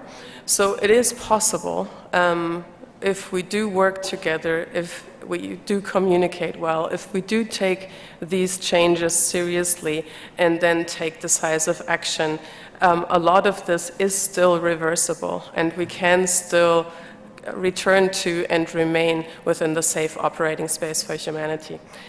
And now, just as Barbara has also pointed out, I will mostly be talking about the biosphere integrity boundary, because that is the one that is most closely related to the emergence of new infectious diseases.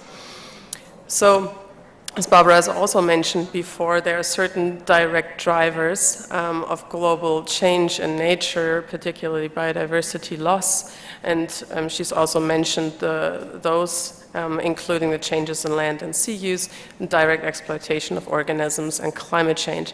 And the direct exploitation of organisms also includes the wildlife extraction, trade, and consumption, and that is something that is indeed increasing the risk for new diseases that do come from animals. And yeah, as Barbara has also elaborated so well, many species currently are under threat, and around 1 million of plant and animal species are already currently at risk of extinction. And we've also seen this, and I will tell you how this relates to disease emergence. Because as we've heard before too, 10,000 years ago, it was quite the other way around. And the current, the constant contact of humans and a growing human population with the animal kingdom, particularly with wildlife, going deeper and deeper into wildlife habitat and having ever more contact provides ever more opportunity for pathogens to jump over. And when I talk about pathogens, I mean viruses, bacteria, fungi, parasites, and also prions, more unusual kinds of infectious agents that can move between different animals, including humans. And so here you can see there's really very little wildlife left, yet the wildlife that is left, and just the mammals and the wild birds, hold about 700,000 unknown viruses that do have the potential to jump to humans. So there is still, in this little wildlife that is left, an estimated 700,000 viruses that have the potential to jump, and this is just the viruses. So you could say, why don't we get rid of all the wildlife altogether, and with that then we're done with all the viruses and all the other pathogens? Of course, that's absolutely not an option, not just not for Buddhists, but it's in general not an option, because wildlife is a very important integral part of the biodiversity. And biodiversity provides so many benefits to us, including our health. And this means medicinal plants, it also means clean air, clean water, it means protection from natural catastrophes. It has so many opportunities for biomedical discovery and so forth. So it really also nutritional safety, not just in terms of calories, but in the diversity of the nutrients that we require. Biodiversity is really absolutely important for our health and well-being on this planet, so it's absolutely no option to take out the wildlife, and it's absolutely not recommended. That is not a solution. But there are other ways in which we can make sure that those viruses do not get too many opportunities to jump. So we've seen this as well, and again, this shows just how much we are intruding into wildlife spaces and habitats, and how much this actually translates into an increasing contact. And that is why we have been seeing more and more new diseases that come from animals, and the frequency is increasing. So we see more of those new diseases, and not everyone, not each one of them turns into a pandemic. Some do turn into small outbreaks, others into epidemics, and of course, in the worst case, there may be pandemics. But already the small outbreaks can be really harmful to a number of people. And this happens a lot more than what we hear about. Since the COVID-19 pandemic, people are a bit more alert and media is also paying a bit more attention. But in general, those diseases occur quite regularly, but also with an increasing frequency. And there's a concept that is now already 20 years old, but it has gained a lot of attention over the last couple of years or since the pandemic, which is called One Health. And also this concept comes at no surprise to a Buddhist community because it just recognizes that the health of humans, of animals, and the environment is actually interconnected. It is interrelated. So you can't take out one and treat that separately. We cannot keep humans healthy without keeping other animals healthy and without keeping the environment healthy. It will simply not be possible. Or worse, if we're trying to keep human health at the cost of that of other animals or the environment, we will eventually be harming ourselves. And so this is a concept that is now being picked up by various governments. Also, India is developing different action plans, and so are other countries around the world. WHO is promoting it. There are other UN organizations. There's even a quadripartite, different UN organizations working together on this topic. But again, it is not a surprise. This recognition comes almost a little bit late in the game now that we've just recently seen a pandemic. But still, it's better late than never. And it's just one holistic health concept. So I wanted to talk to you about the so-called zoonoses or zoonotic diseases, which are infectious diseases that move between humans and non-human animals, and that can in fact go into both directions. And this is also, so when we talk about zoonoses, and there are currently about 200 known zoonoses, that means there's an ongoing transmission between humans and non-human animals. But there's also what we call infectious diseases of zoonotic origin. That means it initially jumped from an animal, but then established into a sole human pathogen. So that's slightly different. It's not considered to be continuously a zoonosis if it had a zoonotic origin. But it's still important to note that this is how some diseases come into being. And currently, about 75% of emerging infectious diseases, so of new infectious diseases, do come from animals, and the majority from wildlife, which is again not very surprising because we've had contact with our livestock, with our domesticated animals over thousands of years, intense contact. If there were to harbor any pathogens, that we would have had contact with those pathogens and they would have taken the opportunity, most likely.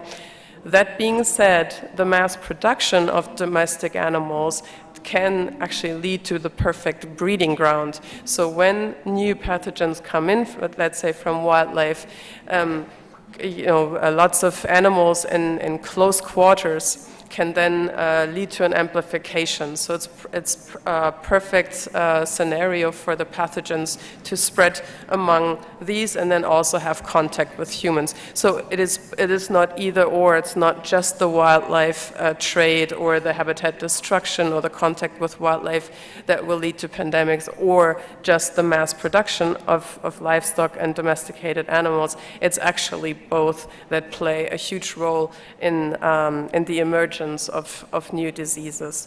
And plus, whenever you have animals stressed, and of course that's the case throughout wildlife trade, as well as when animals are being kept in close quarters or even maybe misused, treated poorly, that increases their stress. And just like in humans, when we have stress, our immune system is compromised, which means if they are more likely to get sick, but they're also more likely to shed more of the pathogens that will also increase the risk for people to get infected. So there's also a direct relation between how an animal is feeling and the likelihood of us catching a pathogen from them. And this is just to illustrate the different pathways and a lot we've already mentioned. So on the left, when you see the different animals, and in the center you will see the microbial community which they carry. And then with the anthropogenic environmental change, including the land degradation, habitat loss, but also wildlife exploitation and trade and mass production of animals, this has all the consequences that you can see in the yellow boxes. So the microbe communities are altered through land degradation, but you also have increased interaction among animals and species through habitat loss. The wildlife exploitation will lead to increased contact between humans and stressed wildlife, and the mass production of animal leads to increased contact between stressed animals and humans.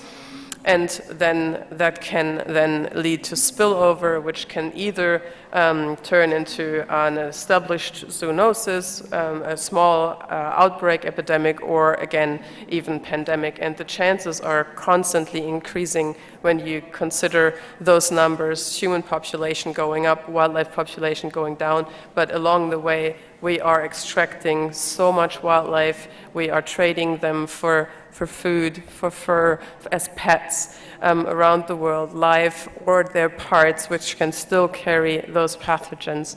So the numbers are increasing and the chances are constantly increasing for another pandemic to happen not too far from now.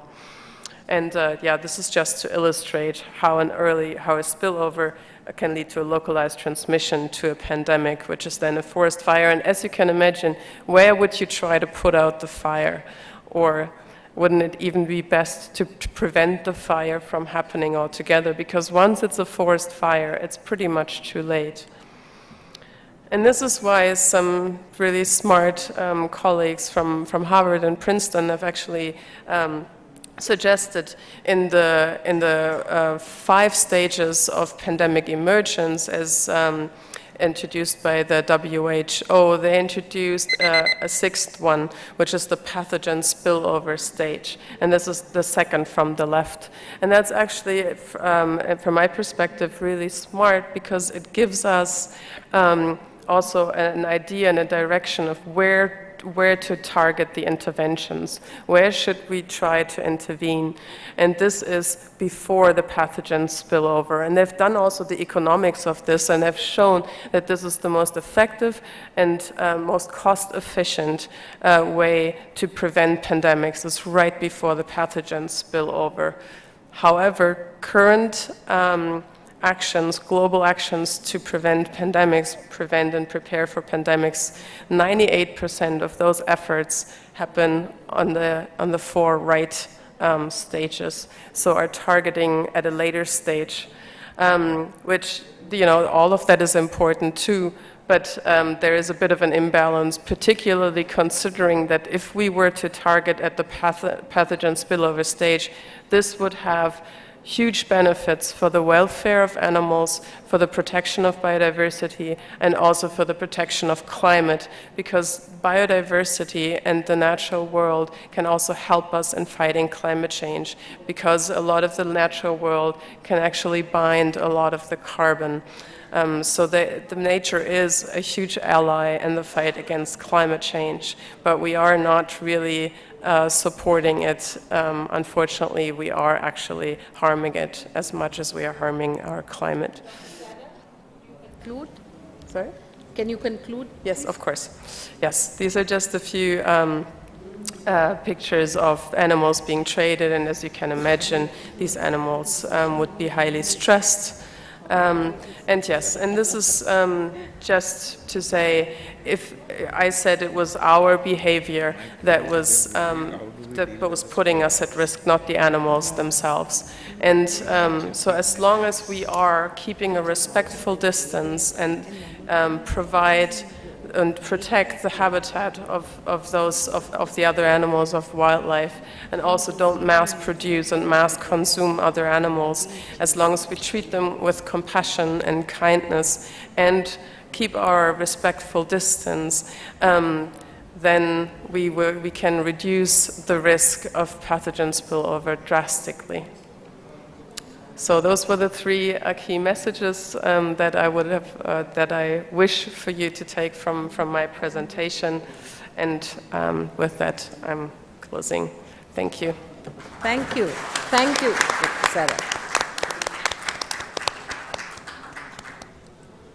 You know, that was a very interesting presentation again on how do we protect wildlife and how do we prevent the epidemics and the pandemics happening. That's because we've not been able to take care of our habitat around. We have a similar paper, and this is a project that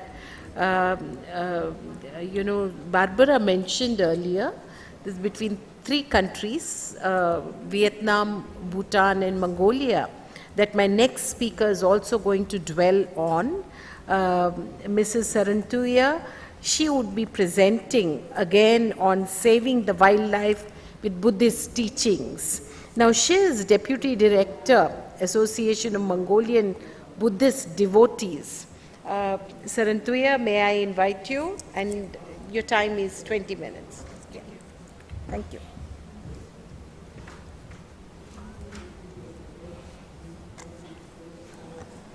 Good afternoon, dear Dharma friends and ladies and gentlemen.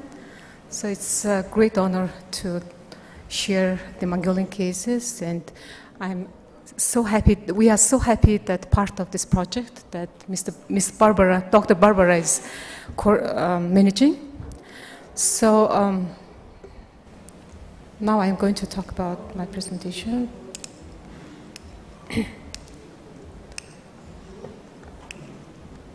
So I'm going to deliver this presentation, the following contents, the 2 things, the Mongolian Buddhism traditional approaches, that is brief information that I would like to give you, and the project implementation in Mongolia. So then Mongolian Buddhism and wildlife conservation. So you know that Buddhism in Mongolia that entered into Mongolia like 2,000 years ago, and we have long tradition that become traditional religion in Mongolia. And they based on this Buddha's teaching, Mongolian tradition of saving the nature and wildlife.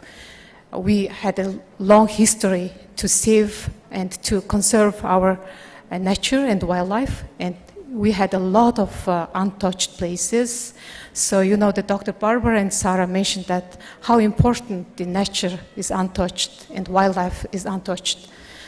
So, but however, the Buddhist religion in Mongolia politically and economically prohibited and destroyed last 100 years, and the 13,000 of spiritual leaders and monks and high-rank monks were killed, and we had a genocide in history.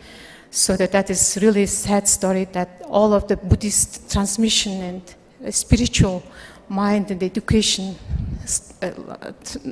discontinued, and the tradition and positive behavior towards saving the nature and wildlife faded away because of that. So there as a consequences, the hunting and trading of wildlife in Mongolia increased, especially last 30 years. So, for instance, I'm going to give you the few examples here. The marmots for exotic meat. People are killing the marmots for the skin as well, and selling the skin to Russia and the other countries. And the pelican birds for horse capper. That is like domestic superstition, the local people's superstition that I'm going to explain later. The bears. Sorry for misspelling. Bears for superstition as well. Bears and wolves for pleasure, and man's pride. So in Mongolia, the men's usually they kill wolf for proudness. If you kill the wolf, that is the man's proud. That happens in Mongolia. So what is the Buddhist approach to resolve this issue? So the people attack the earth and wildlife. That is, We know that is our inner enemies, that is ignorance, attachment, anger. People always think about I, only I. So the medicine, as we all, the Buddhist people, so the medicine is Dharma. Dharma, that is love and compassion, interrelationship, interconnectedness, karma, previous and next lives. Those are the medicine for the root of these enemies. And the treatment, what is the treatment? So in our cases, the educated monks are important to improve the public awareness, and the Buddhist devotees and also should improve their knowledge in order to spread the Buddhist teachings and knowledges to all over the public and country, and then the monks and devotees to improve the public awareness.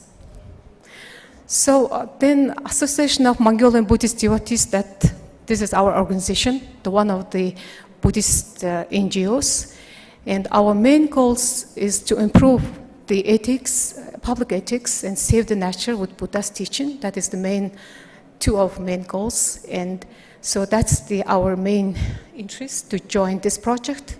So Dr. Barbara mentioned that the joint project that is called Buddhist Wildlife Trade Demand Reduction Initiative, Southeast Asia. It's implemented in 3 countries, Vietnam, Bhutan, and Mongolia. So the second part, that is project implementation in Mongolia. So the project started February 2022, and it's due December 23. But even though this is project, but we are trying this is not to be project in the future. It would be the sustainable activities in our country. So we're trying to contribute for that. This is the marmot that people are killing for the exotic foods and picnic, and the skin for clothes and for the trade. So we had in order to implement the project, we determined our scope, and then we selected 7 locations. The 7 location includes our capital city, Ulaanbaatar. Why we selected this location is that the capital city includes almost 50% of our population. So this is like kinds of network, and we have only one city, capital city, that is the network of the people communicating each other, selling trades and things happening there. So then location, other provinces, we have 21 provinces, and then we selected all over the country, the regions. So from each region, we selected those locations, Hinti locations, Omnroyd location, etc. So that those locations are the places the wildlife is impacted on it. So then we selected the locations, and we did the survey from the sampled population, 4,000 people from 7 locations. Then, the survey result was like educate people with love and compassion towards the wildlife, and they educate people with role and importance of the wildlife. We had several questions, some questions. So from the questions, based on the respondents' responses, we determined our tactic, what kinds of activities we have to do. So then we decided to educate people with the legislation, legislation and regulation, how to save the wildlife, and the change mindset of people towards wildlife. And also we asked them like what kind of communication channels they prefer. Usually the people prefer 98% of them, they prefer the social media. Then also we selected the training and methods like training, public event, local TV channels that we would use for the public awareness to save the wildlife.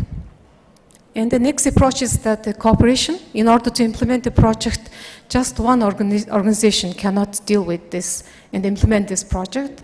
So that since we were providing the Buddhist teaching information and to treat their mindset, we have to cooperate with monasteries. So we have 21 monasteries in each provinces, and our organization is under the central monastery of the Mongolia, so that we have also 21 branches in all over the country, in the provinces, so that we are using that structure, that 7 central monasteries in 7 locations, and the 7 our organization's branches. Then also the important stakeholders are the government organization and other NGOs. The government organization, in order to implement this project, we also need to work with the state government organization. Their support is very important. The Ministry of Environment and Tourism, and we had a lot of meetings with them, and we learned and studied their annual plans and missions and vision goals and how we incorporate our activities with them. So that was really important. So some organization, it's better to select the top level of the organization, because usually they have like 21 units to give the direction to them. That would be important and easy to have a support from them. And the NGOs, like private, scientific, and also Buddhist NGOs that we support, got the support from them. So then, so we conducted survey and know what kind of activities we do. Then in the 7 locations, we established volunteer groups based on our organization units, in different provinces.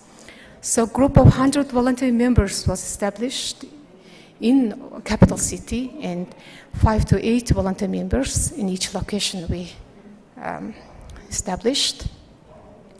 And in order to provide the Buddhist teachings about how to teach their minds, we need senior monks. So then we requested senior monks and highly educated senior monks. So, and those 2 senior monks are the leading senior monks, and we have several other monks as well supporting us as well.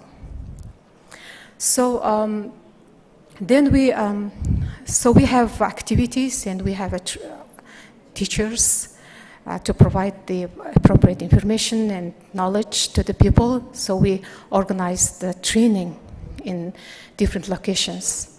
For instance, Ulaanbaatar city, we organized 15 training. The training that is for state organization, in order to cooperate with state organization and also biological and scientific institutions, first we need to award them about what is the Buddhism, what is the karma, how to connect that modern scientific approach with the Buddhism. So then we invited our leading monks in their organization and giving the teachings to them. That was very important. So the organization and staff of the people, they were really amazed, because of this 100 years of the brainwashing and the elimination of the mindset of the good karma, people told to us, that gave the feedback like, we never think about the Buddhism in order to save the nature and environment. So that is a very good idea. So it was very supportive from them. So we were happy and working together still. And so the other locations we organized such a number of the trainings, and now it's still going on. And we planned a number of the trainings to be organized. So, and also we created video contents. The video contents, that is the free contents we so far created. The first one is about the karma, and the second one is that how the modern science, how the wildlife conservation explained by modern science and Buddhism. So those two contrast video content to be created. And number 3, that is, that we use the influencer, who is a horse race coach, and he's very famous in Mongolia. So that in Mongolia, the bird. Okay. So I'll show you later. So then these 3 video contents we created that was distributed to the whole of the country, and we're working with the state organization who can provide the free charge of the distribution by TVs and local TVs and the radios, etc. So then we also created billboards and on the way, when people go to countryside, on the way there is a big billboard there, and we put this kind of picture. The karma is about karma, and the public transportation in the buses. We have the TVs there, and we put also this kind of picture and information and video contents there as well. And we organized also Let's Refuse display. It's kind of exhibition, mobile library. That is, in Mongolia, the people live quite isolated each other, so that in one suitcase has books there, improve their mind. So that kinds of books and 7 suitcases are going around those 7 locations of the country. And we organized a public event. You see that Dr. Barbara there in Mongolia, and she had a wonderful speech there. And we also invited the modern scientists how to explain those animals that need to be saved, etc. And the monks also contributed, and we organized children's drawing contests. And the children, they provided those pictures, very nice pictures, how their mind, what do you think about the wildlife in your mind? That is the topic of the contest. And that is the beer. So I will just give you brief information. If you look at this picture, that first one is the impacted bird. That bird has a long beak. So people in Mongolia, usually the horse race coach, the people killed that bird for a horse scrapper. So we use that influencer, that famous person, not to use that, dick. That is the karma thing. So that is kind of interview that is quite good to reach to the public. So second one is the beer. Beer is, we have a superstition that people, in a pregnant woman, if they cannot deliver the baby properly, then they use the paw, the arms of the beer to reach in their stomach, that the baby delivery could be successful. That is a superstition. So, and also they use the organs for the medical purposes. So that we also created that video content against that and the karma thing. And then the third one, that is the wolf. So we are going to also work on that part now. So this is my presentation. I have many things to talk, but have limited time. Thank you very much for your attention. Thank you. Thank you, Sarantuya, and we wish you well for your project. That's the reverence for wildlife and how do we conserve nature per se. We have the last speaker this evening. This is Dr. Bibab Kumar Talukdar. He is Chairman, Asian Rhino Specialist Group, International Union for the Conservation of Nature, India. May I invite you, because he's going to speak on conservation of biodiversity. Thank you.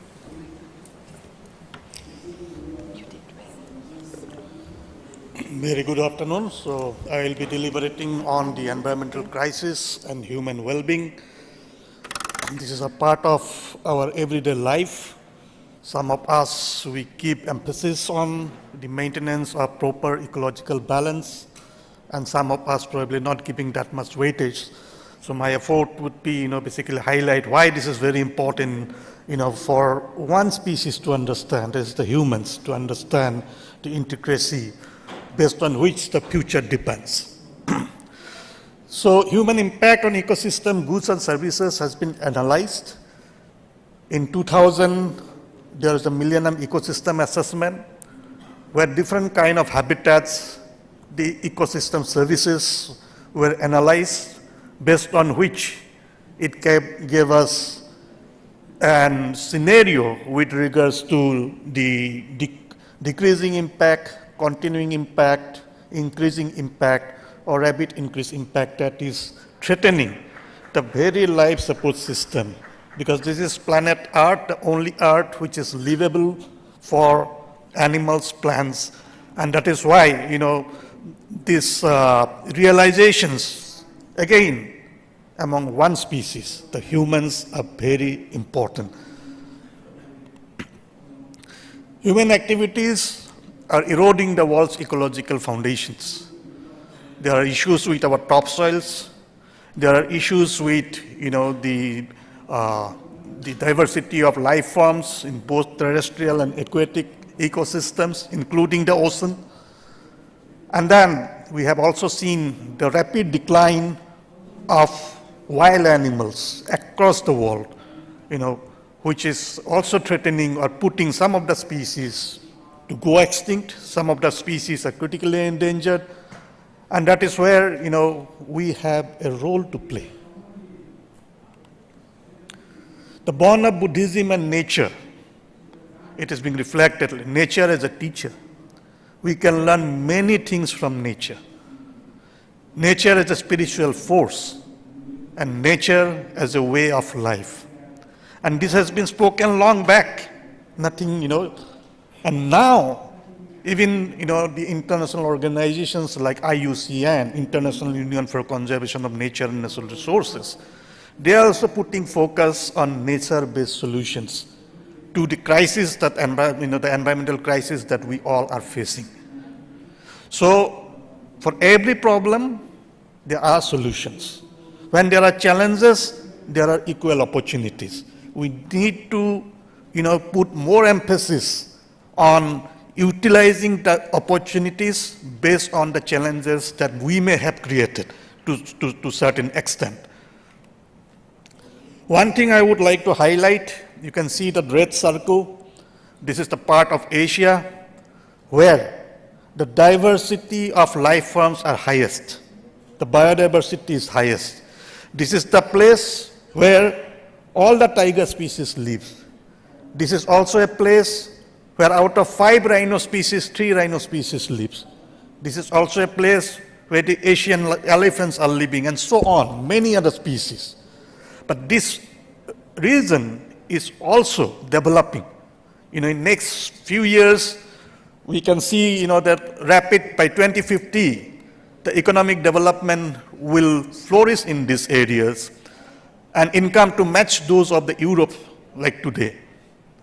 So these are challenges, but how can we make a balance so that, the ecological balance can still sustain the ecosystem goods and services that help us to live along with the, the economic development that everybody is, looking for. So that balance is very important, and we can do balance if we know, if we study nature, if we feel that we are part of nature and not outside nature. That is what Dr. Barbara Mas has shown in one of her slides. So half of the global consumers will live in this area. So we have more responsibilities in order to trigger a thinking process that could really, trigger a path for sustainable development, as well as, that could also ensure that a representing samples of ecological, diversity in this area are also preserved. Not everywhere in the world the biodiversity are high. There are only few areas in this world where biodiversity are quite high. In India, we are quite fortunate, we have two such sites. One is Western Ghat, the other is Northeastern India. I belong from Northeast India, so I always feel, being from the Northeast India, the nature has bestowed so much wildlife, so much forest, climatically so much diverse, climatic zones. I have a responsibility. And that is why long back in 1989, I founded an organization based in Guwahati called Aranyok. We started with small endeavors, and now, we could motivate people who are joining us, to accelerate our effort to, inculcate in the minds of the people that we have to be responsive. We have to care, we have to share. This is how, the Northeast India looks like from the satellite imageries. Unique landscape, where we have, with a little bit of rainfall, we get flood, then we have mountains, we have snow-capped mountains. And this area, we have biodiversity because of the diverse altitudinal zone. Different altitudinal zones have different temperature regime. And different temperature regimes provides different life forms, different ecosystems to thrive. So being from that area, while I enjoy nature, it also bestowed responsibility to ensure that this nature and natural resources can be preserved for our future generations too. We have some unique species, the rhino, which is also the state animal of Assam. This is a prehistoric animal, but still living. And because the rhino conservation got momentum almost 120 years ago, because it lives, this greater one-horn rhino lives in grassland, ecosystems. And most of the time, the grassland ecosystems are treated as wasteland. If there are grassland, people go for plantations of trees. But grasslands are highly diverse, ecological values. And in these grassland habitats, some of the unique species like rhinos, the deer species, some bird species thrives. If there is no prey density, there will be no tigers. And that is why, the grasslands plays an important role. In a place like Kaziranga, where there are more than 120 tigers now, thanks to rhino, that tiger conservation also got benefited because of stringent protection measures. We have some unique species like the wild buffalo. The huluk gibbons, which are basically in the top canopy animals, they generally, jump from one tree to another tree. They doesn't touches the ground. If they, come down to the ground, that means we have done something wrong to their habitat. That means the contiguity is lost. So presence of these animals in forests give us an impression whether the forest is in good conditions or in bad conditions. So indicators are there in the nature. It is how we can see and we can analyze. Unique species like golden langur, only found in parts of Assam and Bhutan, nowhere else in the world. So we owe responsibility, for these kind of species, and we can do it. The Bengal florican, this is a grassland-dependent species. They are now only found in areas where rhinos are available, because other grassland areas are being altered for other purposes. But because of rhinos, the grassland areas in some of the national parks and wildlife sanctuaries are conserved. These species are also getting benefited. So this whole conservation, is a cascading effect. If we are protecting tigers, that means we are also protecting the other associated species living in that ecosystem. This is another bird called the white-winged, wood duck. It is also basically found in the dense forest, started its distribution from Assam till Indonesia. So these are some of the unique species which are found in our region. And that also, as I said, it is our responsibility to help conserve, the wildlife. Everyone need not be a wildlife biologist or birder, but everyone can play an important role. If you are in a position to influence the decision makers, please do so. If you are, in a medical practitioners, please try to find out how best you can help the people who are guarding these animals in the field, with some good medical interventions or support. If you are a good writer, by writing a good article, you can touch the heart of millions of people. So the conservation of wildlife is not just bestowed on forest officers or wildlife biologists. It is a common and shared responsibilities of human beings. There are illegal trades which are going on, and this is, at the cost of killing animals. Most of, these trades are illegal. We have seen the recent pandemic, how they have stopped our regular movement for over 1.5 years. We have money, but we cannot use it. We cannot fly. So nature has their own mechanism to fight back. We need to learn from these kind of, incidences. Our greed, there is a saying that there is enough for everyone's need, but not for everyone's greed. How we can balance? Tigers are killed for its skin. We can definitely, take a pledge that we are not going to buy any products out of wildlife. In that way, we will help the animals to survive. So individually, we can contribute. That is where, the awareness are very much essential. For India, tiger is a unique species because tiger is a national animal of India. Till 1972, tiger was not a national animal of India. It was lion. And then the Indian Board of Wildlife during 1972 discussed that lion was only found in one province, whereas tigers are equally threatened. And they are found, in many other provinces, and that is how, the tigers has been replaced as national animal of India in 1972 by Indian Board of Wildlife. So protection of tigers is a responsibility, actually, and I think because of the efforts being taken by Indian government, the tiger populations are slowly increasing. There are 53 tiger reserves being declared, which are helping not only tigers, but other associated species to live.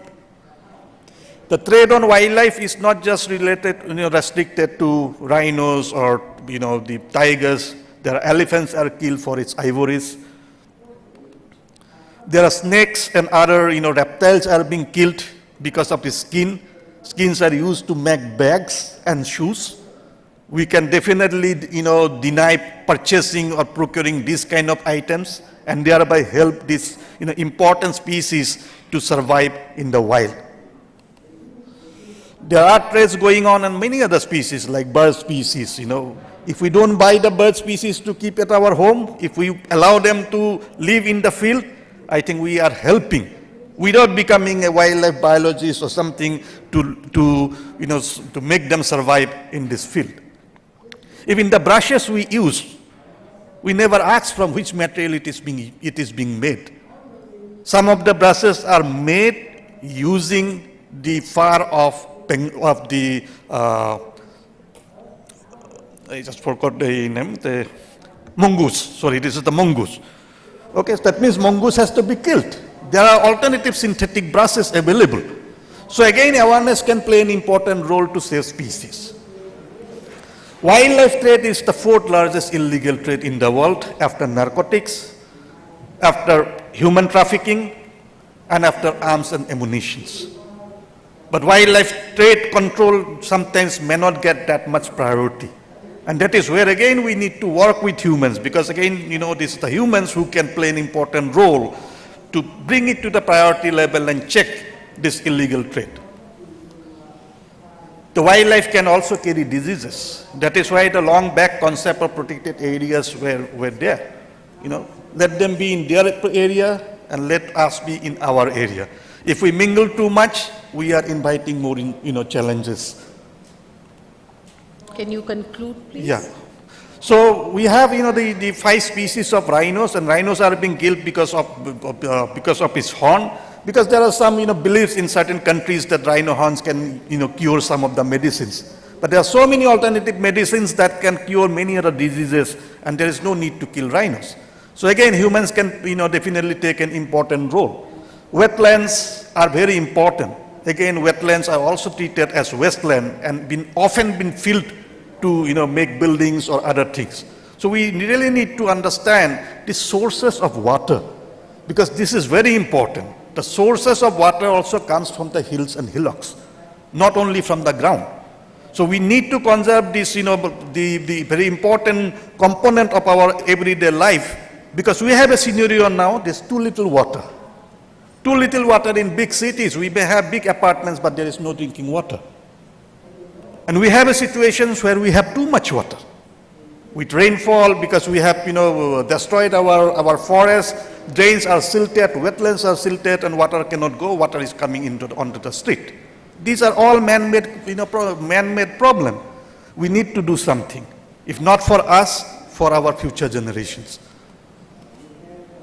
And let us see. We always say we are well educated, and let us see, just compare the pictures with the animals. How well educated species are behaving, and how so-called, I would say, if not educated, animals are actually following a part of discipline. So this is something we need to learn. We need to learn the value of a single tree from different perspectives, from shades, from other ecological process. Because how much we care about our Mother Earth shall ensure future part of ours. Because as I say, this is the only place where we have been living, we are living, and we have to live. There is no alternatives. There is no alternatives. So that is why there are now, emphasis being given on nature positive by 2030, and only one species can make it. This is Homo sapiens, that is us. Human well-being depends on us, not on the animals. It is up to us to really, make our mind to ensure that we achieve our green and clean environment and get our potable water to drink and pure air to breathe through our actions, in a positive way. Thank you very much. Thank you. Thank you very much. Well, the four presentations that we had this afternoon were mapping how the wildlife needs to be conserved and protected, and the only way is through the Buddhist teachings or tradition, because Buddhist tradition is a tradition of learning, and that's where compassion plays such an important role. And we were looking at through all the four papers as to how environment for life that was spoken about this morning becomes so relevant, because we need to protect all our organisms in order to live peacefully, in order to live in harmony with nature, with other organisms, and that is where the principle of pratyatya samutpada becomes so very significant in today's life. Let there be more research where we learn to live with each other. So interdependence is the key. Thank you very much for the time. We do not have any time for interaction or question and answers, and we already have the gentleman here telling us that we have overrun time. If you desire, you can take a little longer, ma'am. May now request, if you finish, Dr. Vinay Sahasrabudhe, President, Indian Council for Cultural Relationship, our special guest this afternoon for his remarks and summary of day one. Shri Dr. Vinay Sahasrabudhe.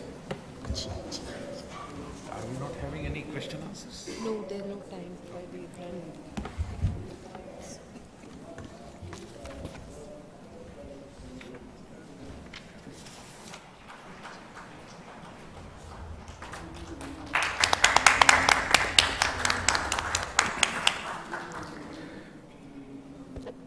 The session moderator, Professor Dr. Sunaina Singh, Vice Chancellor of the Nalanda University, all the distinguished panelists, starting from Dr. Barbara Mas, Mrs. Sarantayu Jigmed Suren, Dr.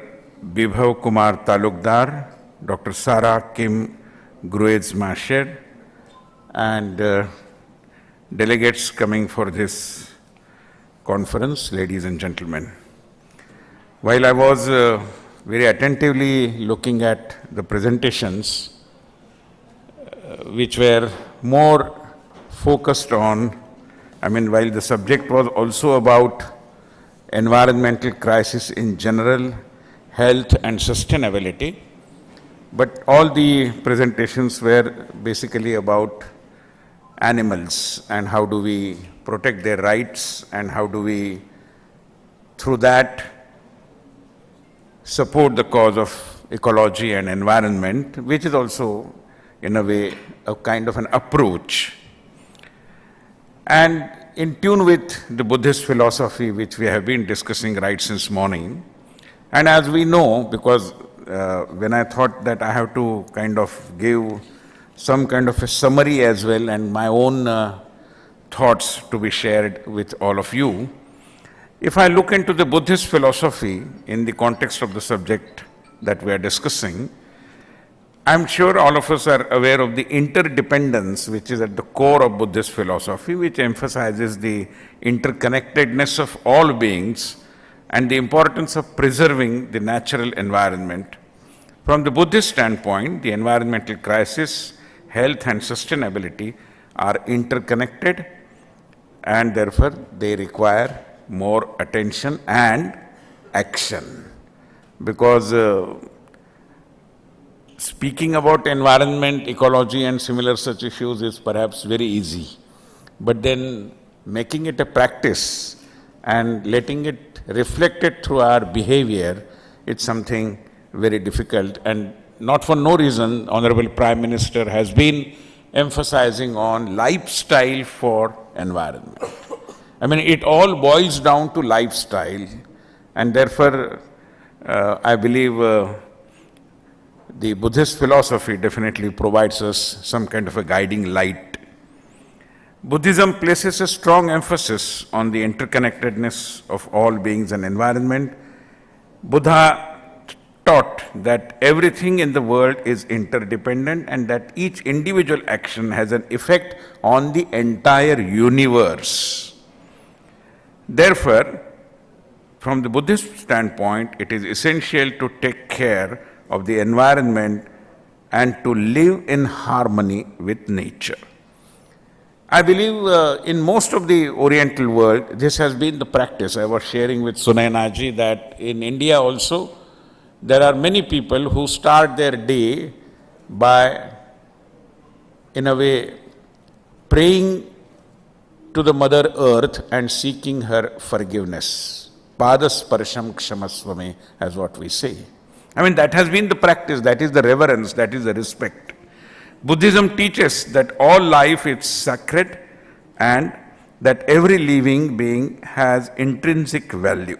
This includes animals, plants, and even inanimate objects such as rocks and mountains. Buddhists believe that harming any living being or any environment is a violation of the principle of ahimsa, non-harm, and can lead to negative karmic consequences. In addition to the principle of non-harm, Buddhism emphasizes the practice of mindfulness, which involves being present and aware of one's thoughts, feelings, and actions. Mindfulness can help individuals develop a deeper appreciation and respect for the environment that can lead to more sustainable and compassionate way of living. Furthermore, Buddhism teaches the concept of impermanence, which means that everything in the world is constantly changing and nothing lasts forever. This includes the environment, which is always in a state of flux. Therefore, Buddhists believe that it is important to live in harmony with nature and to preserve the environment for future generations. In summary, the Buddhist standpoint on the environment is one of respect, compassion, and mindfulness. Buddhism recognizes the interconnectedness, as we have seen, and that has to be borne in mind deeply, which will perhaps reflect some kind of a sense of responsibility in our day-to-day behavior. Insofar as health is concerned, from the Buddhist standpoint, health is considered important because it allows individuals to pursue spiritual development and achieve enlightenment. Buddhism recognizes the close relationship between the body and mind and emphasizes the importance of maintaining a balance between them. I am really surprised. I mean, the modern sciences, especially the allopathy people, now they have discovered that there is something what is known as psychosomatic diseases. I mean, in the Oriental world, this has been the thinking. It is not just body. It is always the very close connection between body and mind that we have been aware of right since the days of Buddha. Buddhism teaches that physical health is influenced by various factors, including diet, exercise, rest, and environmental conditions, and it also recognizes that mental health is influenced by emotions, thoughts, and behavior. To maintain good health, Buddhism advocates the practice such as mindfulness, meditation, and a balanced lifestyle. These practices help individuals reduce stress, cultivate inner peace, and increase the power of resilience. However, Buddhism also recognizes the impermanent nature of the body and the inevitability of sickness and death. Therefore, while it emphasizes the importance of maintaining good health, it also encourages individuals to develop acceptance and equanimity in the face of illness and sufferings. Overall, the Buddhist standpoint on health emphasizes the importance of maintaining a balance between physical and mental health, cultivating mindfulness and inner peace. I believe all these things are also kind of applicable when we talk about, and they become very, very relevant when we talk about sustainability. Because as a student of social sciences, I believe what all matters is the relationship dynamics. How do we relate ourselves with the outer world? How do we relate ourselves with the inner self as well? Parallelly. It cannot be just one way. We have to relate ourselves with the outer world and with the inner self as well. And this has to go hand in hand. In fact, we were discussing about animals. Ma'am, there are many people who are now researching on communication with animals. I know about a case study, a journalist turned animal activist in Maharashtra. He is a photographer, basically a wildlife photographer. But later on, he developed the knack of talking to the elephants. And now he is giving solutions to the people in the Department of Forest, how to tame elephants. And he speaks in Marathi. And when he was invited by the government of Kerala to handle a similar situation there, he thought perhaps that Marathi may not work over here, but somehow even the Marathi spoken by this person was understood by the elephants in Kerala, because it's a knack. The way you relate yourself, your inner self, taking it right to the heart of the elephant or the animal as well. So basically it boils down to the relationship dynamics.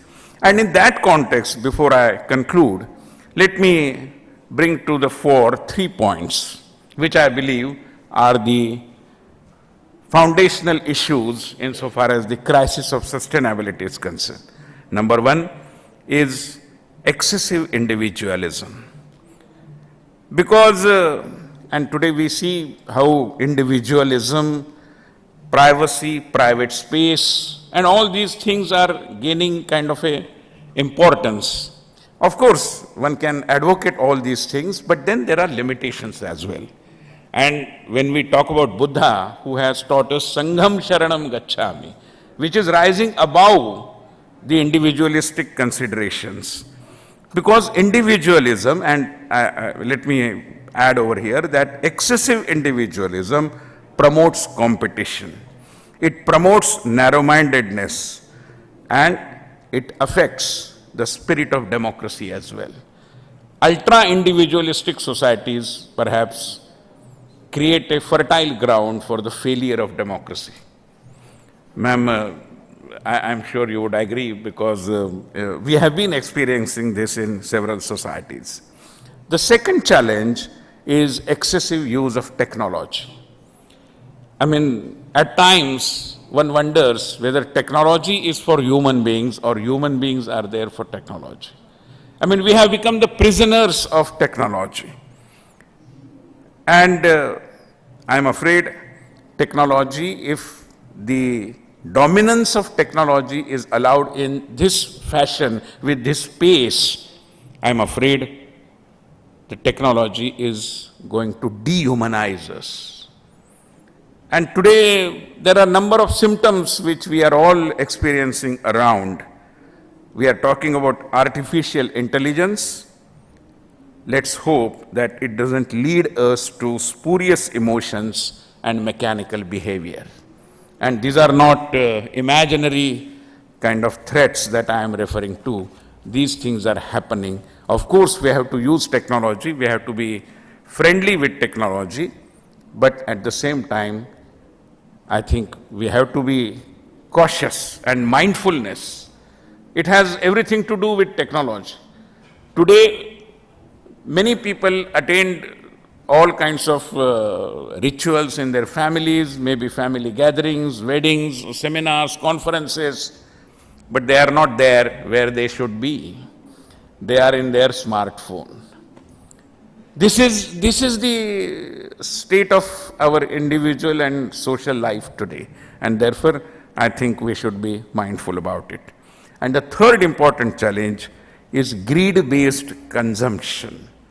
I mean, need-based consumption is okay, that is required. But when we move towards greed, and why does this happen? Again, all these things are interconnected, I believe, because I was talking about the relationship dynamics. Too much of individualism leads to excessive use of technology and leads to some kind of insecurity within our minds. Because all along, wherever you are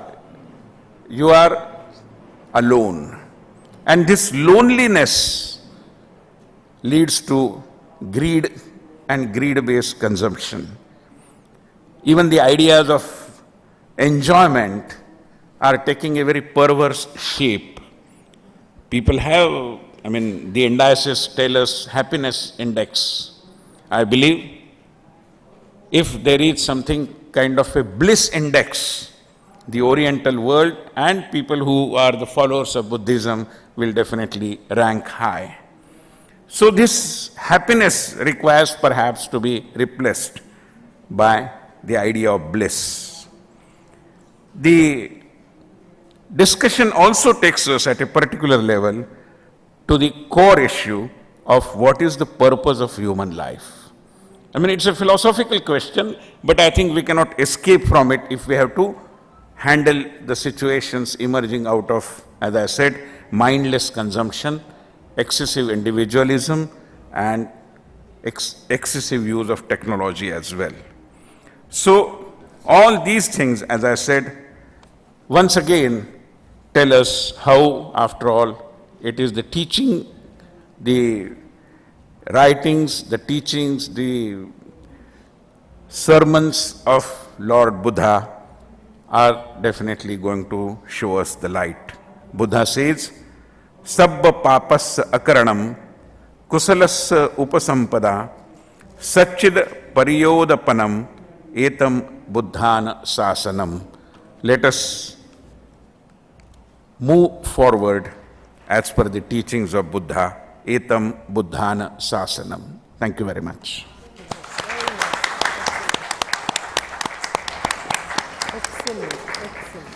Thank you, Dr. Vinay Sasbudhe, and we once again thank our illustrious moderator, Professor Sunaina Singh, Dr. Biphav Kumar Talukdar, Dr. Sarah Kim Gurez-Mesher, Mrs. Sarantuya Jigme Suren, and Dr. Barbara Mas.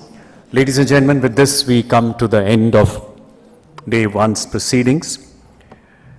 A small announcement I would like to make about today evening's program. We'll have break of 2 hours, and thereafter there will be a cultural program wherein we will have a film by the famous director Binoy Bahal on first 700 years of the world's Buddhist paintings. There would also be an Odyssey performance by the renowned dancer Kavita Dwivedi and her team. About tomorrow's timings, the registration commences at 0730 hours at 7:30 hours. You are all requested to be seated before 8:30. The chief guest would be arriving at 8:30 and we commence early tomorrow. So I would again like to reiterate tomorrow's timing for you all to be seated for the inaugural session is at 8:30 hours. Thank you once again for your time, for your cooperation and for your participation. Thank you. Victory in time. I must congratulate you.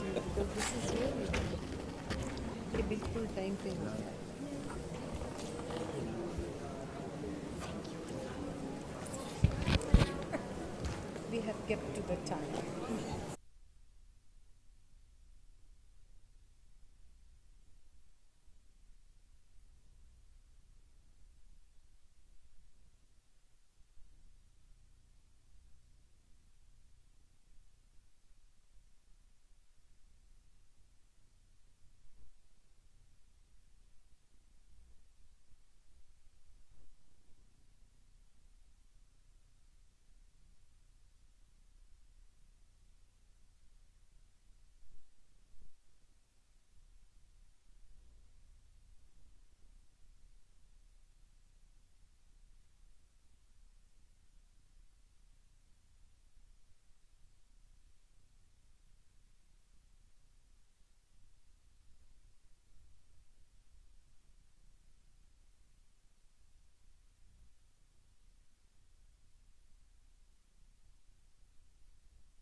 एक announcement करना है, ये book है आशीन सरला का, वहाँ पर रखा हुआ है, जो चाहते हैं ले सकते हैं। अच्छा, this is free of cost? हाँ, free of cost.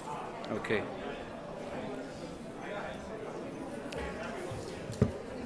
What is the name? What is the name of this book? Very nice. बहुत अच्छी. अच्छा कर रहे हो.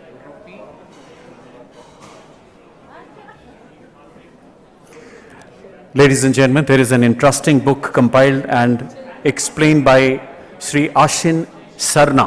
The book is there near the gate. You're all requested, all those book lovers.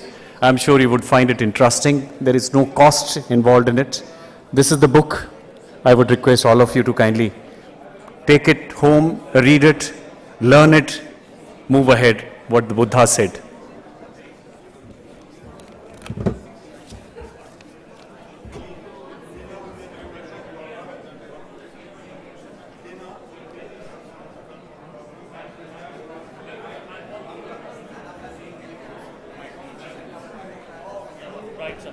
But not very late, 8:30.